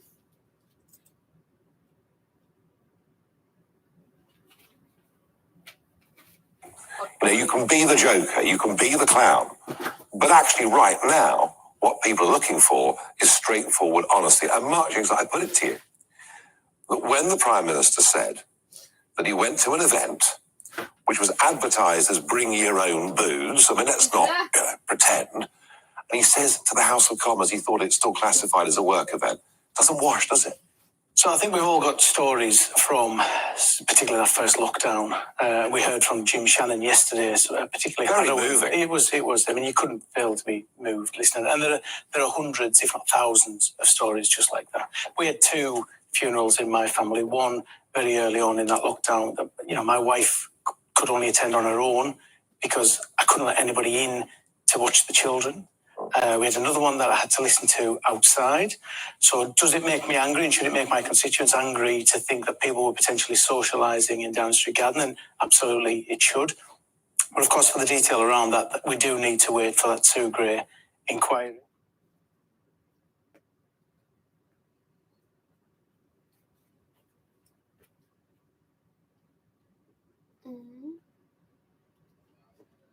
experts continue to study the impact of the Omicron variant. Safety guidelines keep shifting, and people are struggling to keep up. Now, CDC Director Rochelle Walensky tried to clear up any confusion after Supreme Court Justice Sonia Sotomayor got a couple of her statistics wrong. Anyway, take a look. We have hospitals that are almost at full capacity with people severely ill on ventilators. We have over 100,000 children, which we've never had before, in serious condition, and many on ventilators. The most important thing we can do for those children to keep them out of the hospital is to vaccinate them and to vaccinate their family members around them. Understood, but the We also number's know not that- 100,000. It's roughly 3,500 in hospitals now. Oh wow. Yes. You have a number of children on ventilators? I do not have that off the top of my head, but what I can say is I don't believe there are any in many of these hospitals who are vaccinated. You already just said the And she went on to say that the science has to evolve along with this ever-evolving variant. And her job is to keep updating the guidance. Yeah, that's so, her one I mean, job. Yeah. how can they do it faster, better, make everyone understand, and then take what they're saying to heart, Sonny? Is that possible? You're so funny.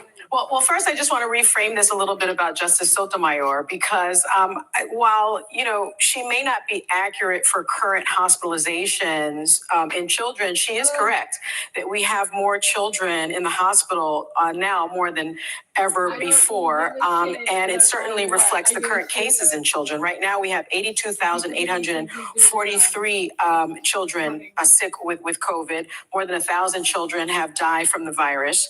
And in addition, about 7.8 million children have caught COVID since the pandemic started. And so that those are just the numbers. And so while fewer than 83,000 kids have been hospitalized with the virus, we have kids sick with COVID more than we ever have before. And so that's a real thing, and those are real numbers. The other thing that I want to say is I'm really concerned about this new CDC guidance. I know that the science is evolving. I know that our knowledge is evolving. But now the CDC is saying that, after 5 days of being infected, you don't have to test negative, but you can go out, you can go back to work and just wear a mask. I don't believe that. I think that after 5 days, and if you're not testing, you can certainly still be infectious and you can certainly still spread the virus to other people. And I have to wonder, is it a business decision that was made? Is it that there's a staff shortage? Is it that there's a shortage of essential workers and they just need people to get back to work because there are so many unvaccinated people? And then I just want to remember Dan Patrick. He was the Texas lieutenant governor who once suggested elderly Americans. This is so stupid.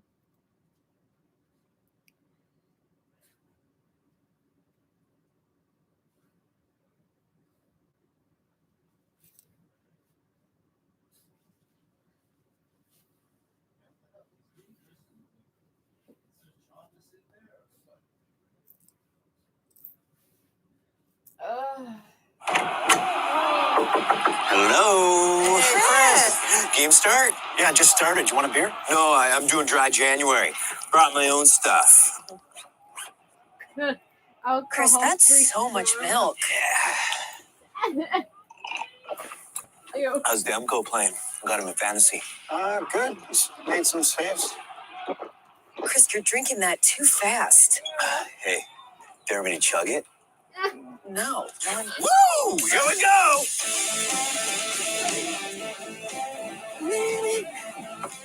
Yeah! Boom! Yeah! Hey, Stace, hand me another? Ew, Chris, these are all warm. Oh, yeah. That's how I like them. Give me. Hey, Trent, want to play Edward Milky Hands? That's not a thing. No?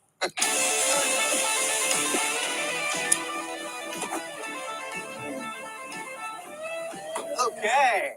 Trent, dude, I didn't know you milked. Chris, that's my girlfriend. She was going to make Indian food. You guys want to do some shots? No, we don't want to do shots of heavy cream. Your funeral, babe.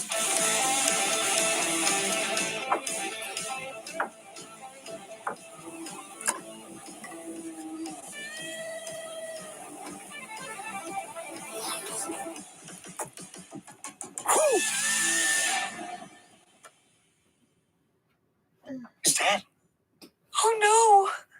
Milk overdose. Why? Why did you have to do dry January? Why? Don't do dry January, as it can lead to the temptation of milk. A message from the Liquor and Beer Board of Canada.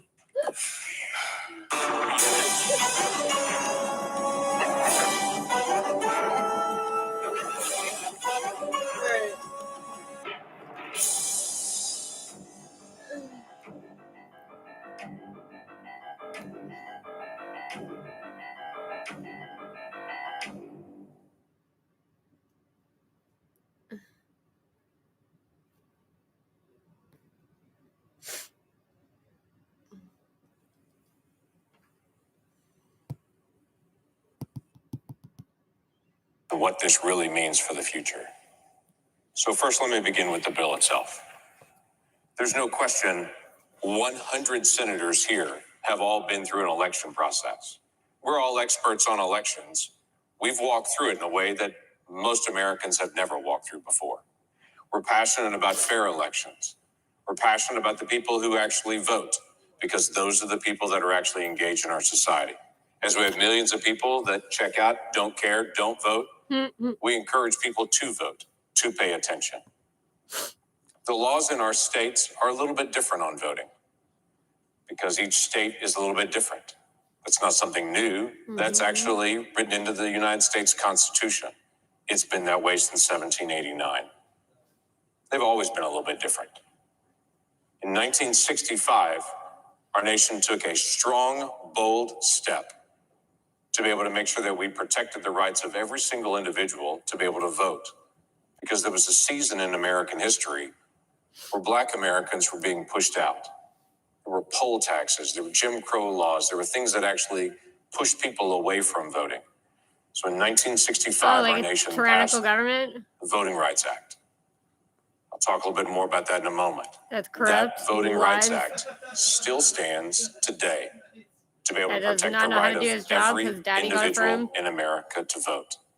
If a single person or group of people are suppressed in their voting, or prohibited from voting, federal courts today have the right to be able to step in on any jurisdiction, any state in America, to be able to protect the rights of individuals to be able to vote.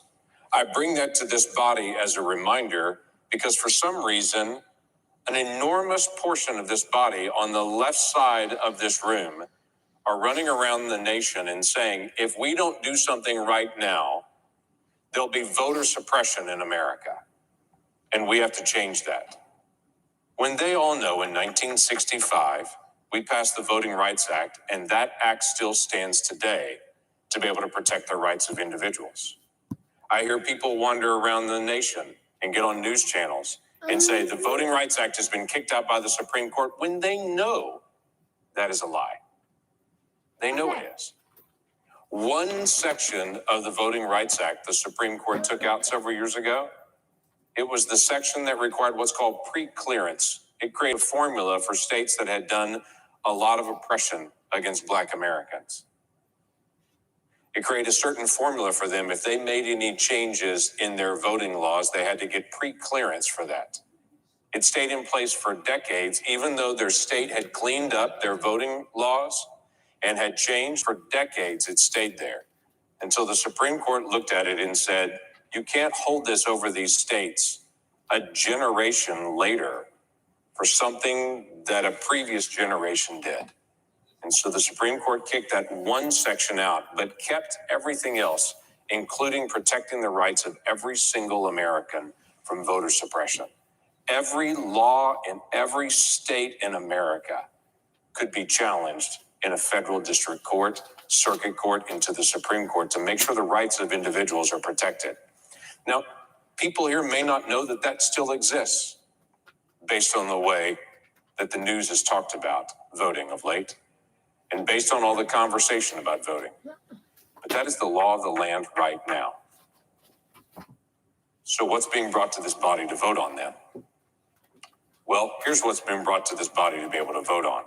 A long list of things that they want to be able to address and to be able to say they want to change voting in America to be able to remake it in their image. Except it's not in the image of their states. because many of my Democrat colleagues don't actually have in their own state the things that they're actually putting into this federal legislation, meaning literally they're taking over from officials in their own state, telling their own governor, their own legislature that they're wrong and that they're going to set them straight. We have a disagreement on some of these issues. I'll grant that. Some of the areas in their bill we look at and go, let's talk about. Most of the areas in their bill we look at and go, are you kidding me? We just disagree on this. Things like same-day voter registration, where a person could literally walk in, say, I've never registered to vote before, tell them their name, and then vote on the spot. Honestly, I have a problem with that because there's no way to be able to validate that they didn't vote in Oklahoma City, then go vote in Tulsa, and then go vote in Muskogee, Oklahoma. There's no way to know. They just voted, and they did same-day registration, and so there's no way to verify that person's actually really even that person. Interestingly enough, they also include in their bill undermining state voter ID laws. So the combination of the two is pretty powerful. You can't call for ID, but you can register on the spot.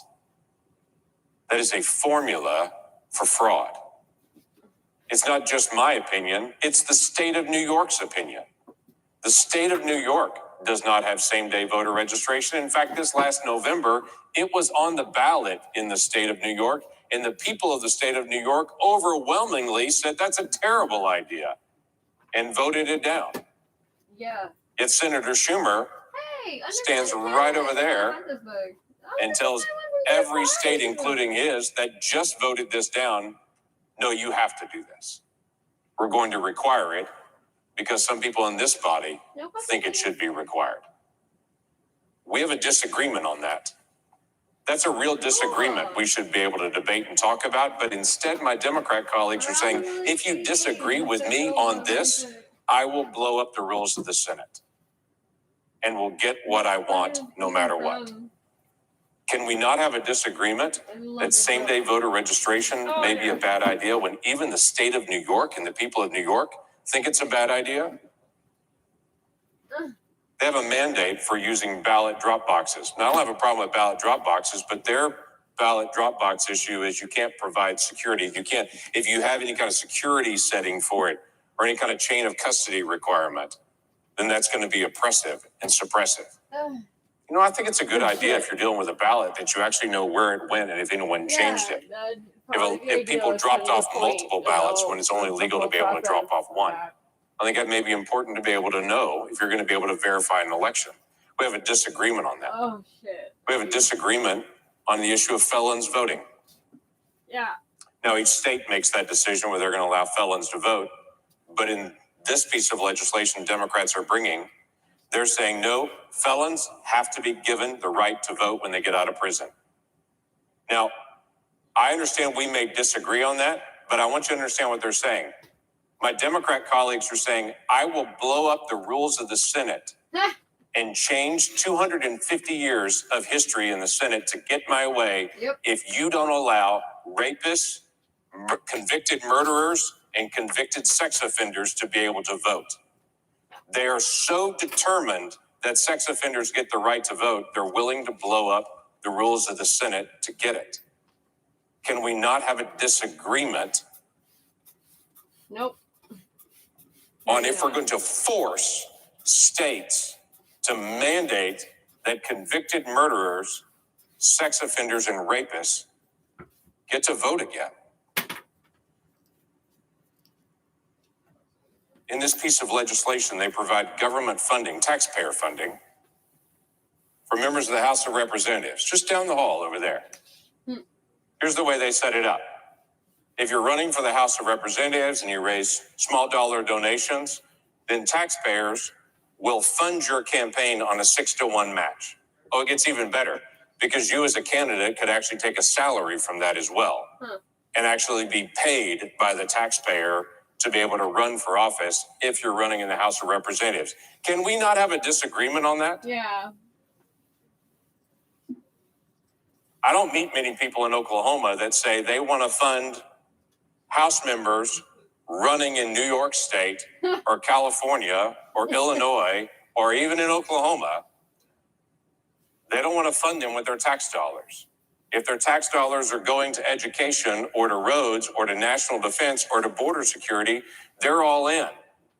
But if they're funding a political campaign with their tax dollars, I just don't meet very many people that are very excited about that. But my Democrat colleagues are saying, if you don't support that, I will blow up the Senate and I will destroy 250 years of history in the functioning of the Senate to get my way, because to them, having federal funding for elections is so important, they're willing to blow the Senate tradition up so they can get their way. You really like talking about blow shit up, I think. There's a general counsel that works for the Federal Election Commission. You've never met him. You don't know his name. He's an attorney that works for the Federal Election Commission. Their bill gives that attorney a tremendous amount of power to oversee elections in America. Do you know who he is?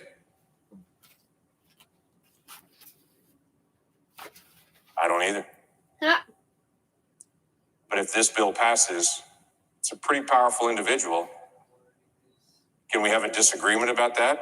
Or is this about, if I don't allow someone no one even knows their name in the Federal Election Commission attorney to be able to run elections in the country, I'll blow the Senate up? There's a section of it in this bill that talks about pre-clearance. We actually don't know how many states would fall into pre-clearance on this.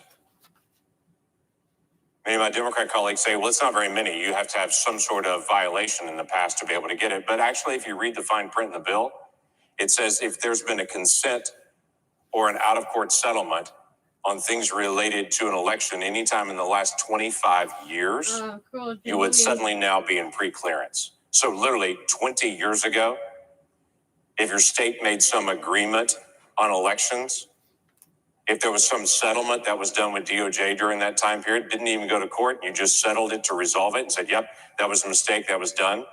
Now that's going to come back to haunt a future generation. And states will get drawn into pre-clearance, which let me just describe what that means. Pre-clearance means your state legislature can no longer pass legislation on elections until you contact the Attorney General of the United States and ask permission first. So now your state legislature works for the Attorney General of the United States, whoever that person may be in the future. It actually gives them the ability to be able to control anything on election law in your state, even though we don't even know who that is, and we don't know how many states are actually included. What I've heard over and over again from my Democratic colleagues are, well, if we don't do this right now, our elections are destroyed in the future. Because have you seen the things that Republicans are doing all over the country? Have you seen the terrible laws that have been passed since 2020? It's like, actually, I have. My state's one of them. And I was surprised when I saw my state on the list of 34 different laws that are out there that have been passed that are terrible for America. So we've got to be able to federalize all elections. I was surprised to see my state on the list. And so when I looked on the list to see what was the terrible thing that passed in my state, here's what I discovered. Our state passed House Bill 2663. House Bill 2663 did a couple of things. It added an extra day of early voting for the general elections, added At least you an don't extra have day of children in-person voting in early your voting, elections. and it said if you Bless you, request child. an absentee ballot, you have to do that 15 days prior to the election. Do you know why we did that? No, I don't want to know. Because the United States Postal Service contacted every state and asked them to do that. Because the Postal Service said we can no longer guarantee we can get something mailed to a person and give them time to get it actually mailed back in time for the election. So to make sure people's vote. We've never done that before. Can't imagine people actually getting off their ass for fucking.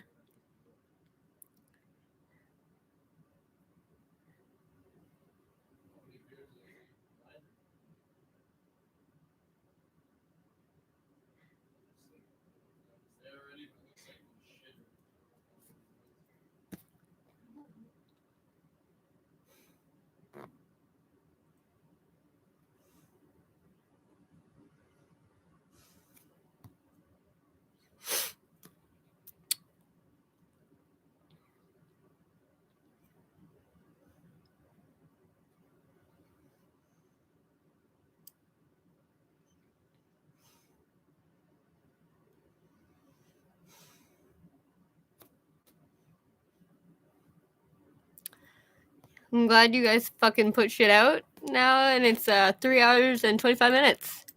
So make sure everybody gets fucking updated. What, you guys have done in 3 hours? Curfew, here. There, now you got fucking all the time.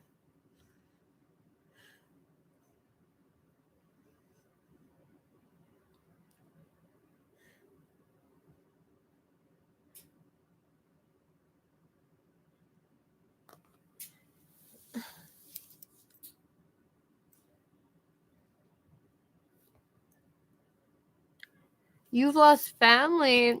Guess what? That's life. It's gonna keep happening more and more. It's that never-ending circle.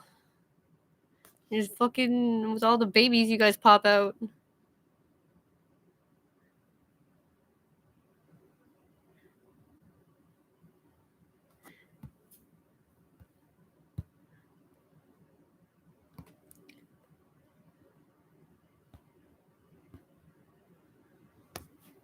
Wow.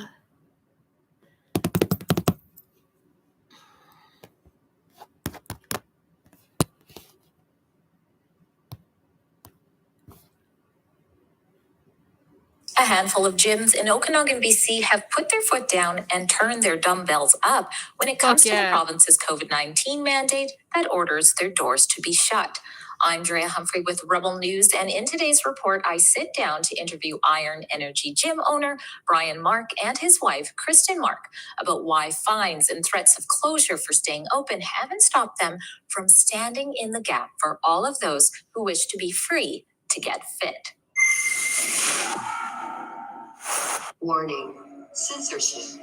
Worship, education, bodily autonomy, and physical fitness are just some of the basic liberties Canadians used to be able to engage in freely. That is, until the highly survivable COVID-19 virus turned up, and then big pharma billionaires and political health lords alike told us the only way back to normalcy would be medical tyranny. So eventually there will be sort of this digital immunity proof that will help facilitate I'm glad you're still global fucking around. reopening up.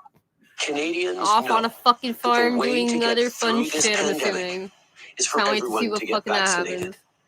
So unless people have a medical exception, Yeah, they will not my be able fucking to sanity. board a plane or a train in Canada if they are I mean, we all wish we unvaccinated. could have our own private jet. Okay. They didn't actually admit to being tyrannical, but after nearly 2 years of enduring the powers that be, the yo-yo COVID-19 restrictions that often focus more on compliance rather than explaining their driving science, can you really blame the droves of Canadians who are just now starting to feel like doing their part means standing up and saying enough is enough?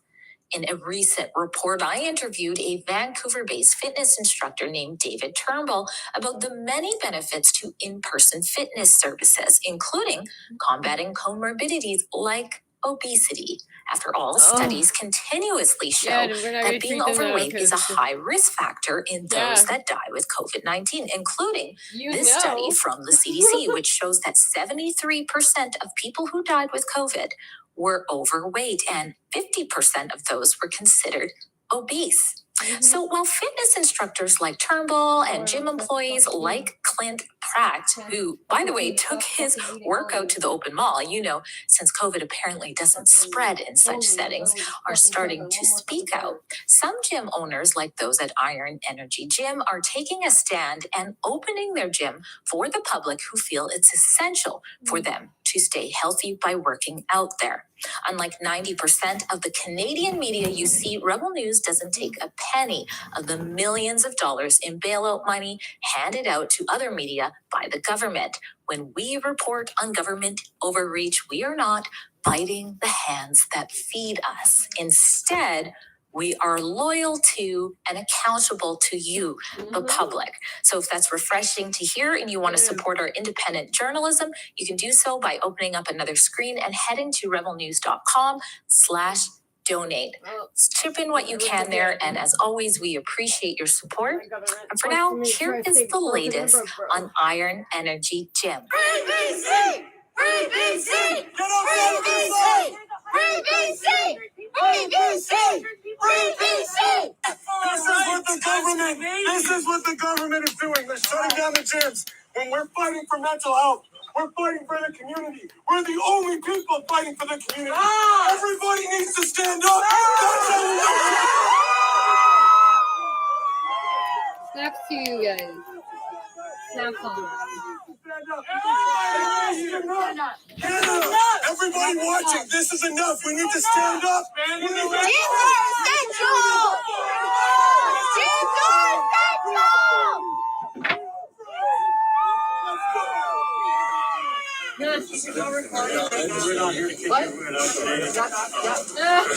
So the other thing is, when they said that we were here to support them, our role as the RCMP is to ensure that there's no violence to people. Yes, sir. You can protest, you can put your signs up, you can have all your rights. That's what I work at least for. someone's That's the talking only reason we are present here fucking today half a is to brain. ensure that you people are safe and that they are safe. Fine. And that everybody's working right now.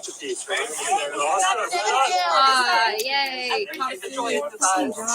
So that was just a little bit of the excitement happening at Iron Energy Gym, and right here I have in front of me the owners of that. Oh my goodness. So tell us, I want to back it up a little bit. Tell us about your gym, what makes it unique, if it is, and how long you've been doing that. No thanks. When people see that we're in lockdowns or serious public health restrictions right now, because the risk posed to all of us by unvaccinated people get angry.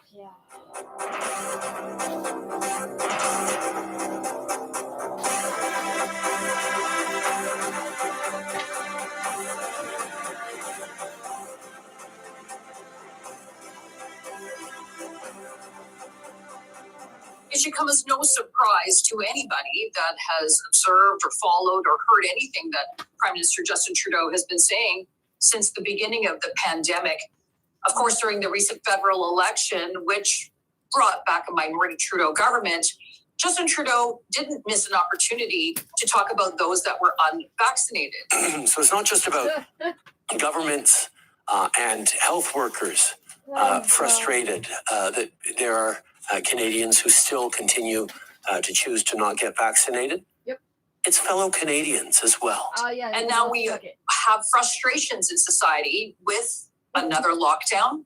And yes, a lot of people are looking at those that are unvaccinated and saying, hey, you're responsible. But is that fair? Is that justified? And frankly, should the Prime Minister even be pitting Canadians against each other like this? I'm with the Sun's editor emeritus, Lori Goldstein. Class warfare, race politics, all sorts of things, Lori, Justin Trudeau does not hesitate to do. And now it's the unvaccinated versus the vaccinated. Yeah, I think the worst thing is that great leaders unite people in times of crisis. And Trudeau is driving them apart. But let's analyze his claim. He talks about the unvaccinated as being prone to racism and misogyny. Okay, so who is he talking about there? He's talking about Black Canadians, Métis Canadians, Arab Canadians, Latino Canadians, all of whom, according to Statistics Canada, their rate of vaccination, for very valid cultural and historical reasons, are lower than the general public. Is he talking about children under 5? They can't be vaccinated. Those are the people that are stopping all of us from, getting back into society. Is he talking about the parents of young children who are older than 5, who may have been vaccinated themselves, but have legitimate concerns about whether they want to have their children vaccinated, given what we now know can be, rarely, but can be quite serious adverse reactions? So when Trudeau talks about the unvaccinated, he seems to have in his head that they are all the kind of people who harassed him during the election campaign, shut down a few of his meetings, or who go out in front of hospitals and yell about vaccination. Trudeau himself was punchy with protesters who followed him to an interview at Global BC. Isn't there a hospital you should be going to bother right now? As if that's everyone. That's the vast majority. It's not true. We know it's not true because Abacus data, Bruce Anderson, hardly a pollster that would be antagonistic toward Trudeau, did a survey in the summer of 30,000 Canadians about their views on vaccination. And what he discovered was that the average vaccine-hesitant person in Ontario is a 42-year-old woman who probably votes Liberal. In terms of the broader group of what he called the vaccine hesitant, they are not conspiracy theorists. They do not, they're not angry.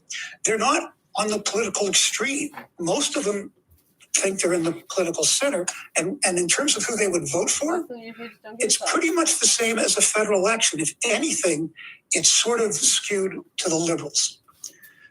Okay. He talks about another group, which are the vaccine refusers. Yeah. And he says, yes, that group is, you may not be able to convince them that they are more militant. But neither of those groups are represented by the small minority. What are we talking about? A few hundred people, maybe 1,000 people who gave Trudeau a hard time during the campaign, that he identified them as white supremacists and all this, and then said in the election that Erin O'Toole was encouraging them.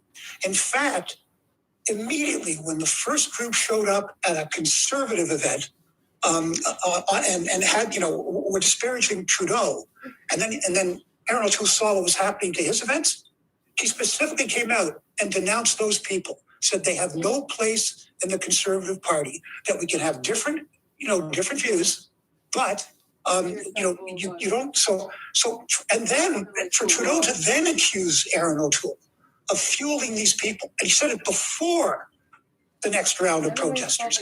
I found, that's just appalling. So finally, why is Trudeau doing it? Well, I think he understands, and there are polls, as you've mentioned, Canadians are getting increasingly frustrated and angry about, and particularly in Ontario, about being locked down and the kids can't go to school and all that. And so I think what he's doing is he's doing the old political trick of getting he knows there's anger. He knows it could blow back on him. For heaven's sakes, never mind somebody at a protest. He's the Prime Minister of Canada. Right? He carries the can. And I think, given the many failures of the Trudeau government, starting with not taking this pandemic seriously at the beginning, we all remember, the slow response. We all remember to try to do the deal with the Chinese to do vaccines. What was that about? And he knows that it may blow back on him. So instead, what he's doing is he's getting out in front of it. He knows that when there's a crisis, people look for a scapegoat, for an easy target. And as we all know, that has been used horribly in history. I'm not saying it's that level yet, but that what he is doing by scapegoating the vaccinated is appealing to the worst instincts of what the pollsters are showing are increasing frustration and anger by the general public. Think of the leaders of our era. Church. Richard Southern joins us to chat about the day's most interesting stories, and we begin with a tweet that has generated I super don't care about people shoveling snow. Richard Southern joins us now for the day's business news. And Richard, one of Toronto's most iconic shopping centers is getting a makeover. And it's right behind you. Do you ever go and just wander around the Eaton Center? I certainly do, yes. Back in the day on my breaks, I would go there. In Toronto. Not so much now. Yeah. Exactly. Well, listen, we hope to get back to malls in bigger numbers, but the Eaton Center is trying to attract people back, Erica, with a multi-million-dollar makeover. Cadillac Fairview, the company that owns the Eaton Center, says it's shelling out $75 million to revamp the mall, which first opened downtown back in 1977. One of the big things they're going to do is change the skylight. You go into the Eaton Center and they have that, very famous big skylight that stretches the length of the mall. There it is up there. They're going to replace all of those panels with new glass that the company says will make for a more energy efficient mall. You know, be easier to cool and to heat it. They're also going to spend money at Cadillac Fairview to upgrade a lot of the walkways, the staircases, make the elevators bigger, so more of a comfortable experience when you're walking through the mall. And all this, of course, comes at a time when malls are struggling to attract stores. A lot of people taking their business online. It's been tough on malls. Maybe the fresh face the Eaton Center is planning will help it attract some new business, Eric. I wonder if they're going to change those super heavy doors to get into Queen subway station. I don't know if you've experienced that before, but yeah. I've got them in the face, I think, when you're behind someone. You got to be careful with those things. I like the food court, though. They got a great food court. Yeah, they do. All right, Loblaws is trying out something in one of its downtown stores. What's that? Speaking of food, Loblaws, Erica, planning to open a restaurant inside its grocery store. And the first one is open in here, the Maple Leaf Gardens location of Loblaws. They're calling it Global and Global.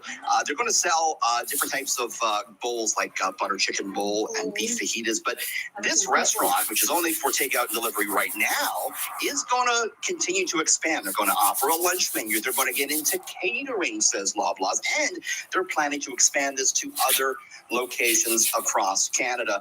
Restaurant experts and food service experts I'm talking to say it makes sense because that part of the grocery business, they call it the home meal replacement, is big. You know, when you buy the rotisserie chicken and all those ready-to-eat things, that's big business. $8 billion a year Canadian grocers make doing that. So it kind of makes sense that they're going to get in to the restaurant business, Erica. We can go for dinner in Loblaws. Yes, we can. Rotisserie chicken. Okay. Finally, it appears more and more people are being priced out of the Toronto housing market, Richard. Yeah, maybe millennials like you and I, Erica. KPMG out with a report saying some millennials might never own a home the way things are going right now. Of course, prices have gone straight up. We actually had some new analysis in from homing.ca that showed the average Toronto house has gone up $1 million in just the last 10 years. The average detached house cost $450K in 2011, now goes for $1.2 million. The average condo back in 2011 cost $285K. Now sells for more than $600,000. Meantime, we understand the federal government may be planning a review of the rules surrounding down payments on investment properties in order to curb speculation, which may have led to some of this runaway price growth, Erica. All right. Thanks for joining us, Richard. That's business editor Richard Southern. Thank you.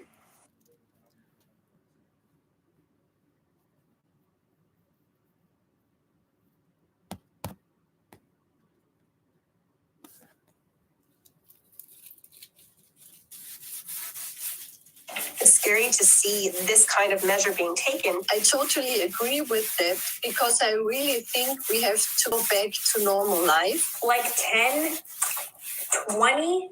How much will it cost you if you're unvaccinated in Quebec? Premier Legault says a significant amount. In a Canadian first, Quebec will tax adults who haven't gotten a COVID-19 vaccine for non-medical reasons with what they're calling a health contribution. In the province, less than 9% of those 12 plus have yet to receive even one dose. Quebec's health minister saying around 7,000 people booked an appointment for their first shot on Tuesday, the highest number in the past several days.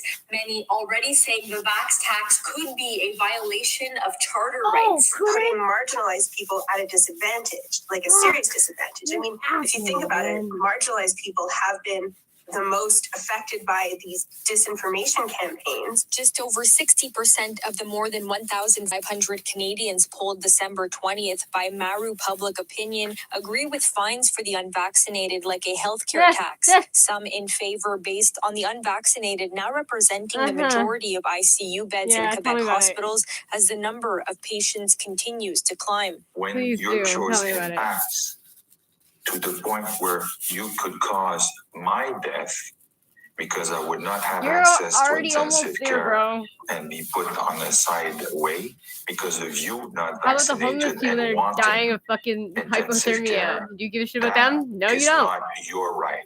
It'll be up to the government to show that the pandemic is a compelling enough reason and other vaccine policies are not enough And so they need to do this. And They I need think to. that They that, need to. That'll be a tricky argument for them to make, but a court may be receptive to that. What's to stop them from saying, oh, anybody who has lung cancer due to cigarette smoking, well, they're Right? going to have to pay for their medical care. In Austria, where about 75% of the population has at least one dose, starting in February, the unvaccinated over 14 years old will face fines of about $5,000 Canadian every 3 months. That's about $20,000 a year. It's like dividing the population of Austria. The ones who are for the vaccination, the others who are against it. Astrid Bader is an Austrian citizen. She says not everyone in her circle in Vienna is on board. A friend of mine, she said, fucking shit. I'm not going to be vaccinated even if I... Get the fuck out of here, man. We also heard another major piece of breaking news from that news conference. The Premier of Quebec, François Legault, announcing a Canadian first that the province is looking to implement a special tax on the unvaccinated unless they have a medical exemption. For more on this breaking news, the CBC's Hilary Johnstone is on the story live from Ottawa. So, Hilary, this is... certainly, you know, the news about Dr. Horacio Arruda, that was big news and why it's happening. And we'll get into that in a second. But kind of slid in there in that announcement was this plan. Again, a Canadian first. No other jurisdiction in this country has gone this way.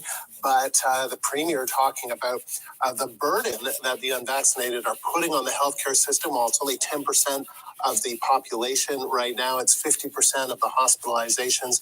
And the burden that is having with people, healthcare workers either being sick or off, that they are at a breaking point. And so this tax is being looked at, and it will be significant. We don't know a specific amount at this point, but we do know that it'll be more than $100. Yeah, good luck. That's right. So that he was asked about that, right? Both the Premier and then also the health minister. But, you know, what sort of number are we looking at? They said that they hadn't arrived at a figure yet, but they said that in their mind, $50 or $100, that wasn't significant, and they wanted this to be significant. And along with talking about the burden that people who have not been vaccinated are placing on the healthcare system, on ICUs, they also spoke about the frustration that vaccinated Quebecers are feeling right now. They're once again under a curfew. Schools are closed. There are restrictions on businesses once again, both on private gatherings, indoors and outdoors. So that was the other thing that he spoke about. Now, how is this going to work? How are they going to find these Quebecers who are not vaccinated and actually tax them? He referred to this as a healthcare contribution tax. He said that this wasn't necessarily a pay for service or a fee for service. This wasn't something that Quebecers who are not vaccinated are going to be charged if they show up at a hospital. He said that this would be for everyone who is not vaccinated. And if they do not go and do so, go at least and get their first shot in the coming weeks. But how you find these people, how you categorize this, how much you charge them, how this all works, if it's legal, there are still a lot of questions here that have not been answered. I think it's going to be interesting, Andrew, to see how other provinces react to this.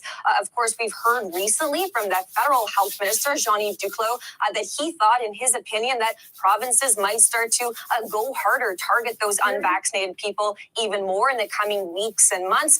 This might be Quebec's answer to that. So it's going to be interesting to see what other health ministers and other provinces and other premiers say when they are undoubtedly going to be asked about this in the coming weeks when they have updates as well. But what we know is that this is some sort of healthcare contribution that Quebec is looking at for those who are unvaccinated at a time when the healthcare system is under incredible strain. More than 2,700 people in hospital in Quebec right now with COVID, 255 people in the ICU, 62 new deaths announced today as well. That's the most deaths that we've seen in about a year now, since late January of 2021. So there's a lot here for people to be considering. Oh, and actually, you know what? I think we also have a clip here of François Legault that I want to play. He was speaking a little bit more about this, about how this is going to work when he was asked about this. How are you going to find these people? Here's what he said. If you look at what's happening in other countries or other states, everybody is trying to find a solution, a question of equity. Because right now, these people it put a very important burden on our healthcare network. And I think it's normal that the majority of the population is asking that there be a consequence. So that question that he's talking about, Quebecers, that they want there to be some sort of consequence, of course, Andrew, that's not just something that Quebec is dealing with right now, but of course, provinces and territories right across this country. This is definitely new territory, though, and as you say, Hillary, lots of very interesting and important questions about this new tax, how it'll work, how it will be implemented. But the other big news, of course, which we knew about before going into the news conference, was this resignation. Our colleague, the CBC's Stephanie Levitt, has described it as an abrupt resignation by Dr. Horacio Arruda, who's been the face of public health in Quebec for 22 months. He said, the premier said he gave everything he had over the last 22 months. And he's going to take a few weeks off. He's going to continue to help us. But, being in front of the media every day explaining this pandemic to Quebecers is not easy for anyone. And there are benefits of having a new person. We learned who that new person is. We did, and he is Dr. Luc Boileau, who was the head of INES, which is Quebec's government healthcare institute, which works to promote excellence within that healthcare sector. So not a stranger to public health for sure, but he's been being described rather as the interim director of public health in Quebec. As you were pointing out there, Dr. Arruda, according to the premier, is going to have a couple of weeks off, well-deserved, and then the hope there, it sounds like, is that he will continue to work with the government as this pandemic continues to unfold. So I think there's probably still a few questions remaining there as well about exactly what is going on here. But as you say, it was what we were all waiting for today. It was what we were waiting for more details on what was going on there. And then the news that Dr. Luc Boileau is going to step into that interim role. And then he got right to it. He was asked about schools. Of course, the hope is that students in Quebec go back to school next Monday on January 17th. Dr. Boileau said that he was going to take some time today, take a few hours to look at all the data to see whether or not it's going to be safe to do so. Of course, we also know that they're going to be considering whether or not to lift that curfew that's in place in the province as well. So lots of decisions coming Dr. Boileau's way. All right, Hillary, thank you. That is the CBC's Hillary Johnstone live in Ottawa. Let's just see who wins this fun game. Many Canadians have found themselves in need Oh, during no, the pandemic. And one Montreal again. Fuck you guys and your fucking potatoes. We also heard another major piece of breaking news from that news conference. The Premier of Quebec, François Legault, and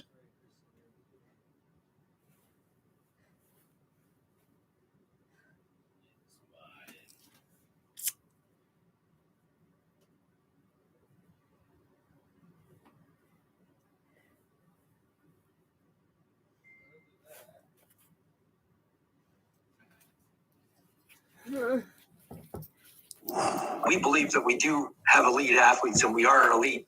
And so those athletes especially have missed an opportunity to develop, and they do serve on our provincial teams, on our national teams, on our Olympic teams. It's been 9 days since Ontario government informed the province's university and collegiate athletic programs that their season would have to be on pause for at least 3 weeks because of the new COVID restrictions.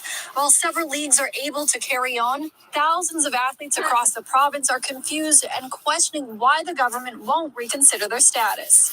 37 Olympians came from the OUA that were on the 2020 Tokyo team.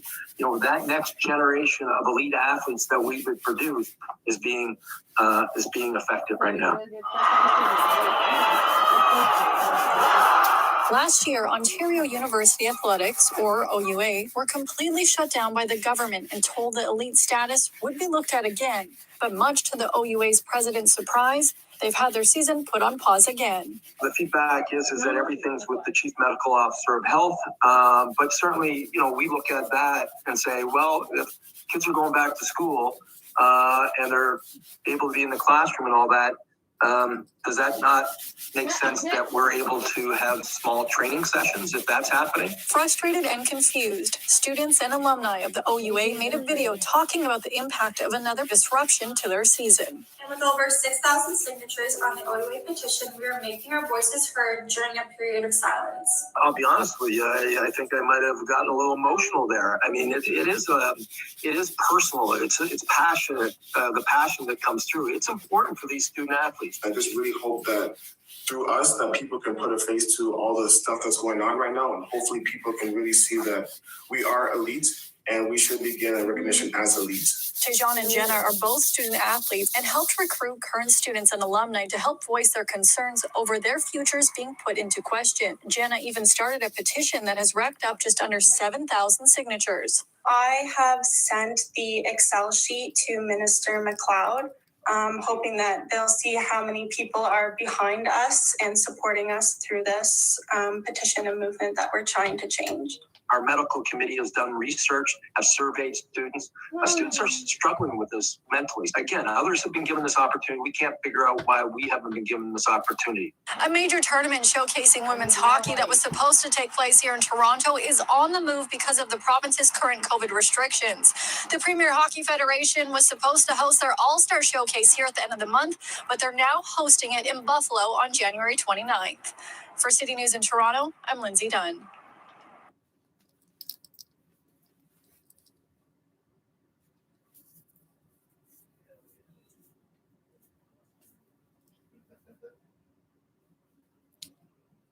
Fucking, I love that I have to search each individual fucking video.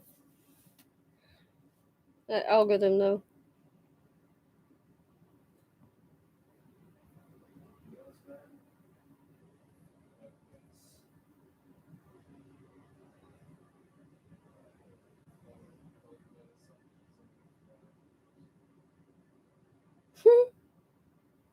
Sports recreation activity is great.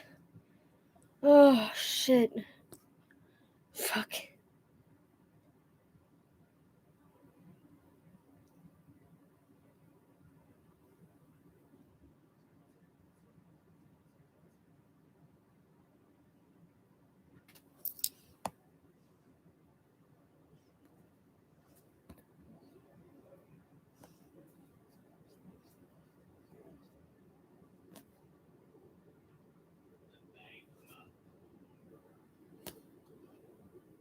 Mm-hmm.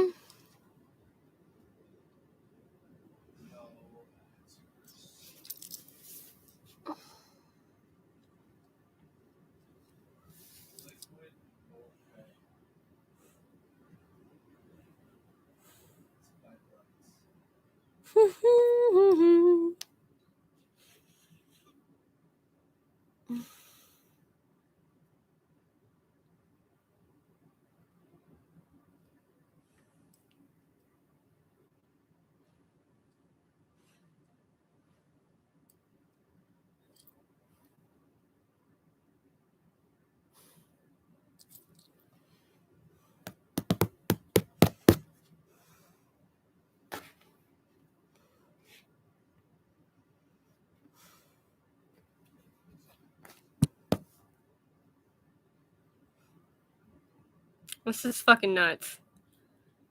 All right, your business news now. We say hello to Mike Apple. How are you, Mike? Mike's my favorite. Pretty good, thank you. How you doing? Doing all right. I know we were chatting Good. before we came on air a little bit about back to school. Yes. Yeah, nice to hear that next Monday, a lot of parents are saying, okay, that's good. It's going to be interesting, Melanie. I think, well, first of all, of course, they didn't make an official announcement. Oh, no, they would leak it late on a Monday night, and we'll hear exactly at some point, I guess, how this is all going to work. Because, and that's the frustration again, right? It's great. They're going back. Okay. Fine. But are they going to need to be more specific in the classes themselves? Because before Christmas, they were sending kids home and in some cases telling them to isolate because a student in your child's class has has tested positive. Who? Yeah, but now they- What? they Where? just Why? let- When? It's just Figured broad it out, blanket yeah. of recommendations, and it just, it's going to be kind of interesting to see how it goes. And of course, we've still got businesses closed until near the end of the month, right? So that'll be the next leak at some point, right. I'm sure, to announce the reopening. It's funny. It's funny how it works. I'm in a text group with a bunch of friends of mine who are teachers, and all of them were asking me because they saw the leaks come through. Obviously, nothing communicated. I've reached out to Lecce's office, by the way, Stephen Lecce, and haven't heard anything on it officially just yet. So stand by on that. Let's switch gears a little bit to what you say is the Tuesday tech turnaround and the climb that we will likely be seeing. Well, Monday saw one of the biggest reversals on Wall Street in years, specifically for the tech sector, which sold off dramatically to start the year, because we've been talking about interest rates going up this year and a real change dynamic for the markets, which were fueled by all sorts of government input through 2020 and 2021. And they're kind of taking away the punch bowl, is the old saying. So all of those stocks, like, for example, Shopify, Canada's e-commerce giant, at one point had a share price of $2,200. It was Canada's most valuable, and this morning it's barely above $1,400. It's still, priced high, but it's $800 below its peak. Think about that for a second. That's a substantial stock on Bay Street. And, the likes of the tech heavyweights, Apple, Microsoft, Amazon, Facebook, you go through the list. They've all come off their recent highs. We did see a turnaround, though, late Monday, and it looks like this morning a little bit more to the upside. And we'll see if, in fact, investors are buying the dip, as it is called, maybe seeing a little bit of value there and coming back in. Dow futures up 120 points. Okay, Mike, Apple and Major League Baseball, what do they have in common? Well, there's talk that you might be watching some Major League Baseball games on your Apple TV set-top box. We've seen some of the MLB games already on YouTube, for example, and it looks like some of the tech players are getting into or trying to get into more content in sports, live sports, which we know is a key driver for people tuning into things. And this might be an interesting move by Apple. They certainly have the pockets, the deep pockets, to make a pretty substantial bid here to Major League Baseball. To what extent? At this point, we don't know. All right, Mike, we only have time for one more story. So let's get to Reddit and sort of the anniversary of the whole rise of what the speculation and GameStop. And if you're confused, if you've been confused over the last year, you're not alone. Yeah, it was a year ago today that the Reddit chat group started to talk about bidding up companies that had no earnings, were losing money, and had massive short positions where hedge funds bet on the company's demise. And when you have a whole bunch of money coming in to buy a stock, well, then all of a sudden those hedge funds have to buy shares to cover their positions, and thus the meme stock rally was born. GameStop a year ago today was at $19. Over the course of about 2 weeks, it went up to $480, and then, of course, plunged and then bounced, and then Reddit just keeps the rise of Robinhood, the day trading platform, and Wall Street Bets was all about the democratization of the markets, pushing back against Wall Street, the mega money, and bidding up these companies. GameStop this morning is still 500% above where it was a year ago, well off of its peak. And the big question is, can they actually take all that money they got from the market and transform into some sort of a more established e-commerce platform or other things? It was up early this year on talk that we're getting into NFTs, of all things. But that was just a rumor. And of course, GameStop yesterday was down 13%. So it is volatility, but it was kind of an interesting dynamic over 2021, Melanie. Certainly the rise of the Reddit chat and how it affected the markets. And it sure did. All right, Mike, appreciate your time. As always, we'll talk to you same time tomorrow. Take care. Thank you.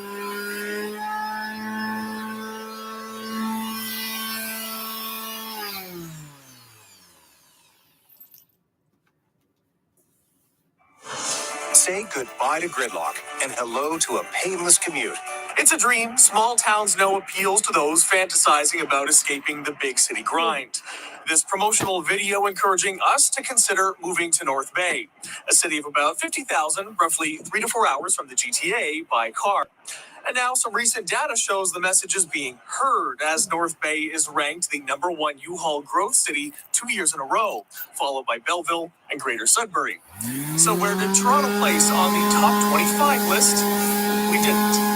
It's the latest indicator that during the COVID-19 pandemic, more people are ditching the condo life in favor of open space. We were named the top growth city last year, thinking, okay, we'll drop down a few notches from 2020. And we saw our numbers again went up 40% over last year. And do you get a sense that people are feeling pushed out of the GTA, or people are feeling attracted to these new places? I think the affordability in the large cities is it's just getting too expensive for the average person, even professionals, to live and have the opportunity to buy a house. McDonald also saying he believes the relatively close distance and COVID-19 pandemic have had a role to play, with more so-called work-from-homers opting to entirely change where their home is located. We're seeing that right across the board. So I'm not surprised that there are still ongoing trends of people moving into smaller cities. Migration researcher Michelle Wynn agrees the work-from-home trend is a factor. And I think what usually attracts people to bigger cities are not only the jobs, but like the entertainment and amenities, which people have not really been able to access on a regular basis because of the pandemic. But in smaller communities, you have more access to nature. You can take your walks, you can go on hikes, visit the beach, etc. Wynn also says as cities continue to grow, more businesses and government investment flows in, potentially continuing the trend. However, she warns too many people too fast can strain infrastructure and services. She also cautions the U-Haul data is one metric of many. U-Haul is an indication of whether people move there, but whether they stay in the long term is not something that I don't think they represent as much. Mayor McDonald also notes that with the internet to spread ideas, small towns are gaining new entertainment and amenities faster than ever before. Now we have the amenities they have in Toronto. Now you might have 50 escape rooms and we might only have 5, but when you put it into the context of population per capita, we...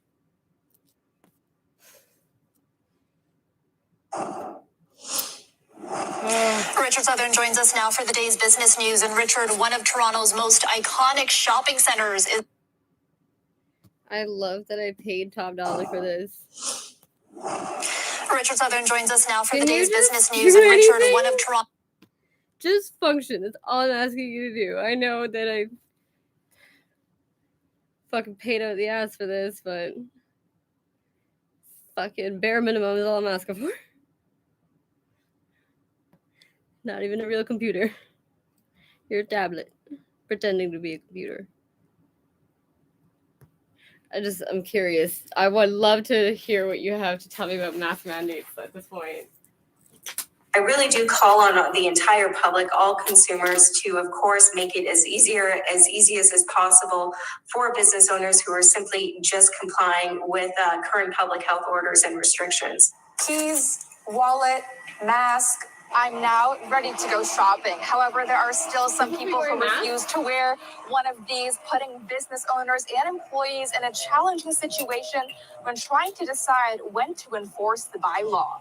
It's been 2 years of on and off restrictions, but back in November, Calgary City Council voted 11-4 in favor of the mask bylaw to no longer have a set expiration date.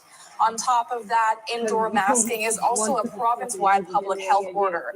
Online, Calgarians share their sides to this issue. Some workers say they are not paid enough to enforce the bylaw, while some consumers say they will not shop at a store if they see unmasked customers. According to the City of Calgary's website, employees are not required to enforce it. That responsibility lies on community peace officers, the Calgary Police Service, livery inspectors, and Calgary Transit peace officers. But there's still some onus on the business. Many different times business owners have had to encounter these types of problems is, of course, just ensuring that the proper signage is in place, as well as, of course, just try their best to have those conversations with customers that, this is the bylaw. And of course, not only the bylaw, but the public health order, and that business owners are simply doing this to stay open and, of course, help keep their operations safe. Failure to sign can result in a $200 penalty, and failure to wear a mask is $500. According to the City of Calgary's website, since September, 13 tickets have been issued to businesses who failed to display signage, and 162 tickets for those who failed to wear a mask were required. They say that enforcement is the last step. Education is the first. In Calgary, Christy Kilburn, City News. God damn.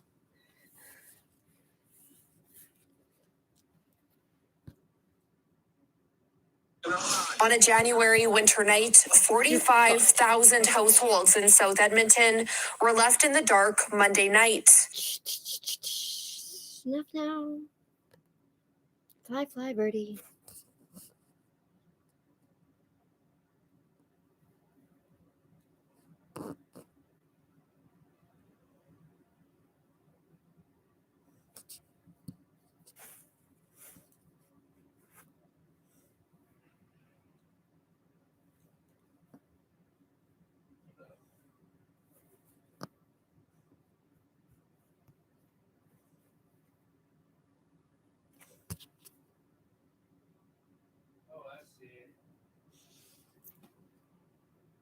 Motherfucker's crawling in my hole. Get out of my hole. Are we still talking about the fucking Olympics? Like, we all agreed. No one gives a fuck about the fucking Olympics.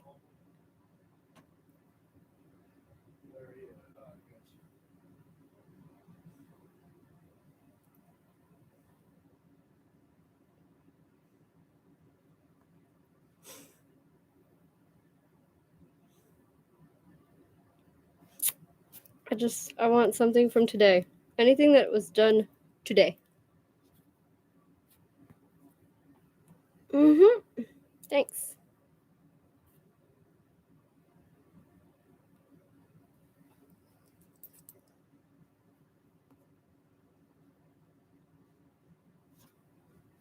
Well, I guess that's it then. No news for Canada today. Cool. Thanks. I'm gonna fucking freak out.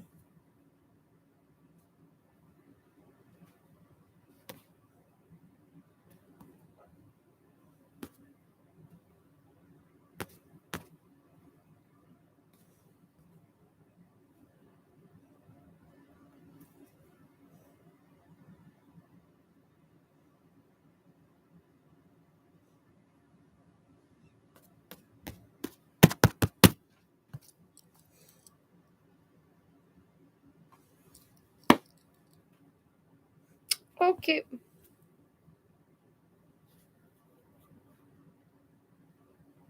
Great.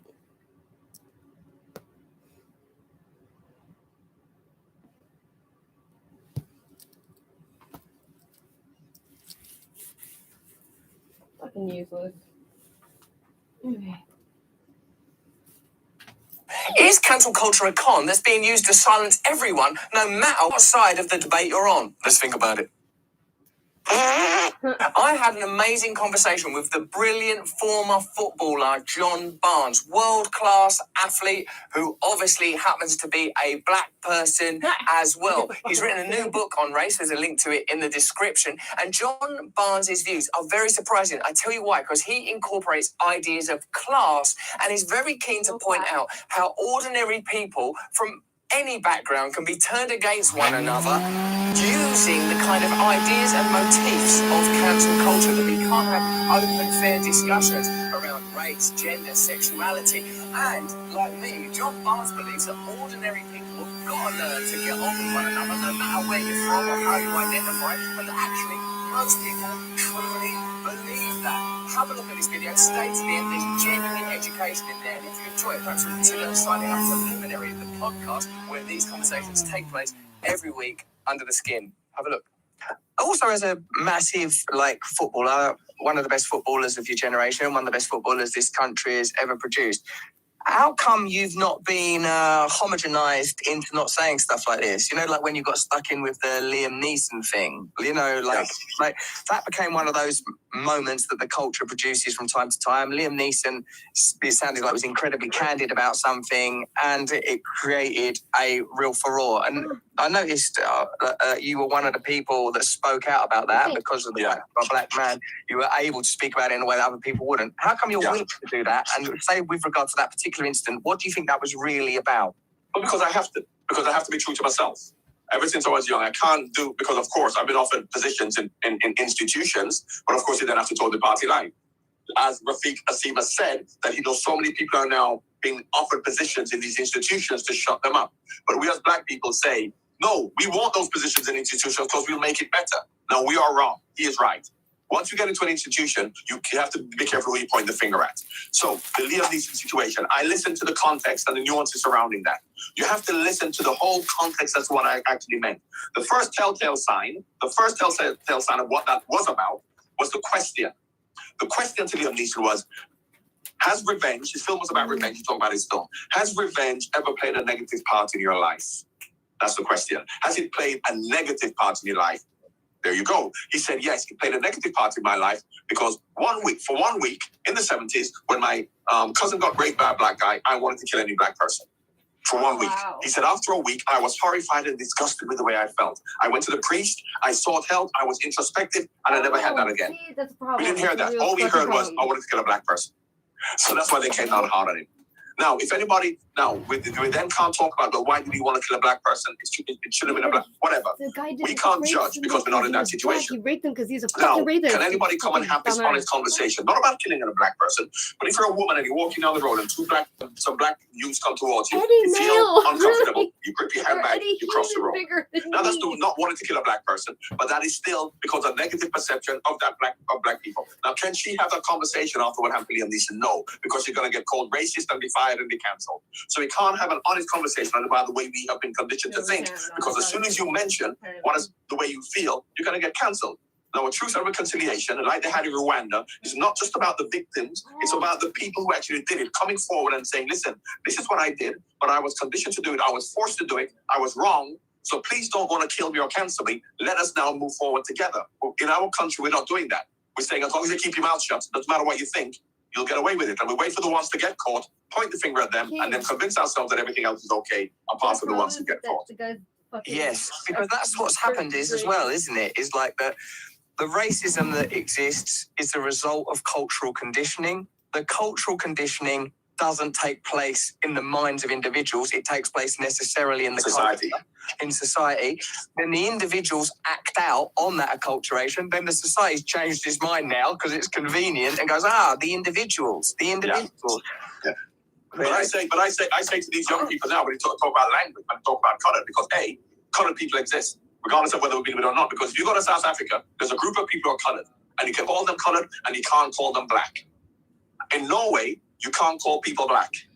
So the context and the intent is much more important than the language that's used. And if you're from a particular time where you use a particular type of language, we'll do that. Then the intent is important. So I say to these young people now, who whatever they want to call them now, we have days now and different kinds of groups of people.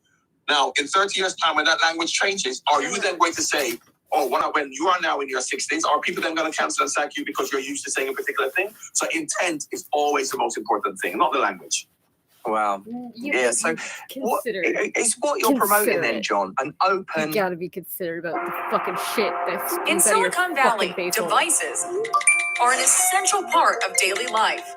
But many of the tech titans creating these products choose to power down when they leave the office, following industry giants like Bill Gates and Steve Jobs, who restricted their own kids' access to technology at home. Pierre Laurent has worked for companies including Microsoft and Intel. He says the tech industry designs products to hook users. Do you think the average parent is aware of that danger? No, I don't think the parents are aware of it. They don't also see the consequences because nobody's told them. There's no warning on the product. No, they're social also media is a great thing, and it can also be toxic. Meaning this: do I got social media? Absolutely. But do I keep it on my phone? No, I don't. I got a team that running for me. Whenever I want to post something, I send them a photo. I type up the caption on my memo pad, and I send it to them. A lot of people in tech, these sort of tech tycoons, will sort of promote the benefits of addictive technology while privately They go on these sort of dopamine fasts. They don't use this technology. Steve Jobs famously would not let his kids use an iPad. A lot of other people in tech reportedly tell their nannies to carefully monitor how much their children use smartphones and so on. There are TV personalities who own television networks, but they don't have a TV at home. And a lot of this, I think, is sort of like, don't get high on your own supply. Addictive technology is okay for the masses. All of you can sort of get sucked into these screens, but I'm going to be very careful with how me and my children and my family interact with this technology that I'm getting rich off of. So it goes even beyond the sort of physical security. I think it's even more so about, you're taking care of yourself while not so much thinking about the harmful effects on others. Yeah, so it's a matter of wanting to have it both ways. And so what would you consider, what is the universe of luxury beliefs? Well, I would say that luxury beliefs are primarily situated, of course, among highly educated, affluent people. And essentially, I mean, I suppose, I'm not keeping this compendium, at least not yet, of every luxury belief that exists.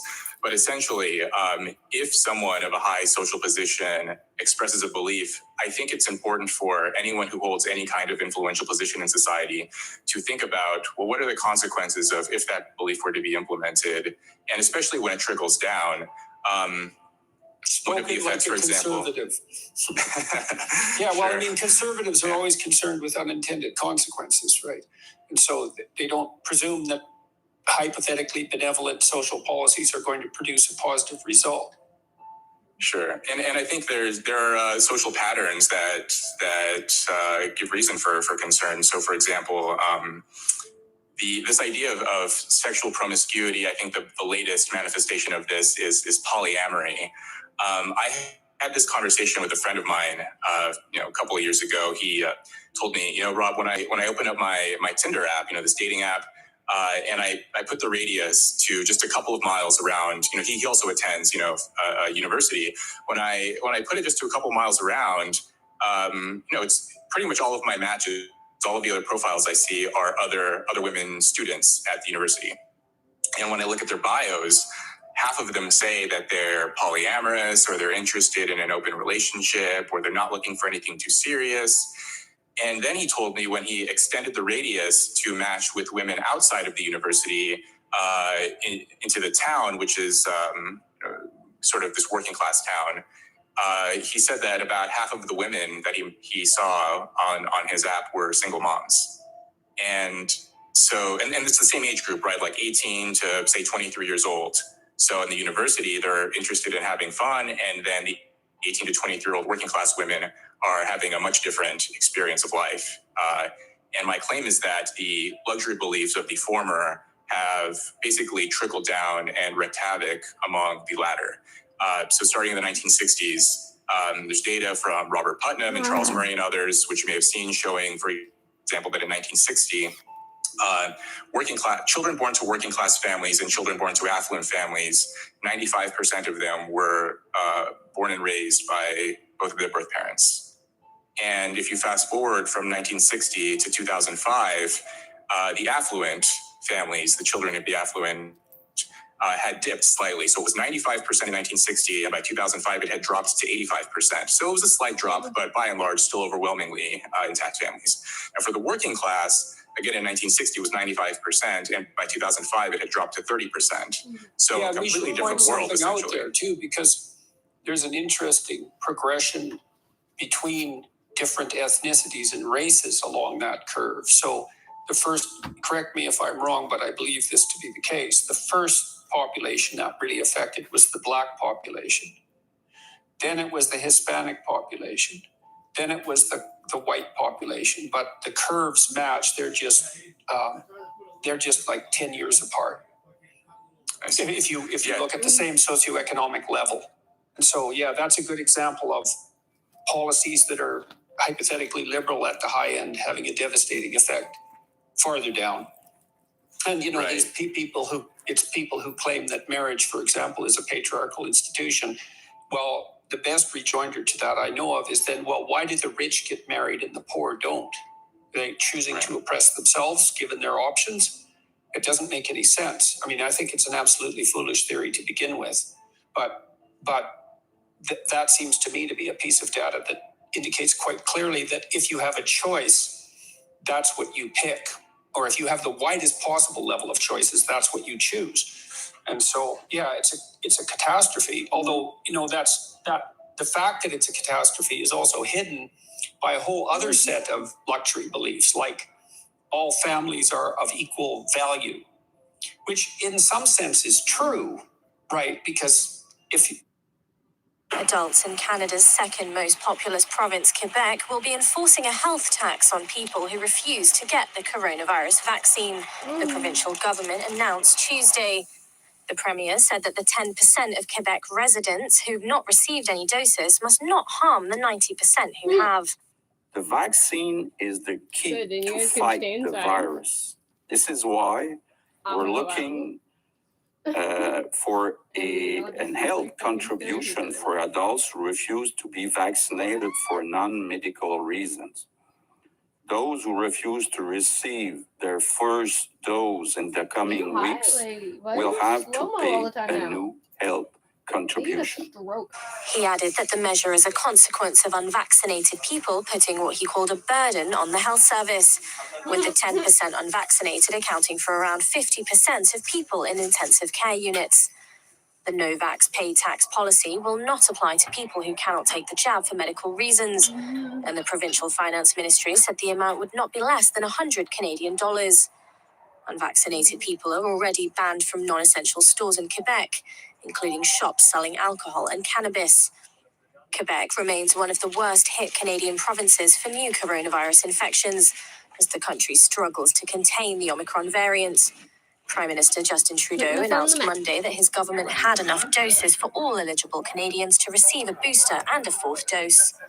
The country's death toll from COVID-19 surpassed 12,000 as of Tuesday. Good, we need to weed some of these motherfuckers out.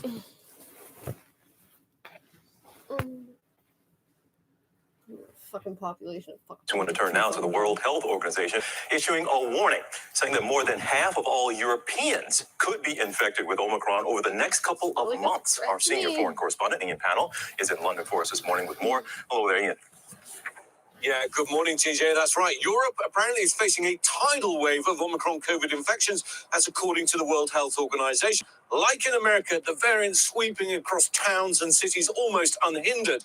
In the first week of this year, get this, 7 million cases were reported in Europe. That's more than doubling in a 2-week period. One estimate now from the Institute for Health Metrics and Evaluation forecasting that more than 50% of the population throughout this region is going to be infected with Omicron in the next 6 to 8 weeks. However, mortality rates for now are stable. And as we've seen elsewhere, it's those regions and countries with low vaccination rates that are seeing the biggest numbers of infections. And there's no doubting that Omicron is almost everywhere now.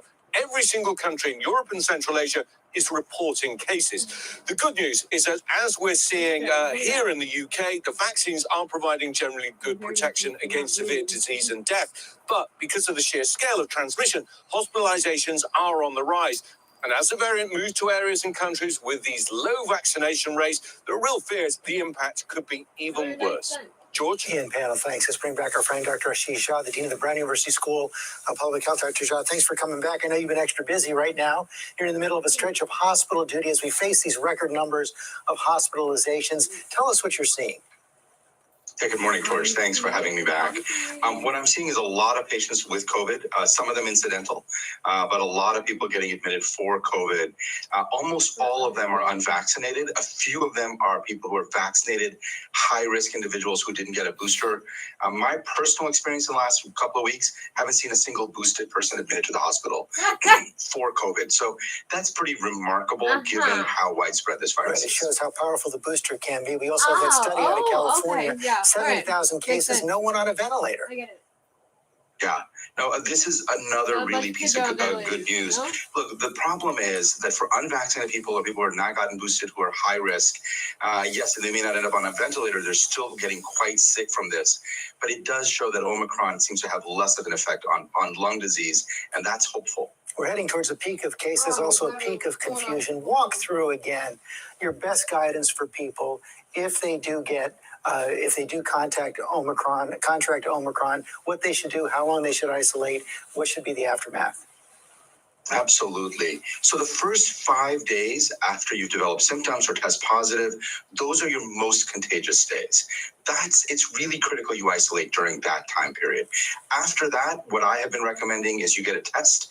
If you're negative, you get a rapid test. If you're negative, I think you're good to go. If you can't get a test, it's essential people wear masks around others because some people will still continue to be contagious, even though the first 5 days is the most critical. And on those masks, we know the CDC is weighing whether it is your new mask guidance requiring these KN95s, or recommending these KN95s. What do you make of that? Yeah, look, the most important mask, the best mask is the one that you'll wear all day. So if you can figure out a good, well-fitting mask that fits your nose and mouth, that's the most critical. No doubt about it, KN95s, N95s, KF94s, there's a series of masks out there that are much higher quality. I wear them all day in the hospital. That's what I recommend if people can do that in indoor settings. Many of them are comfortable. Key, though, wear a mask that you can tolerate all day. That's the most important. Dr. Jha, thanks as always for your time and your information. Hi, everyone. George Stephanopoulos here. Thanks for checking out the ABC News. You, George. You are a cook.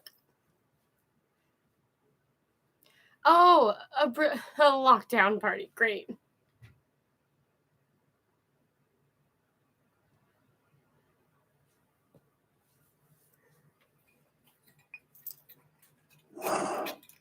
This Quebec proposal is something that obviously everyone is paying attention to right now, but there are still many details to know. Quebec's proposed law to tax the unvaccinated falling on the lap of the Prime Minister, who is neither supporting it or condemning it. The details will be important in how this works, how it balances the values and the rights that we all cherish as Canadians with the necessity of keeping people safe. Quebec's proposed plan to tax the unvaccinated is a last-ditch effort to get everyone a jab. Despite the majority of Canadians being vaccinated, nearly 20% have not received a single dose. Other countries like Austria, Greece, and Italy have imposed fines on some remaining holdouts. The Prime Minister believes the conversation should be had. Various orders of government are right to look at different ways of encouraging and incentivizing people to get vaccinated. Experts say unvaccinated Canadians are filling hospitals that are on the brink of collapse, short-staffed and overwhelmed. Trudeau says his government has already made life harder for the unvaccinated. And for people who continue to hesitate or to choose not to get vaccinated, they are losing privileges to do certain things, whether it's get on a train or a plane, whether it's travel internationally, whether it's move forward in a job in the public service, or even have a job in the public service. Ottawa also extending the deadline for small businesses to repay the Canadian Emergency Business Account loan until the end of 2023. In Ottawa, Nigel Newlove, City News. Out of the rest of everybody.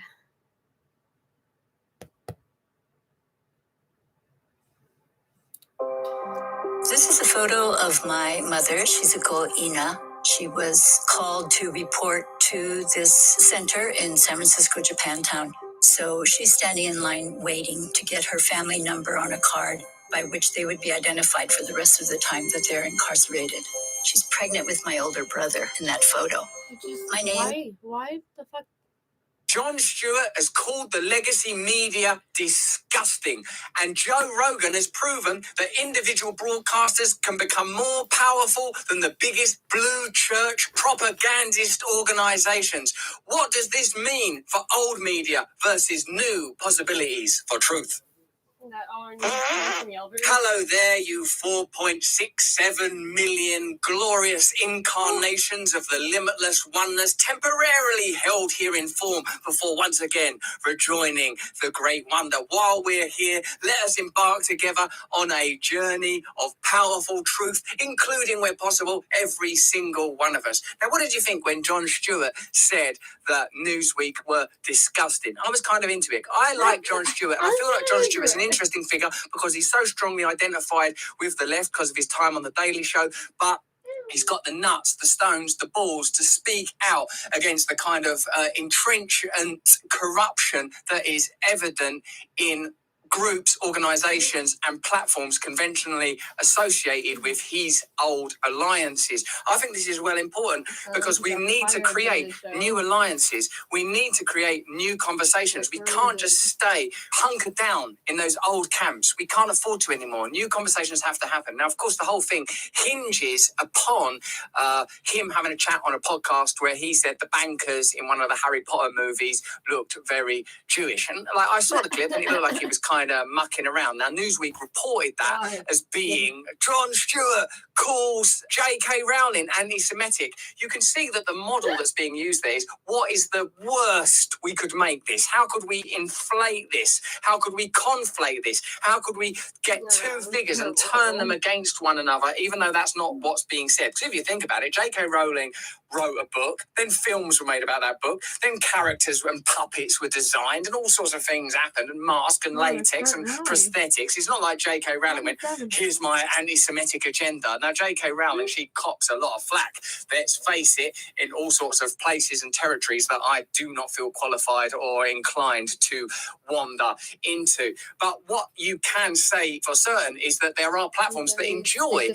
creating conflagration and conflict unnecessarily. When you look at the world at the moment, do you think what we need now is more opportunities for us to start hating one another, for people to in fact construct opportunities for arguments when really there weren't one? Because I don't. I think the exact opposite. Now, is there a connection between this story and this distrust and the growing power of Joe Rogan and figures like him? Although let's accept that Joe Rogan is a unique outlier with a unique set of criteria and assets, but surely his success in part is due to his transparency and authenticity. Let's have a look at this whole issue. Former US talk show host Jon Stewart says comments he made about the Harry Potter films were meant to be light-hearted, and he was not accusing author J.K. Rowling of anti-Semitism.